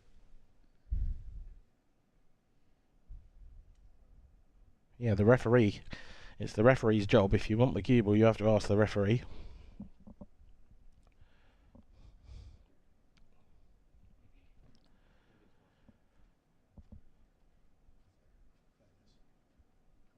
Just wonder if Greg and Claire will. Not entirely sure what's happened here. Oh, did they perhaps not know whose turn it was? Didn't want to play out of turn, so we're just double checking. Clock's running down. There's only 10 seconds left, so Greg needs to get a move on here. Although he has had enough time to think about the shot, you would think. That's not great. That's not great. That 8 ball does go in the middle, but it's much more difficult than it could have been. Yeah, he rushed that shot. Not sure what the confusion was, as you said. It's not 100%, but it looked like that's what it was. That whose shot it was.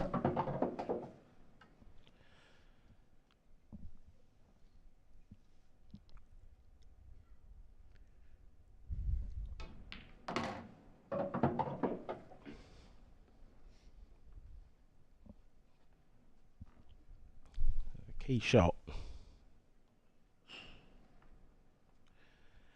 will be that last yellow in the balk area. It will be Greg's shot, and his task is to get Claire as close to that 8 ball and behind it as possible.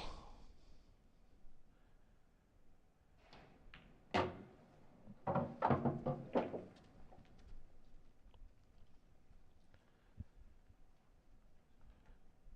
think he'd like a little bit of angle. Doesn't want to be straight on it.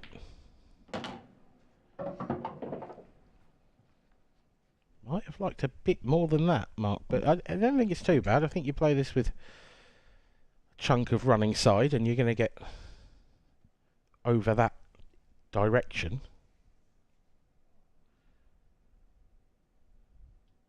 He's going to try and screw it, is he? Stun it across? Played it well. Played it beautifully. That's a great shot.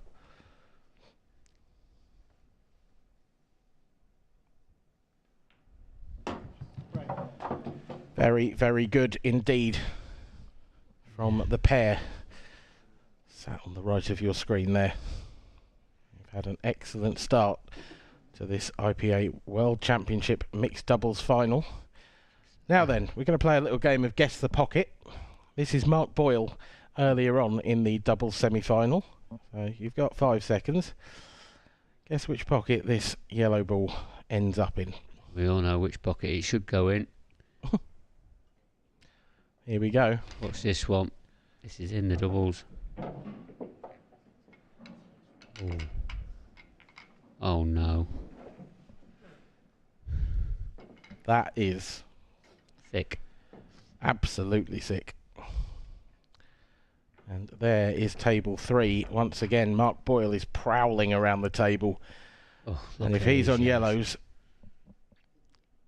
with Gio Edgar, it's hard to see a way back to the table for Wade Morley and Wayne Fryer, isn't it, Mark? Yeah, you'd expect this to be over at this opportunity. They're looking like they're going to be into the final. As you've already, highlighted that, there probably were the best 2 pairs on pen and paper at the start of the event.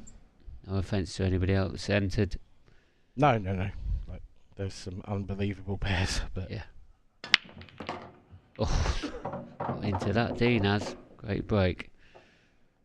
What's the opening shot like? I'm not sure if it's on that yellow in the centre. Yeah, if Lauren's on the yellow to the right centre, then this is a really good chance. If not, she's got a really tough opener. She's only really got openers on yellows. You've got the longer one down to the bottom left. That is horribly tough. Attention, please. And no guarantee of position either. You've got to give that some to get the cue ball back out. You almost just want to drift it in perhaps and play on the yellow next to the 8 ball next. Just keep right across that. There was a bit of pressure, I think. What has she left for her opponents?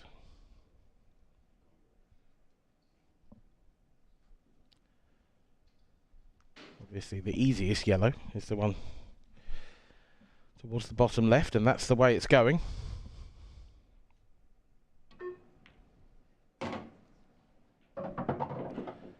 Is that a helpful little nudge? It's not really.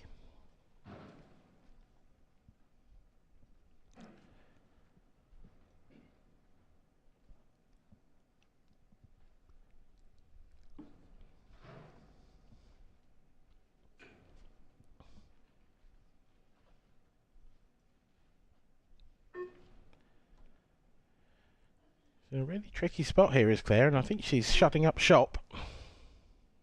And she's done it very well. It's a good shot. Yeah, I think she's done what she could there. I mean, it'd have been... She may have left a red to left centre. She may also have left a red to top left corner.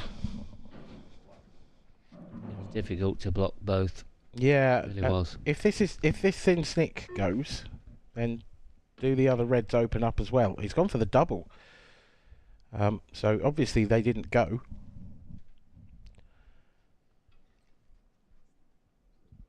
I don't think that's worked out too badly for Greg and Claire there. You can see that yellow closest to the camera. If you land nicely on that, it goes to this bottom right corner pocket, and then there's the yellow to left centre. So as long as you get on that yellow, well, I would have thought those would have been the last 2 yellows of the finish, but Claire's not on it now. She's not on very much at all.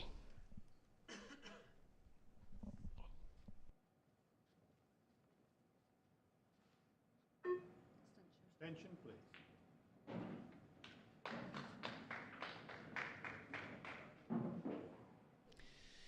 So you heard a little bit of a round of applause then. And Mark Boyle, Gio Edgar, they're into the final. They did go on to clear them yellows up. And there's the official like result there in your top left hand corner. That final will be up straight after this one in the doubles against Stephen Ellis and Craig Marsh. Scotland v Wales in the doubles. England versus England in the mixed doubles. And this frame is right in the balance. Both colours now have their share of problems. That's a great pot from Lauren Chandler. Possibly come just 3 or 4 inches too far here for Dean. If he was straighter on this red, he'd like to be. I think he might just try and cover the pocket now. No, he's gone across table. Now, does that red go to the top left? It doesn't look like it does to me. So now might be time to shut up shop. If you can get that red in the way of the yellow, then there's every chance. Oh, it did go. But they're really scratching here. They are really scratching around for this finish.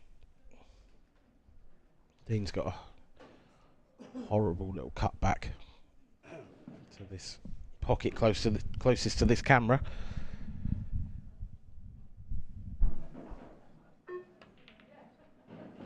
He's made it, but he's made the cue ball as well. And things are going from bad to worse for the pair from the northeast. One visit. I'm running. This is a massive chance for a 4-1 lead, and in a race to 6, it's hard to see a comeback. Not impossible, but 4-1 in a race to 6 is a big, big lead.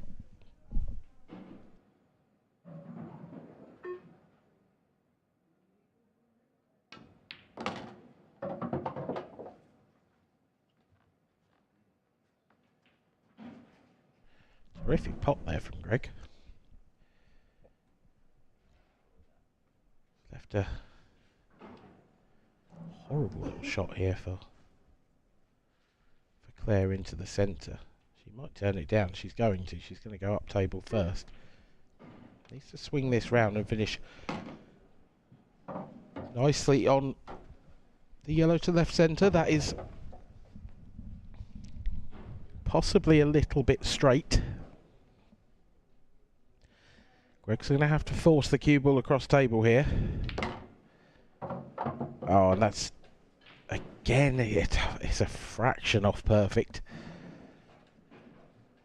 I thought it was going to be ideal.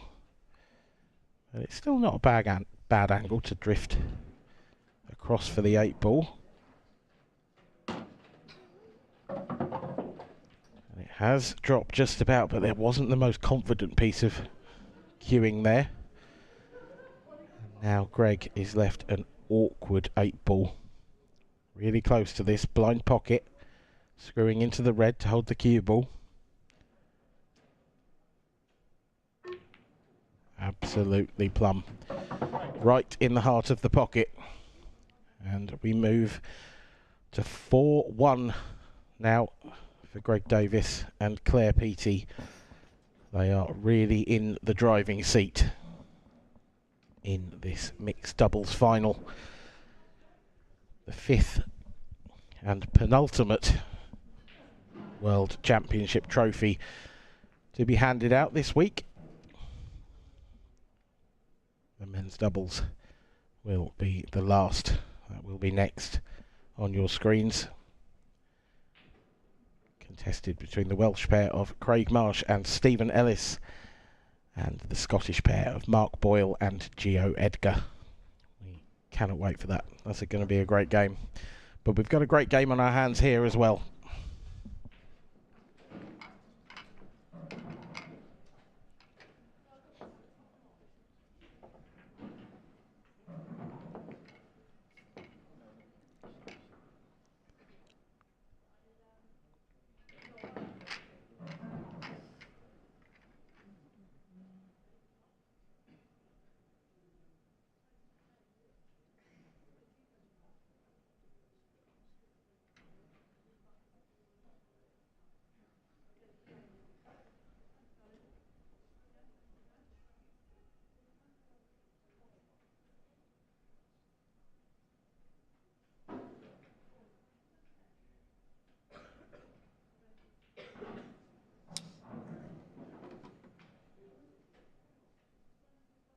6.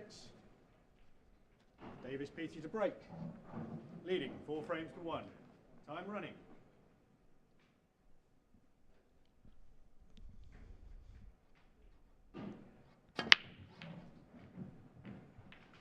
Good connection from Claire, but nothing down.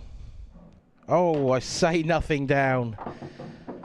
The last ball rolling finds its way to the centre pocket. It didn't look like it had the legs. Look at that, just there, rolling, rolling, rolling, and finding the pocket. That's going to be a little bit of a heartbreaking sight for their opponents. So it's that lovely, lovely opening shot there from Greg Davis. The big problem on reds is over on the right hand side of the table. It's the red closest to the camera. Is Claire going to have a go at getting into it now? She is. How's it going to come out? That's not bad. It goes now. There's one key positional shot to come in this frame. If you can get the cue ball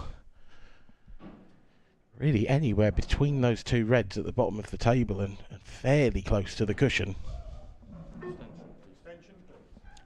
then you would think that would be the frame 1. What's Greg going for here? Is he trying to carom the other red in? Oh, what a shot! What a shot! I'm nowhere near the laptop, but clip that one. This is an absolutely world-class shot from Greg Davis, and it should be a frame winner. How about that?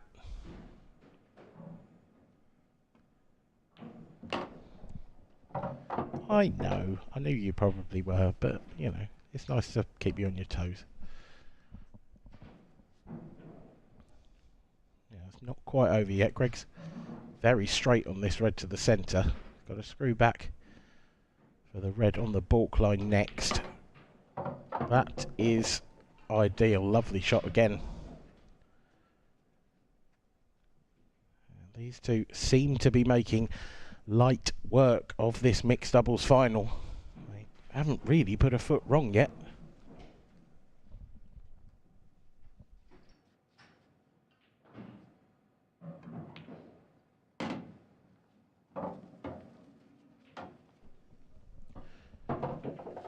Another good shot required here from Greg, but the 8 ball goes in both corner pockets, so he can come back down table just like that. He's going to leave a straight black. This is great stuff from these two. Almost perfect pull. But the frame-winning shot there from Greg Davis was the billiard shot he played to pot the red on the bottom rail. An absolute stunner. And will go down as one of the shots of the tournament, I'm sure.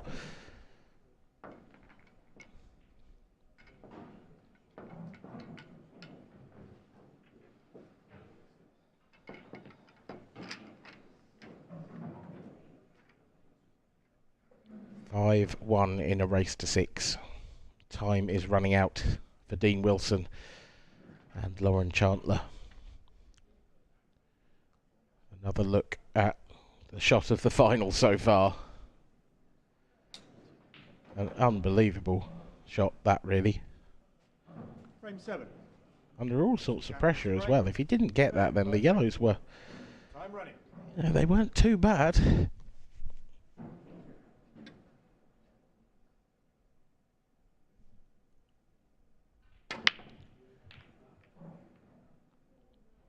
And when it's not going your way,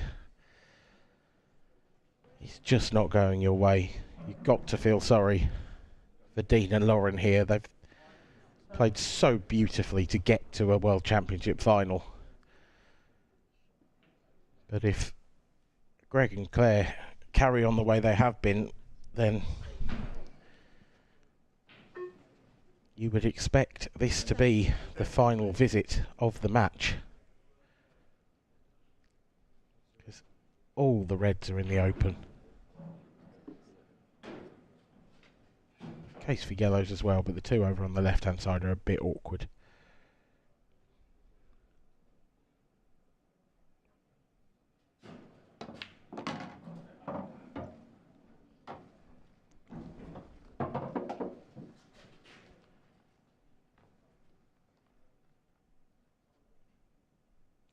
Slightly underdone that from Greg, and then brought back into perfect position by his partner. A great team effort here.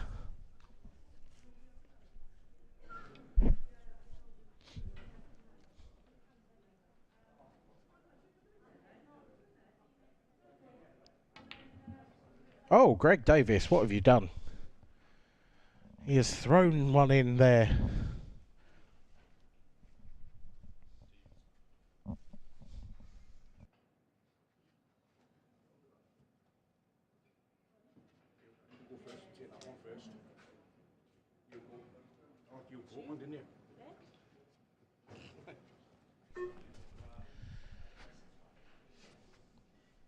Opportunity then, perhaps.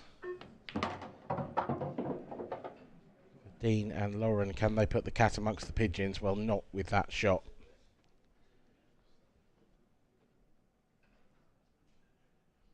Dean's gone ultra attacking and it hasn't quite worked out.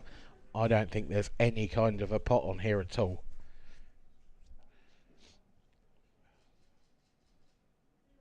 What's Lauren lining up? Is this a double of some description up to the top right? She tried to cut it down the rail.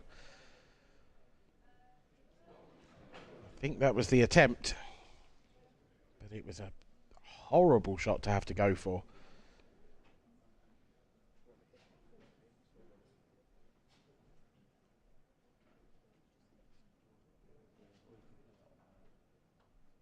A second bite at the cherry for Claire Peaty and Greg Davis.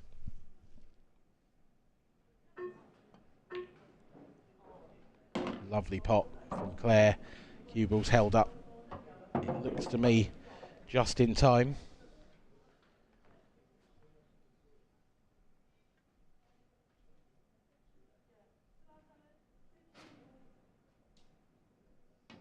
You feel one more good shot and this World Championship final should be over.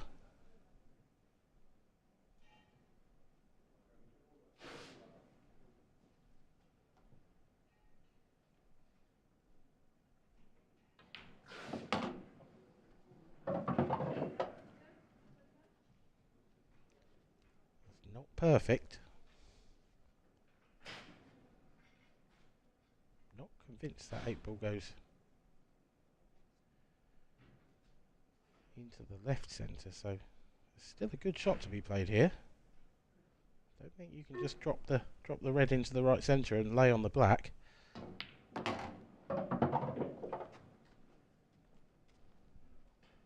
Does it go long?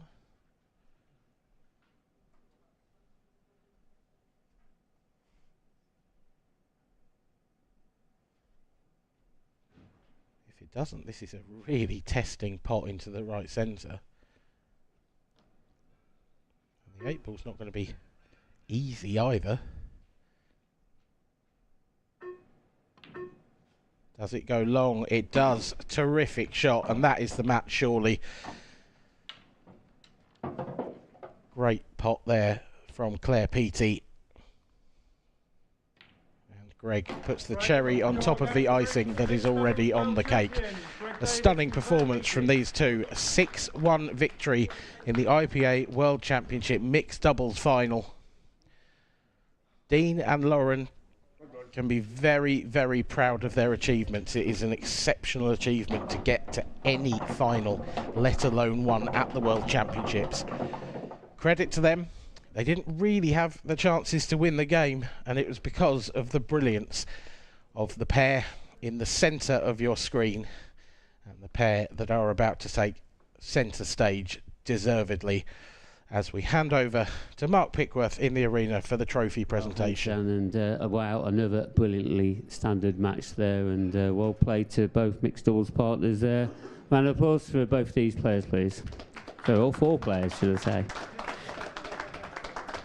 Dean, Lauren, please step up, just take a mic, just have a few words. Didn't seem it like it was going to be all day. Just, I mean, you started off very strongly, and just a few bits that went wrong. Would you say, Dean? Yeah. Well, we started off very well. Then pretty much couldn't get one hand on the table the rest of the match. Well, they were flawless here. Yeah. Apart from that ready miss in the middle in the last frame. Other than that, they were brilliant.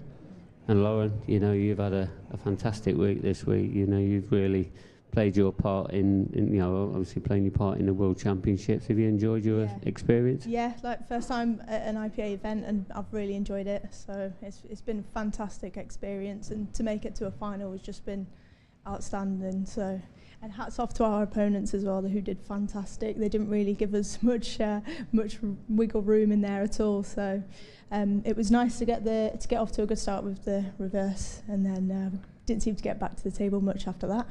Yeah, I mean, you both look very comfortable on the table, because, you know, being in this TV arena can be very alien to both of you, especially if you're not used to it. Yeah. I'm not saying that these two are, but, you know, it can really affect you. But, you know, you seem to be very comfortable in it. Would that be fair to say as well?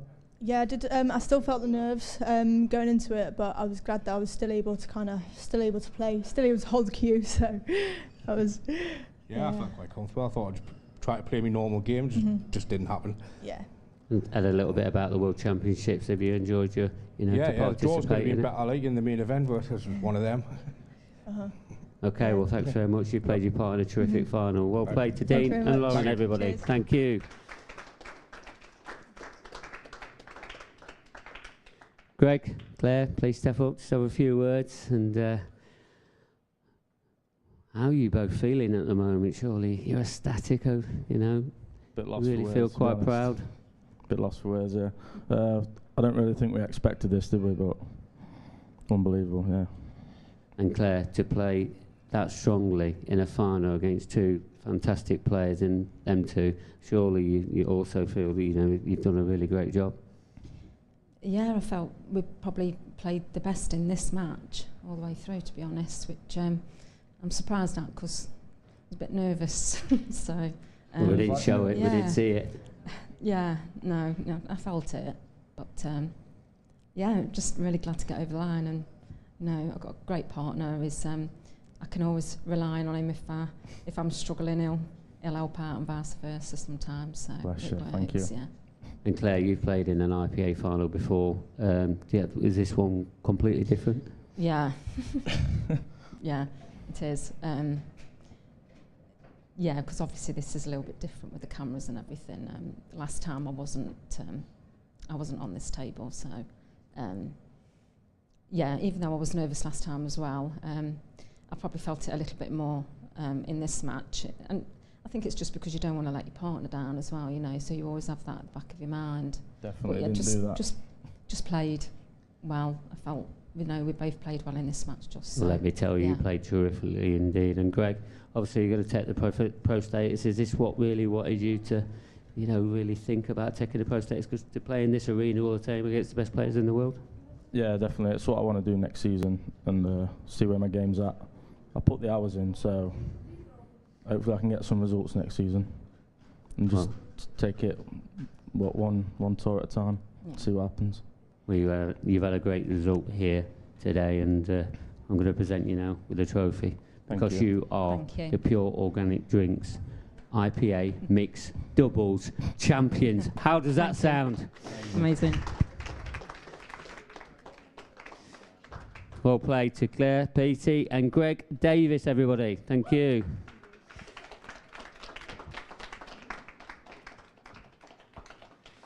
Well, that's another title that has been won. We've got one more left to show. We're going to be up next for the doubles event. Don't go away.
Welcome back to the final event of this 2024 IPA World Championships,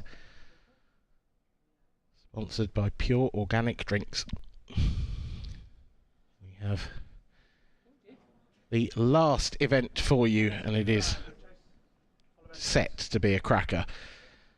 The doubles. There is your first pairing. Made it all the way through the top half of the draw. Mark Boyle, a man who calls this table home practically, and the young apprentice Gio Edgar, and in the other corner, two of the finest players from Wales, Craig Marsh and Stephen Ellis. Craig, of course, former world champion, long-time professional player. Stephen will be a professional next season. Had a fantastic run in the singles last year at the 2023 Worlds. Memory, he made it to the quarters. These two are incredibly strong pairings, and we can't wait to see what they can do in this final. It is a race to 7, but if we go 6-all, it will be a blackball shootout for the title. Let's find out if we're going to go all the way.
Red ball's in play for the Scottish pair at this point.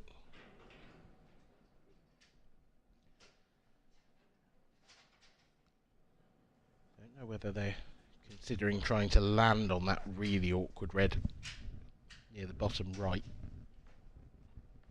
That one, centre screen.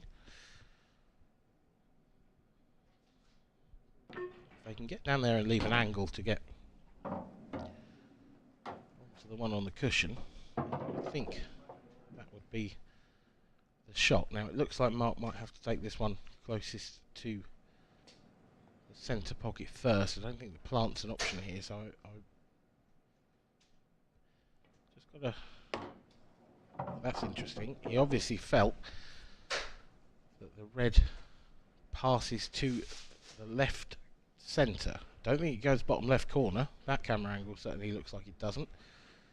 So that's a bit of an error from Mark. He caught that red far too thin if that was his plan.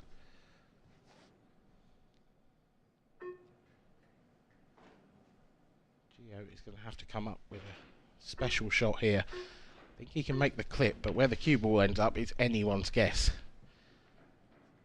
Well, that's not good news. But it's not the worst result. They've got away with it a little bit. Can't see an obvious opening shot here on yellows.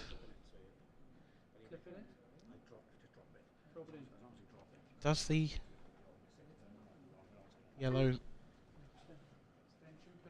of just above the racking line, does that pass to the right centre? If it does, then you would expect this to be the key shot in the frame, really. Everything else is quite simple. Oh, it does. That's a huge result.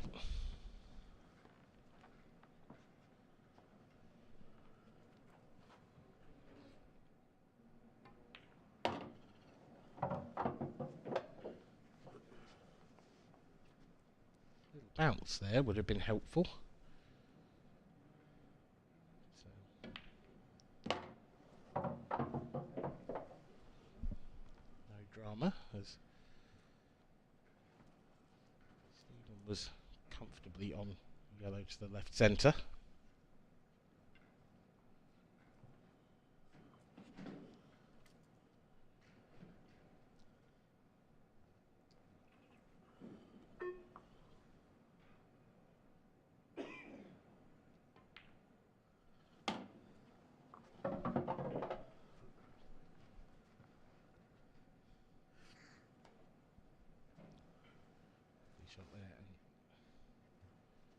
Decision to make here for Stephen Ellis. Does he screw back to the side cushion or does he stun down table? I suspect he stuns, and that's exactly what he does. And now Marshy's just got to drop this in down the rail. Little bit of check side perhaps. Yep, just to kill the cue ball a bit and make sure he doesn't get anywhere near that red in the centre. The 8 ball sees the Welsh pairing take a 1-frame lead.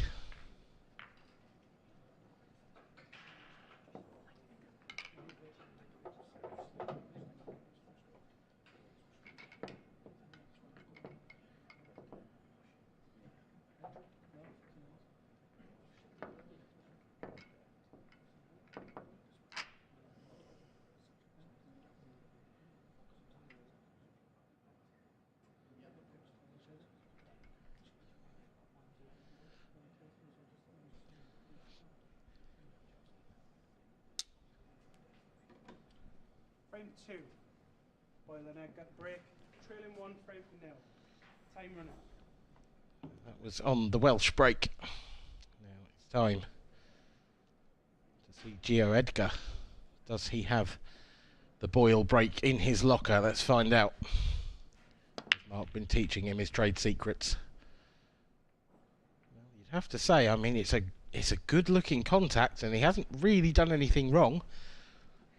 Over half the ball's flying up into the top half of the table, and yet nothing in a pocket.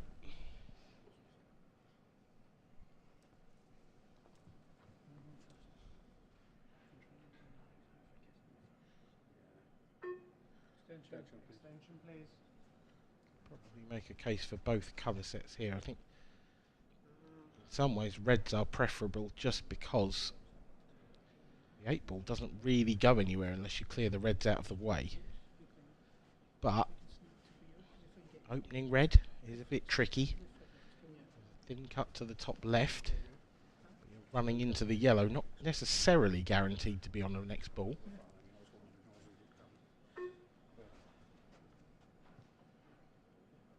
For, I suspect, that reason, it's yellows. Craig probably might have liked to have been a bit straighter on this yellow. To the top right, so he's going middle first.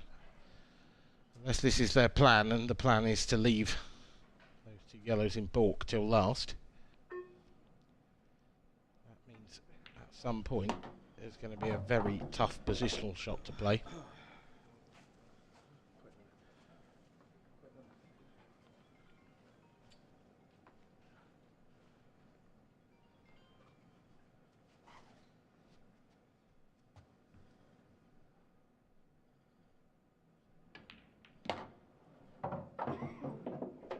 Nice shot from Stephen Ellis. That positional shot he's going to have to play is coming up soon. And he's just potentially knocked that red closest to the bottom left corner in the line of that shot.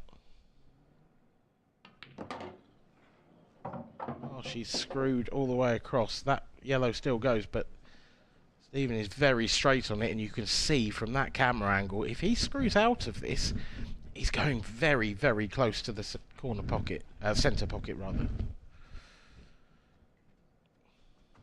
he can avoid the centre pocket, then it's going to have to go twice across the table.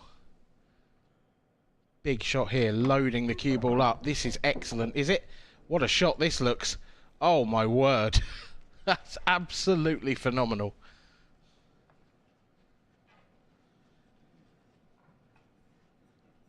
He has done magnificently to get the cue ball there. But the job's not finished. Craig Marsh using all the pocket. Don't think Stephen's got a great angle here to... Don't think he's got enough to run on and off the cushion into the red. He might just have to leave the 8 ball long down to the bottom left corner. See if it goes past the red to the top left, but I don't think it does.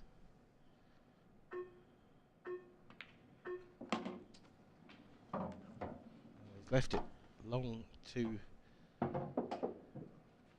bottom right, not the bottom left. Big shot here for Craig Marsh.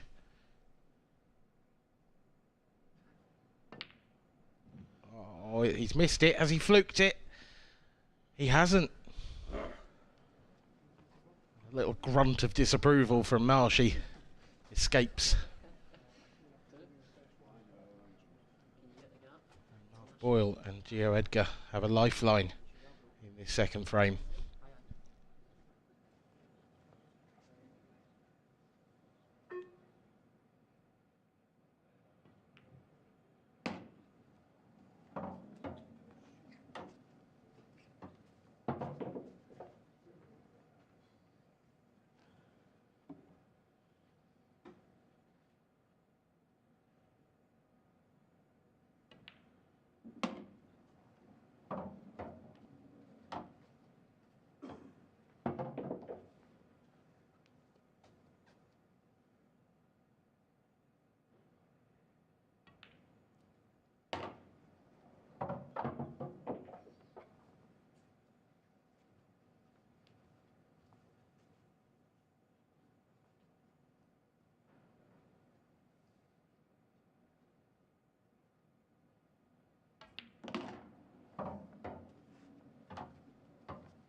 The key shot, the finish done, you feel. That's all the work done.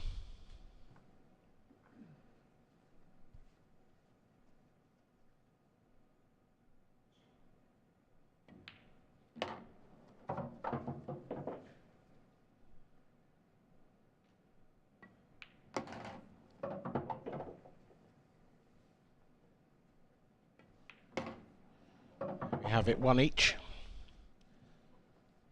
Marsh and Ellis missing the opportunity to go 2-0 up. Get the feeling that this one could well go all the way.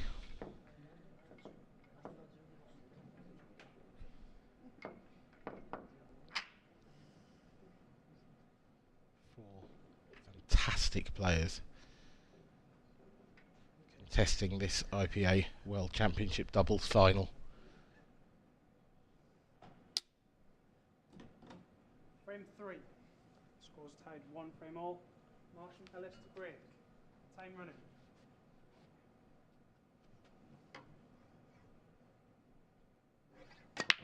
Stephen Ellis has got a big break in the locker, and hasn't he just shown it there? Look at this. Thought that last yellow was going to creep in as well, which would have made the decision very simple in terms of colour set, but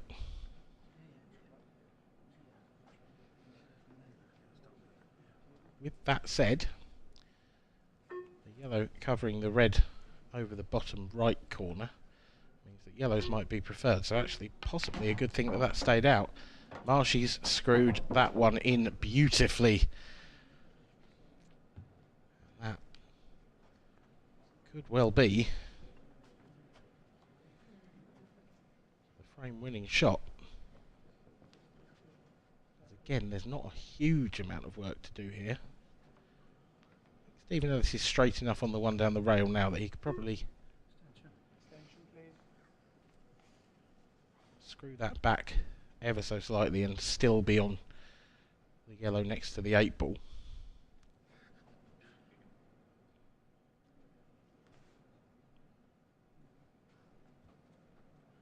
He's going to take it now. Can understand that. Not the best of shots by any stretch of the imagination, though. And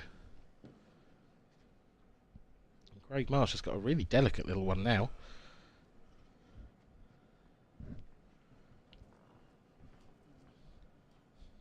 Bridging over that red. To top this through. Get back out. That's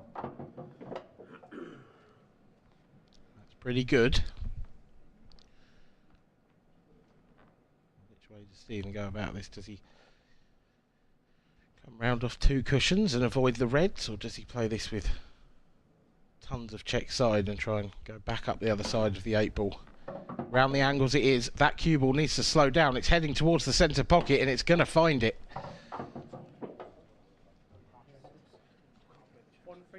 So close to perfection, and yet so far. But I do feel like the key shot was Stephen's first choice of shot. Felt like he should have got rid of the yellow in the top half of the table first.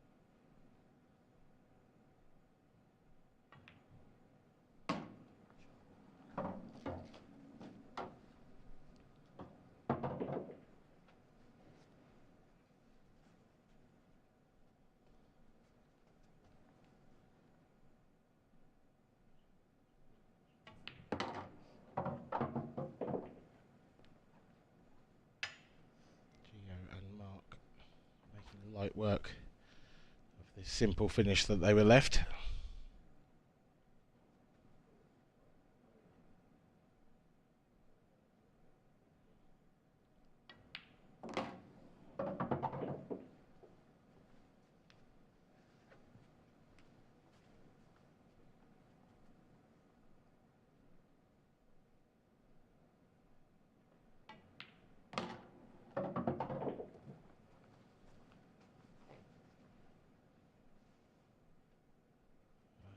Slightly delicate little shot this on the 8 ball, but no problem at all for Mr. Magic. It's 2-1 to Boyle and Edgar. And another chance goes begging for the Welsh pair. They will be sat in their seats knowing that had they taken their chances, they'd be 3-0 to the good here.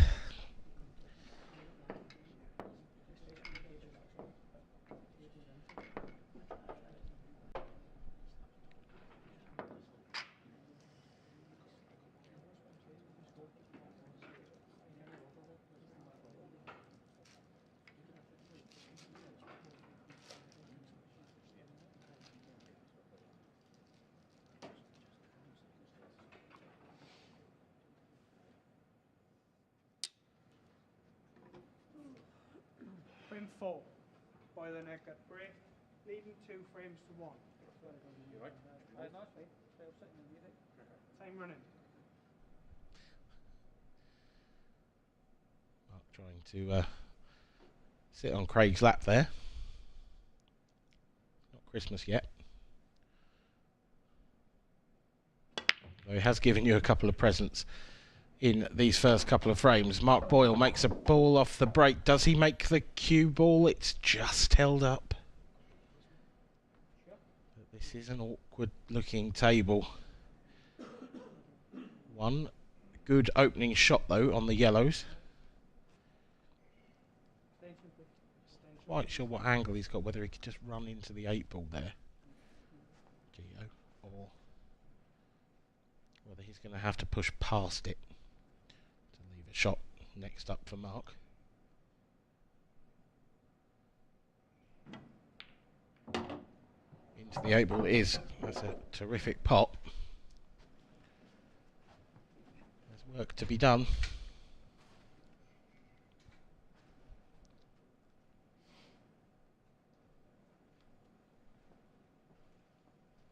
Don't know if the yellow closest to the right centre on the rail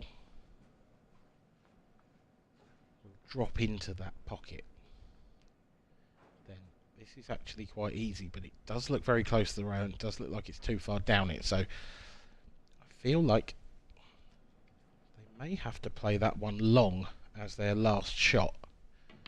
If you get right behind it, back them to make it, but it's definitely not a 10 out of 10 shot, that.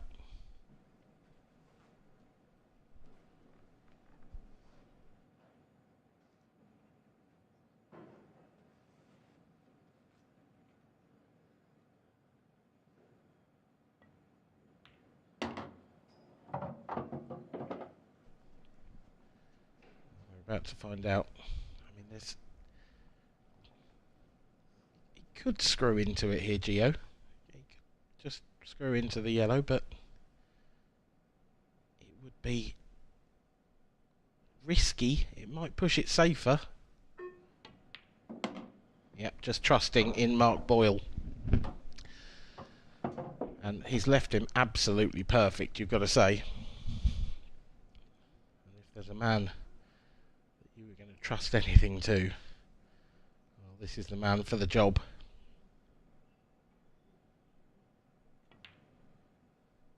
And that is why. Terrific pot.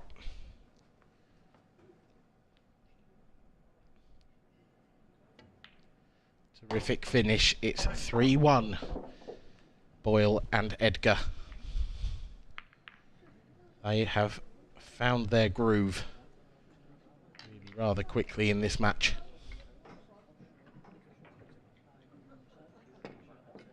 Mark, of course, disappointed, I imagine, with his week's work.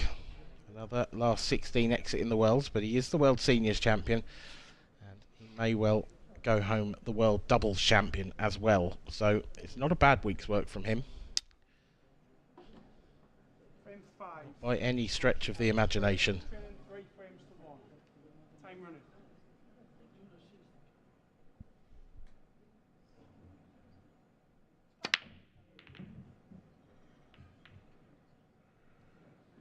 Oh, it's going from bad to worse, is it? No. Oh, she's found a ball. Look dry, that.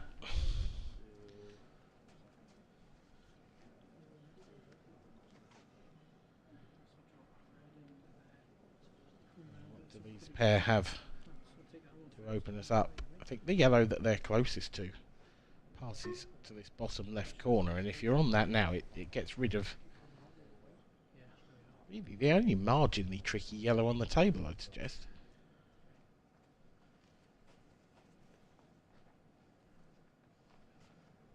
So it'd be nice to clear the 2 yellows near the right centre pocket sooner rather than later.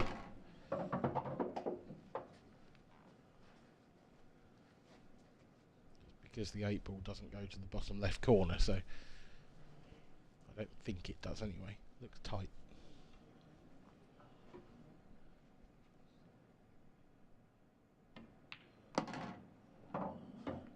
She with a little flick on the yellow. Not entirely happy with that, but it could have been worse.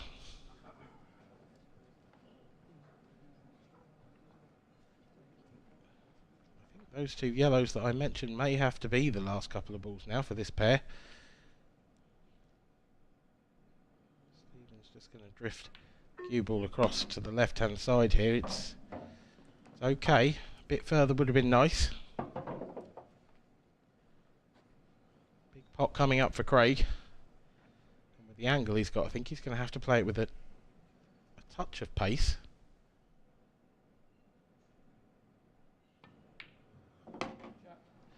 Very good shot. Appreciated by Mark Boyle.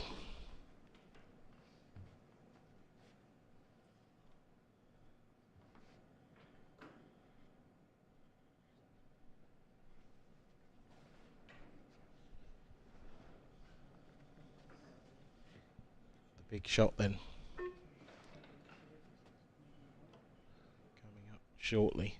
Stevens going to take this one into the centre. Got a bit of an angle here, Craig. Got to make sure the cue ball runs past the 8 ball. Oh, that's a lovely little flick on that red. That could not have come out much better. And this has been a slightly streaky finish, but with a couple of cracking shots from this Welsh pairing.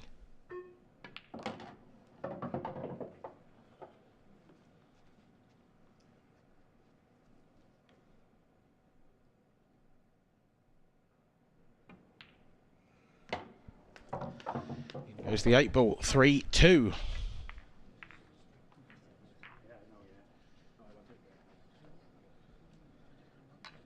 paper, you would say that this is a very close game.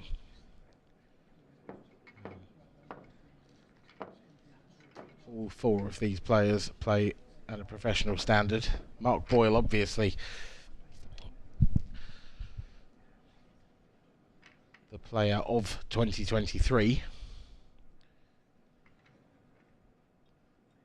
I suppose in some quarters that would give him and his partner Gio the edge over Craig and Stephen. But if there is an edge, it's a razor thin one between these two great teams.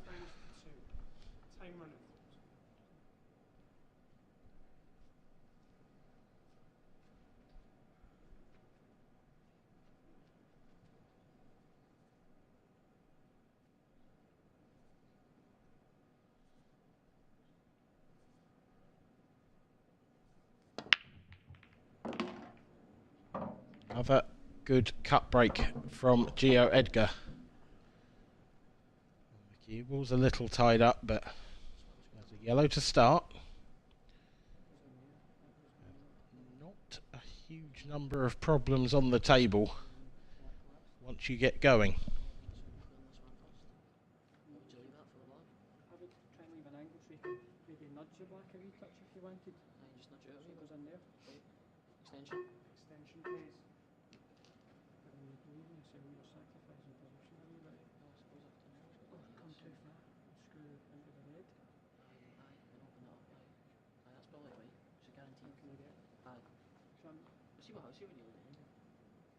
This one next? Aye.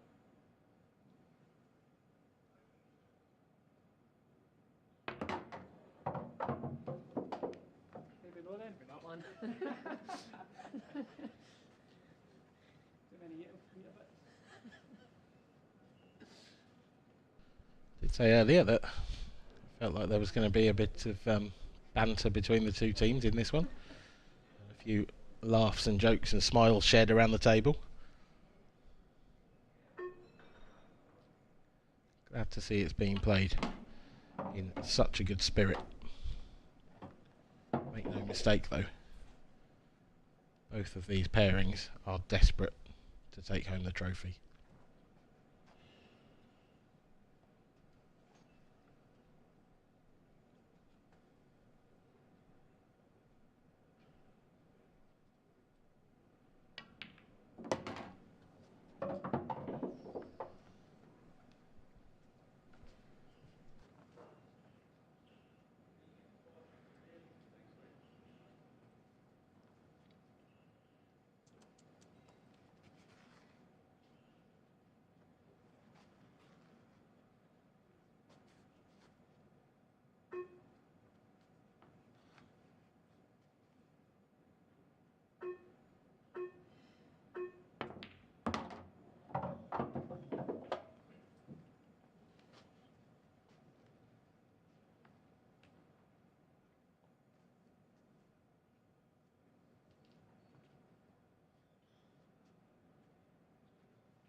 Tee shot. Slightly off angle here, Gio. Couldn't get Mark any closer than this, so this is big. Mark's going to have to play this with probably a bit of running side. I don't know whether he can hold for the 8-ball into the left centre, or whether he might have to play it with even more pace and come twice across. It's really difficult to tell. If he thinks he can hold it and he slightly overruns it, then you'd expect Gio to have a shot on the 8-ball up to the top left. If not, he's gone for the pace, he's gone for a flick on the red, and I think it's just about worked out. I think that 8-ball will go into the right centre.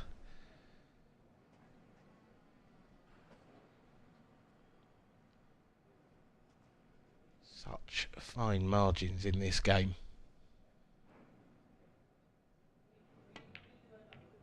But Gio's got down and taken on the 8-ball, and he's missed it. He's missed it by a long way. It didn't even really catch the jaw. This could be a massive steal for the Welsh pairing.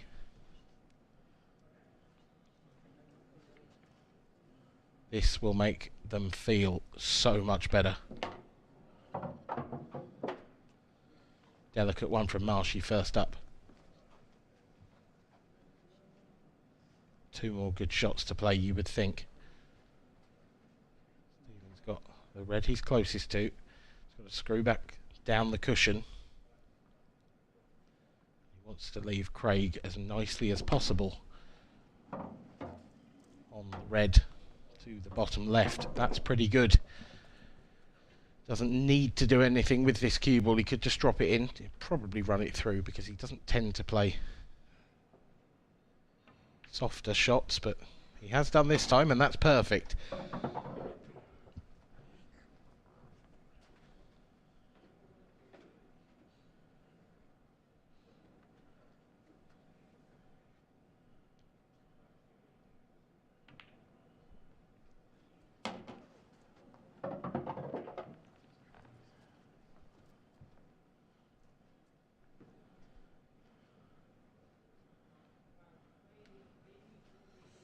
Maybe a shot that Gio Edgar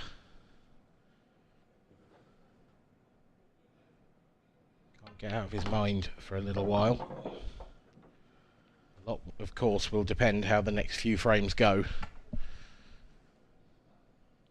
that was a big miss. That was essentially frame. Well, it was frame ball. It was the 8-ball for 4-2, and instead. Back to 3 apiece. We are back level pegging this World Doubles final.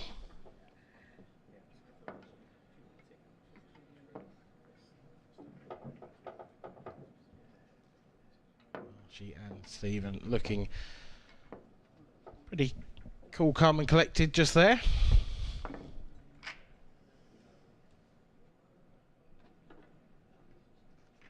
Smile on the face of Gio Edgar, but perhaps a slightly wry one.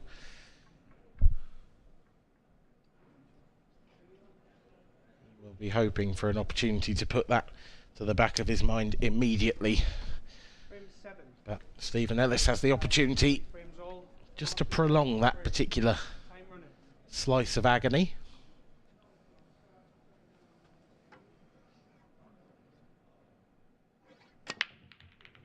Cue ball's close, but it looks safe. And there's a couple of balls flying in. Not really anything to go at here on reds. Only the one yellow, and it's a tricky one into the centre pocket. Not entirely sure what angle Craig's got on that. If it's straight, then he can just drop it in. Run the cue ball through 3 or 4 inches. If he's running into the yellow, then this isn't easy at all.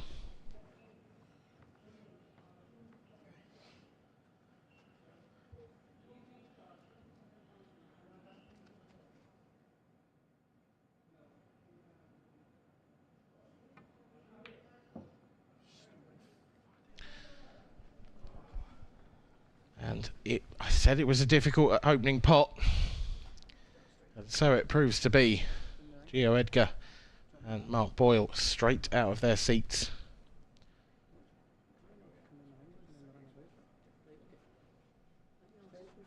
The opportunity. And an open table to attack in this 7th frame.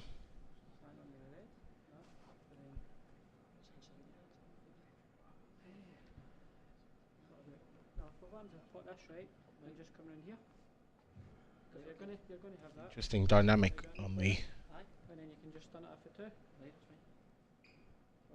doubles with the shot clock in play, of course, because even though you're only allowed to talk before your first visit, you still only got 30 seconds, or a minute if you take your extension. Not necessarily enough time to work everything out. And I think Mark Boyle has undercooked that one. I suspect the plan was to get onto that yellow closest to the cue ball. Now, it's not the end of the world. That yellow's not impossible to get on again. It's also not impossible to pop off the red into the bottom right corner. So there's options available potentially. This is a trickier finish now with that yellow still there, though.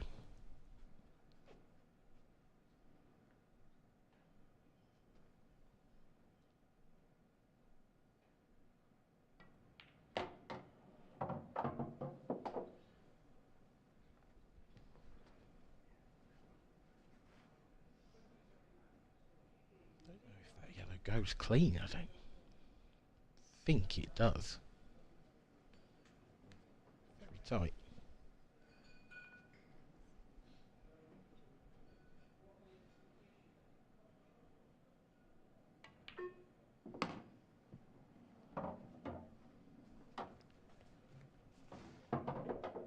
What is the plan here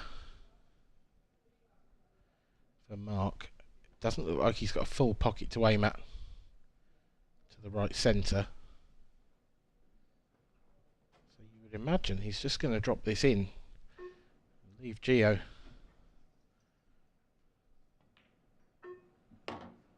Angle, well, he's got an angle to attack the yellow now. He's also got the angle potentially to go round the back and land as Mark Boyle intended to with the first shot of this visit. If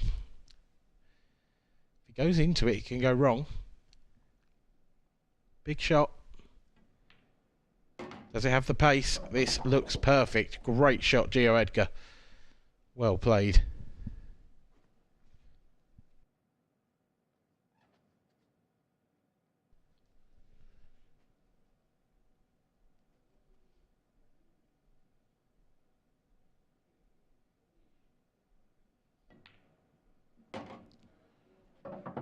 Momentum in this match, swinging one way and then the other.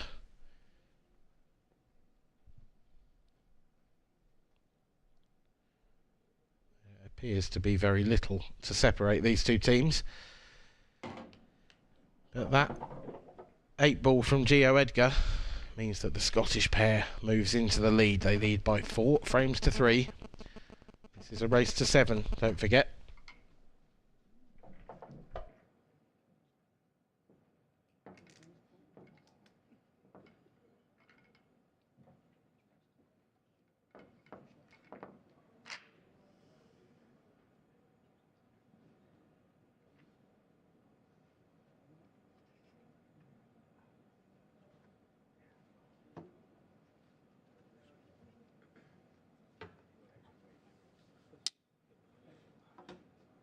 Frame 8. Boyle then get a break, leading 4 frames to 3. Time running.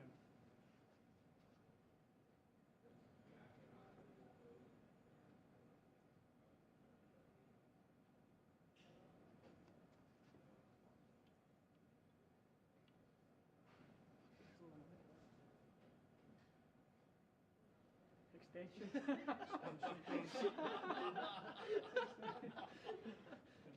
I had that on Monday,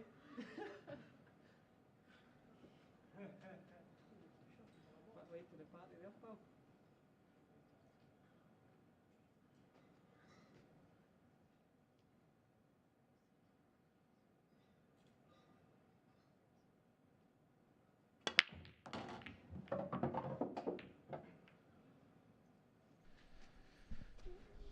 Now there is the Mark Boyle break that we all know and love.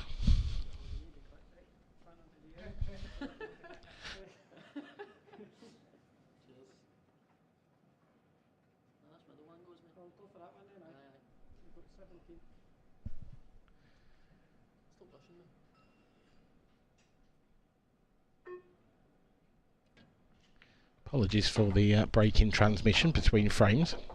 If I'd gone a bit quiet, I had a quick phone call from my co-commentator / doubles partner, and Dan Davey broke down on the way home. So it's currently being recovered, I think I'm right in saying, by Gav Robinson. The pool community coming together to help each other out there.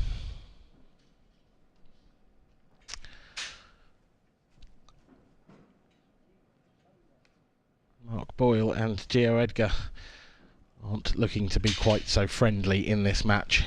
They lead by 4 frames to 3, and they are well in pole position in this match. In this frame, sorry.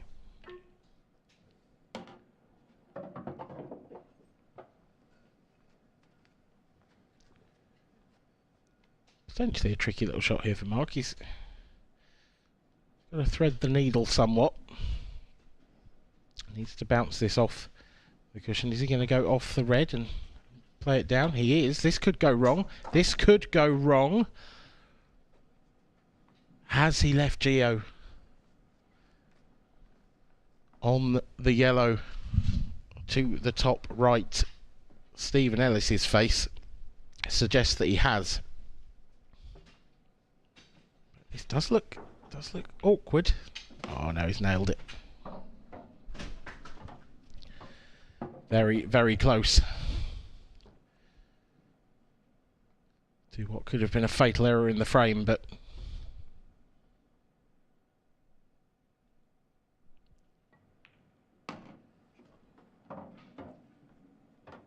it doesn't cost this pair, and they now lead by 5 frames to 3.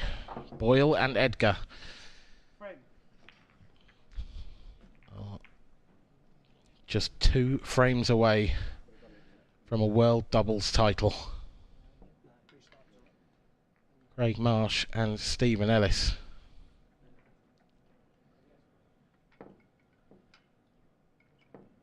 Looking slightly less chipper than they were a couple of frames ago.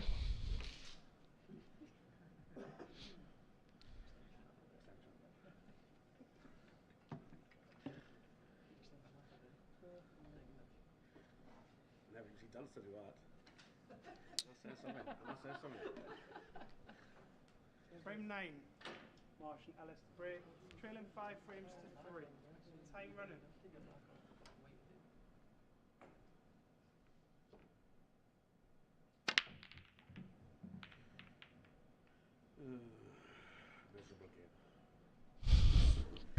Big sigh and a groan from Craig Marsh tells you all you need to know. It's a big split. There's nothing wrong with that connection, and yet there are all 16 balls still on the table.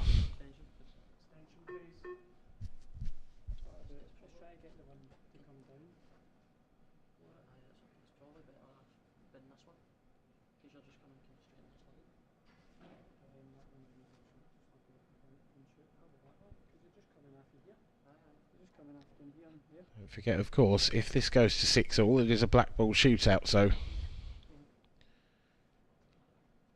Gio and Mark can win this frame, and that is the only way that they would be able to lose this match. And it would, of course, mean Stephen Ellis and Craig Marsh would need to win the remaining 3 frames and then also win the shootout.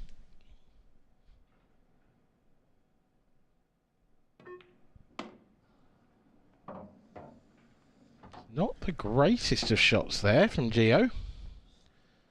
Overdone that a bit. Wanted to be straighter on the one. On the yellow the cue ball is closest to.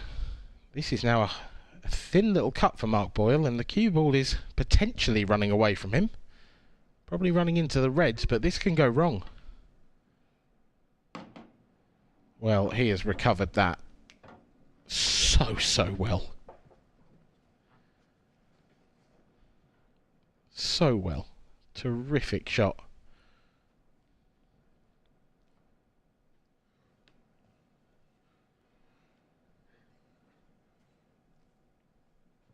Does still add a little bit of extra difficulty to this finish, because it does now mean that there's a bit more work to do with the cue ball.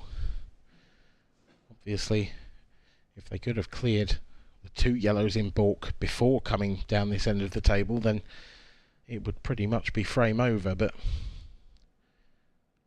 that yellow left in baulk means that there's still a good positional shot to be played here. Hopefully, I think the 8 ball will pass to the bottom right corner.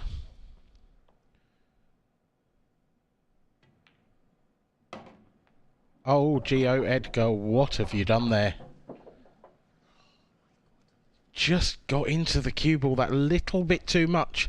Possibly thrown by how grippy this TV table is compared to the outer tables. I think I'm right in saying this is his first experience in the IPA arena.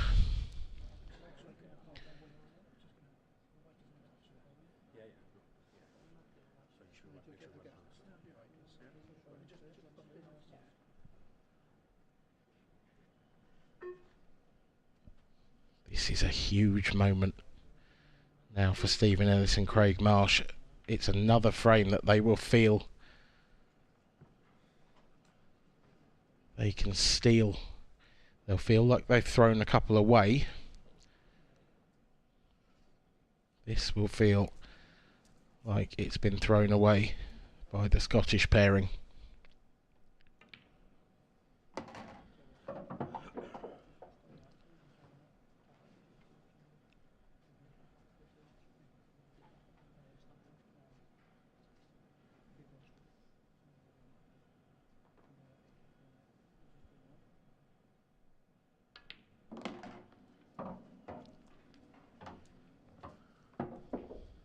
Perfect angle here for Marshy. Just to knock this one down the rail. Pop out. Red to left centre. Not sure if the red furthest away from the pocket we're looking at there is... Don't know whether that passes or not, or whether you have to take the other yellow red first. It doesn't really matter that much, to be honest.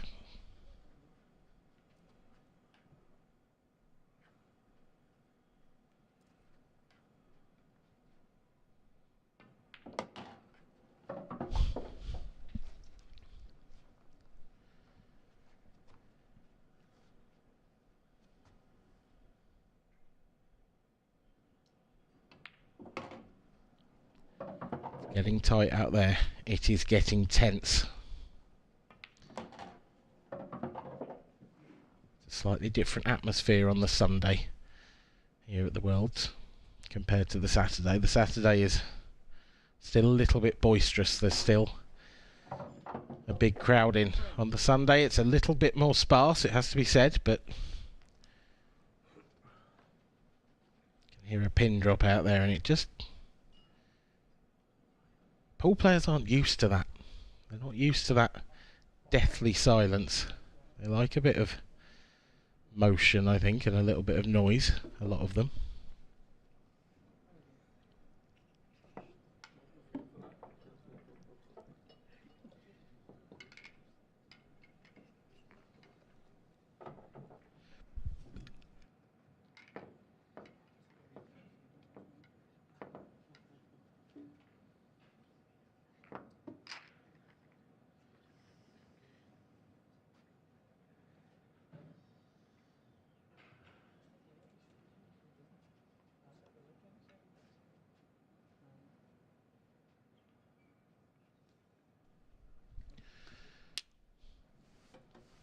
Gio Edgar might be feeling the pressure here. A couple of frames in this match now that have been lost to his mistakes. Terrific player. Such fine margins.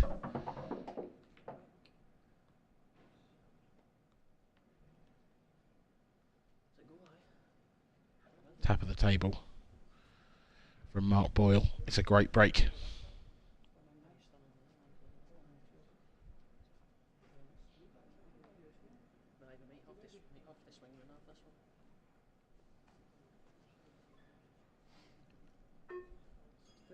Extension.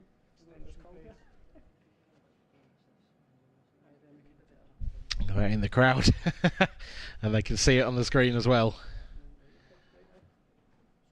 The World Mixed Doubles Champions, Greg Davis and Claire Peaty.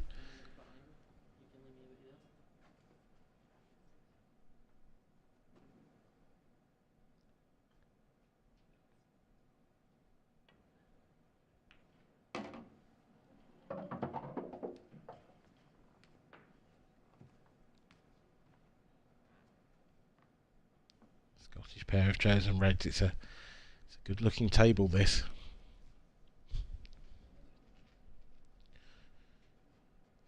But they have both been a little loose at times.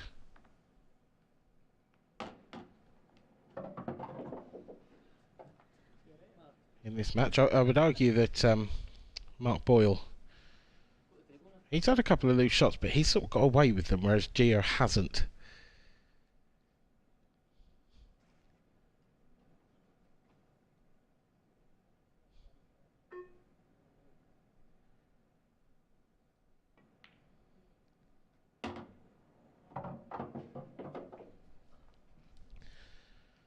Perfect weight of shot there from Mark. Going to have to leave this red in the bottom half of the table now until last.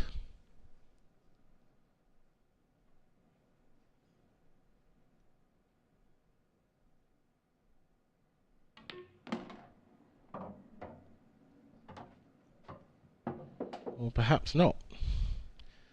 Lovely strike of the cue ball there from Gio Edgar. And it does look very much like 6-4 now, this game.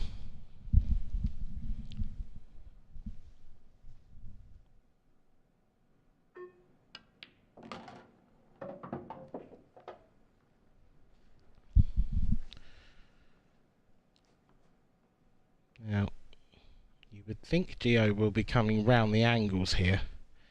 He could possibly hold for the black to right centre. I think he'll be coming round, but if he does come round, he's got to hit it hard enough. And that is spot on. An appreciative tap of the table from his partner.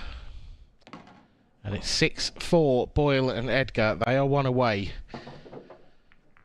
Marsh and Ellis need the last two to take us to a shootout.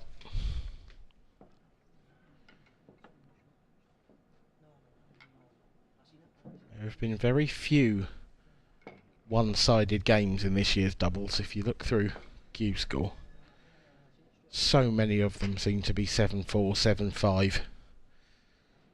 And there have been plenty of shootouts as well.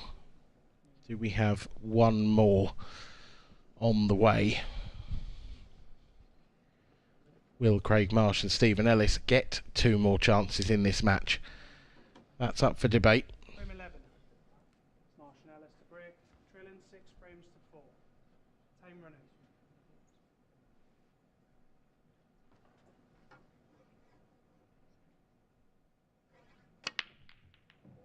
Oh, that cue ball was close, but it's safe.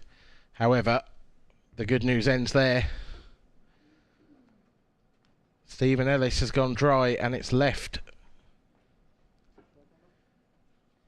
a massive chance for this Scottish pair to take home the World Championship trophy.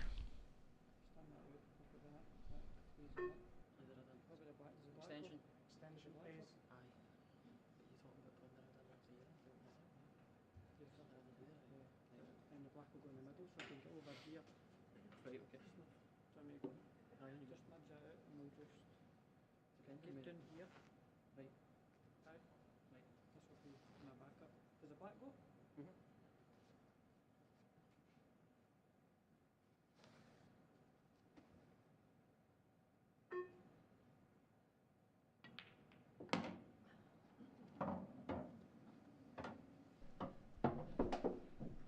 Good shot from Mark, keeps that red in the open as well.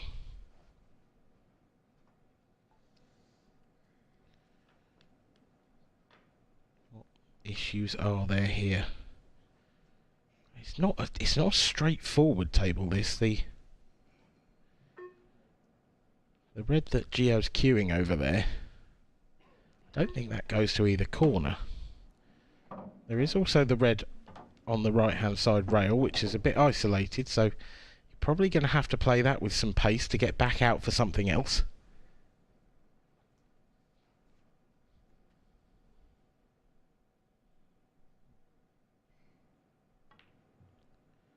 Gone over for it now. This cue ball's close to in off. It's just held up by the barest of margins. Gio studying where he wants to leave the cue ball next. Probably slightly further out into the table, but somewhere near where he is now would be nice. Gonna have to pump this one in down the rail and screw back a little bit. Stunned it. Mark's going to be quite straight on this yellow. There is an angle there. He's looking at whether he can play it off the yellow to give himself some more.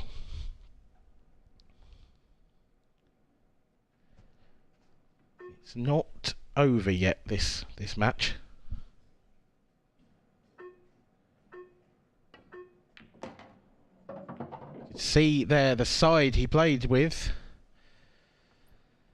to give himself more angle. He was trying to get across the table for the red to the right centre, left centre. He hasn't made it. This is in no man's land. I think Gio might have a shot at the red. He's got to take it up to the top left corner. This is a huge pot and no guarantee of position. Oh, he's made it. Oh my word, that's a unbelievable shot. Under that pressure, and to control the cue ball like that as well. Shot clock 2. That makes up for everything that's gone before in this game. He's not had a bad game, Gio, but he's made a couple of mistakes. That has made up for it in spades. And Mark Boyle, he hasn't, has he? He hasn't gone in behind the yellow. No, Gio's down quickly. This 8-ball goes. This 8-ball goes. It's far jaw, but it's creeping in, and it makes it home. Mark Boyle and Gio Edgar are the 2024 IPA World Doubles Champions. Congratulations to those two. Commiserations to Stephen Ellis and Craig Marsh. A terrific run through the tournament for both of these teams. But the trophy is heading to Scotland. And a huge amount of it is down to the man on the right there, Gio Edgar. That red was such a clutch pot. A terrific moment in the match. And now it's goodbye from me. We're going to head over and see Mark Pickworth for the trophy presentation. Thanks, Dan, and another final played in true spirit and, you know, also played by 4 great players. Unfortunately, a couple of runners up. Craig, Stephen, please join me. Just grab a microphone and have a few words.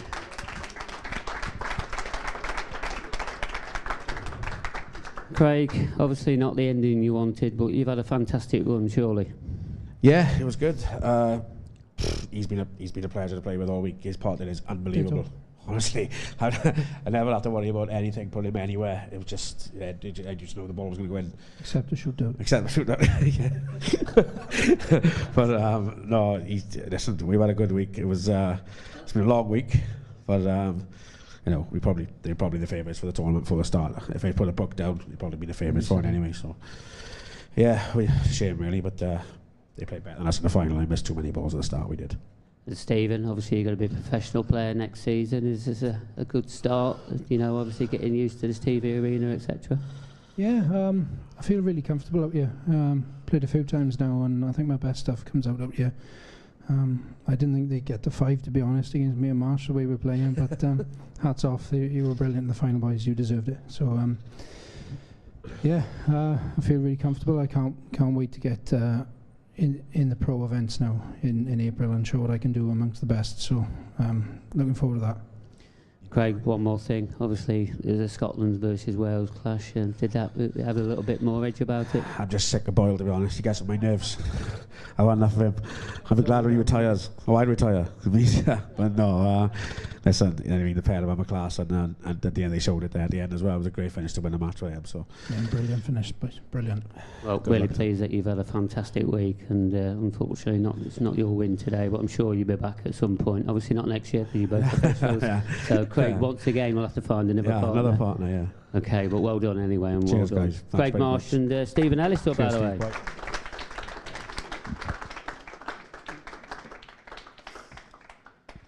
Gio, Mark, please step up, just have a few words.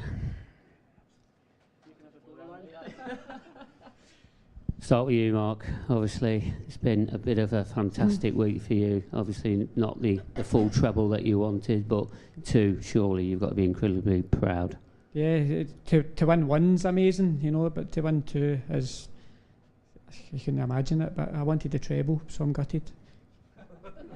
I'm only joking. Never happy, this is you've had most of the trophies this season. You must be all at your There's house. only one I want, and I can't get it. I can't even get by the last 16. So I keep getting reminded. Let me tell you, most of them are in Scotland anyway. No, this has been, the doubles has been a breath of fresh air for us too, innit? It's been we've had a laugh, an absolute laugh, you know, like laughing at each other all the time. But this is brilliant. It's kind of broke up the week, you know, because it is a long week, you know. So as Marshy will know, it's the doubles. It can be fun. It is something different, you know. So and you can't beat that. That was good standard pool in the end there. And Gio, obviously just starting your IPA career and that, you know, obviously playing with some of the best players on the planet, if you want to say that, you know, do you feel like you was at home there? Because you definitely looked it when you was on the table. I made a few stupid mistakes, but it's always going to happen. It's hard to get used to the table. A couple of times I was just getting into the white too much because I've been playing in every game has been in the outer table, so I just couldn't seem to get the white. But I think I made up for it at the end there with my last shot, so I think that cancelled out my mistakes. What one was that? Don't know. Them all. Everyone. And obviously back at home you have so much support, you know, from everybody back in Scotland. I mean, you're surrounded by great players, but also surrounded by great people. Mm-hmm. Yeah, 100%. Yeah, we're lucky in Scotland. Everybody supports everybody in Scotland, you know, and we've got a good pool following, as everybody knows, you know. But like Wales as well, every nation's getting stronger now, you know, and it's all full of good people, you know. The amount of people that love pool now it's off the charts, you know, and it's only getting bigger and better, you know, and the standards frightening, so God knows how far it'll go. You're telling me, obviously, in Scotland's and Wales' hands, you know, the pool's in a really good place at the moment. Yeah, it's in great hands, you know, and it's only going to grow every year. Well, I hope this trophy's in great hands, because it's just about to go into yours. So I'd like to announce that you two are now the Pure Organic Drinks IPA Men's Doubles Champions. Mark Boyle, Gio, Edgar, everybody.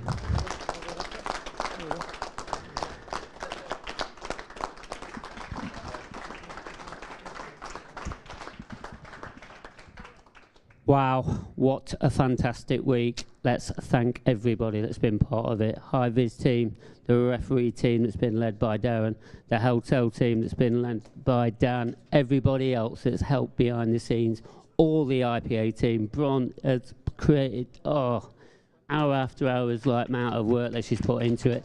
The audience that we've had all week have been fantastic, and especially you at home, the audience. You have been amazing. So much thanks for the support that you've given us, and we'll be back soon. We're coming back here, and we're back in about 5 weeks' time. Stay tuned.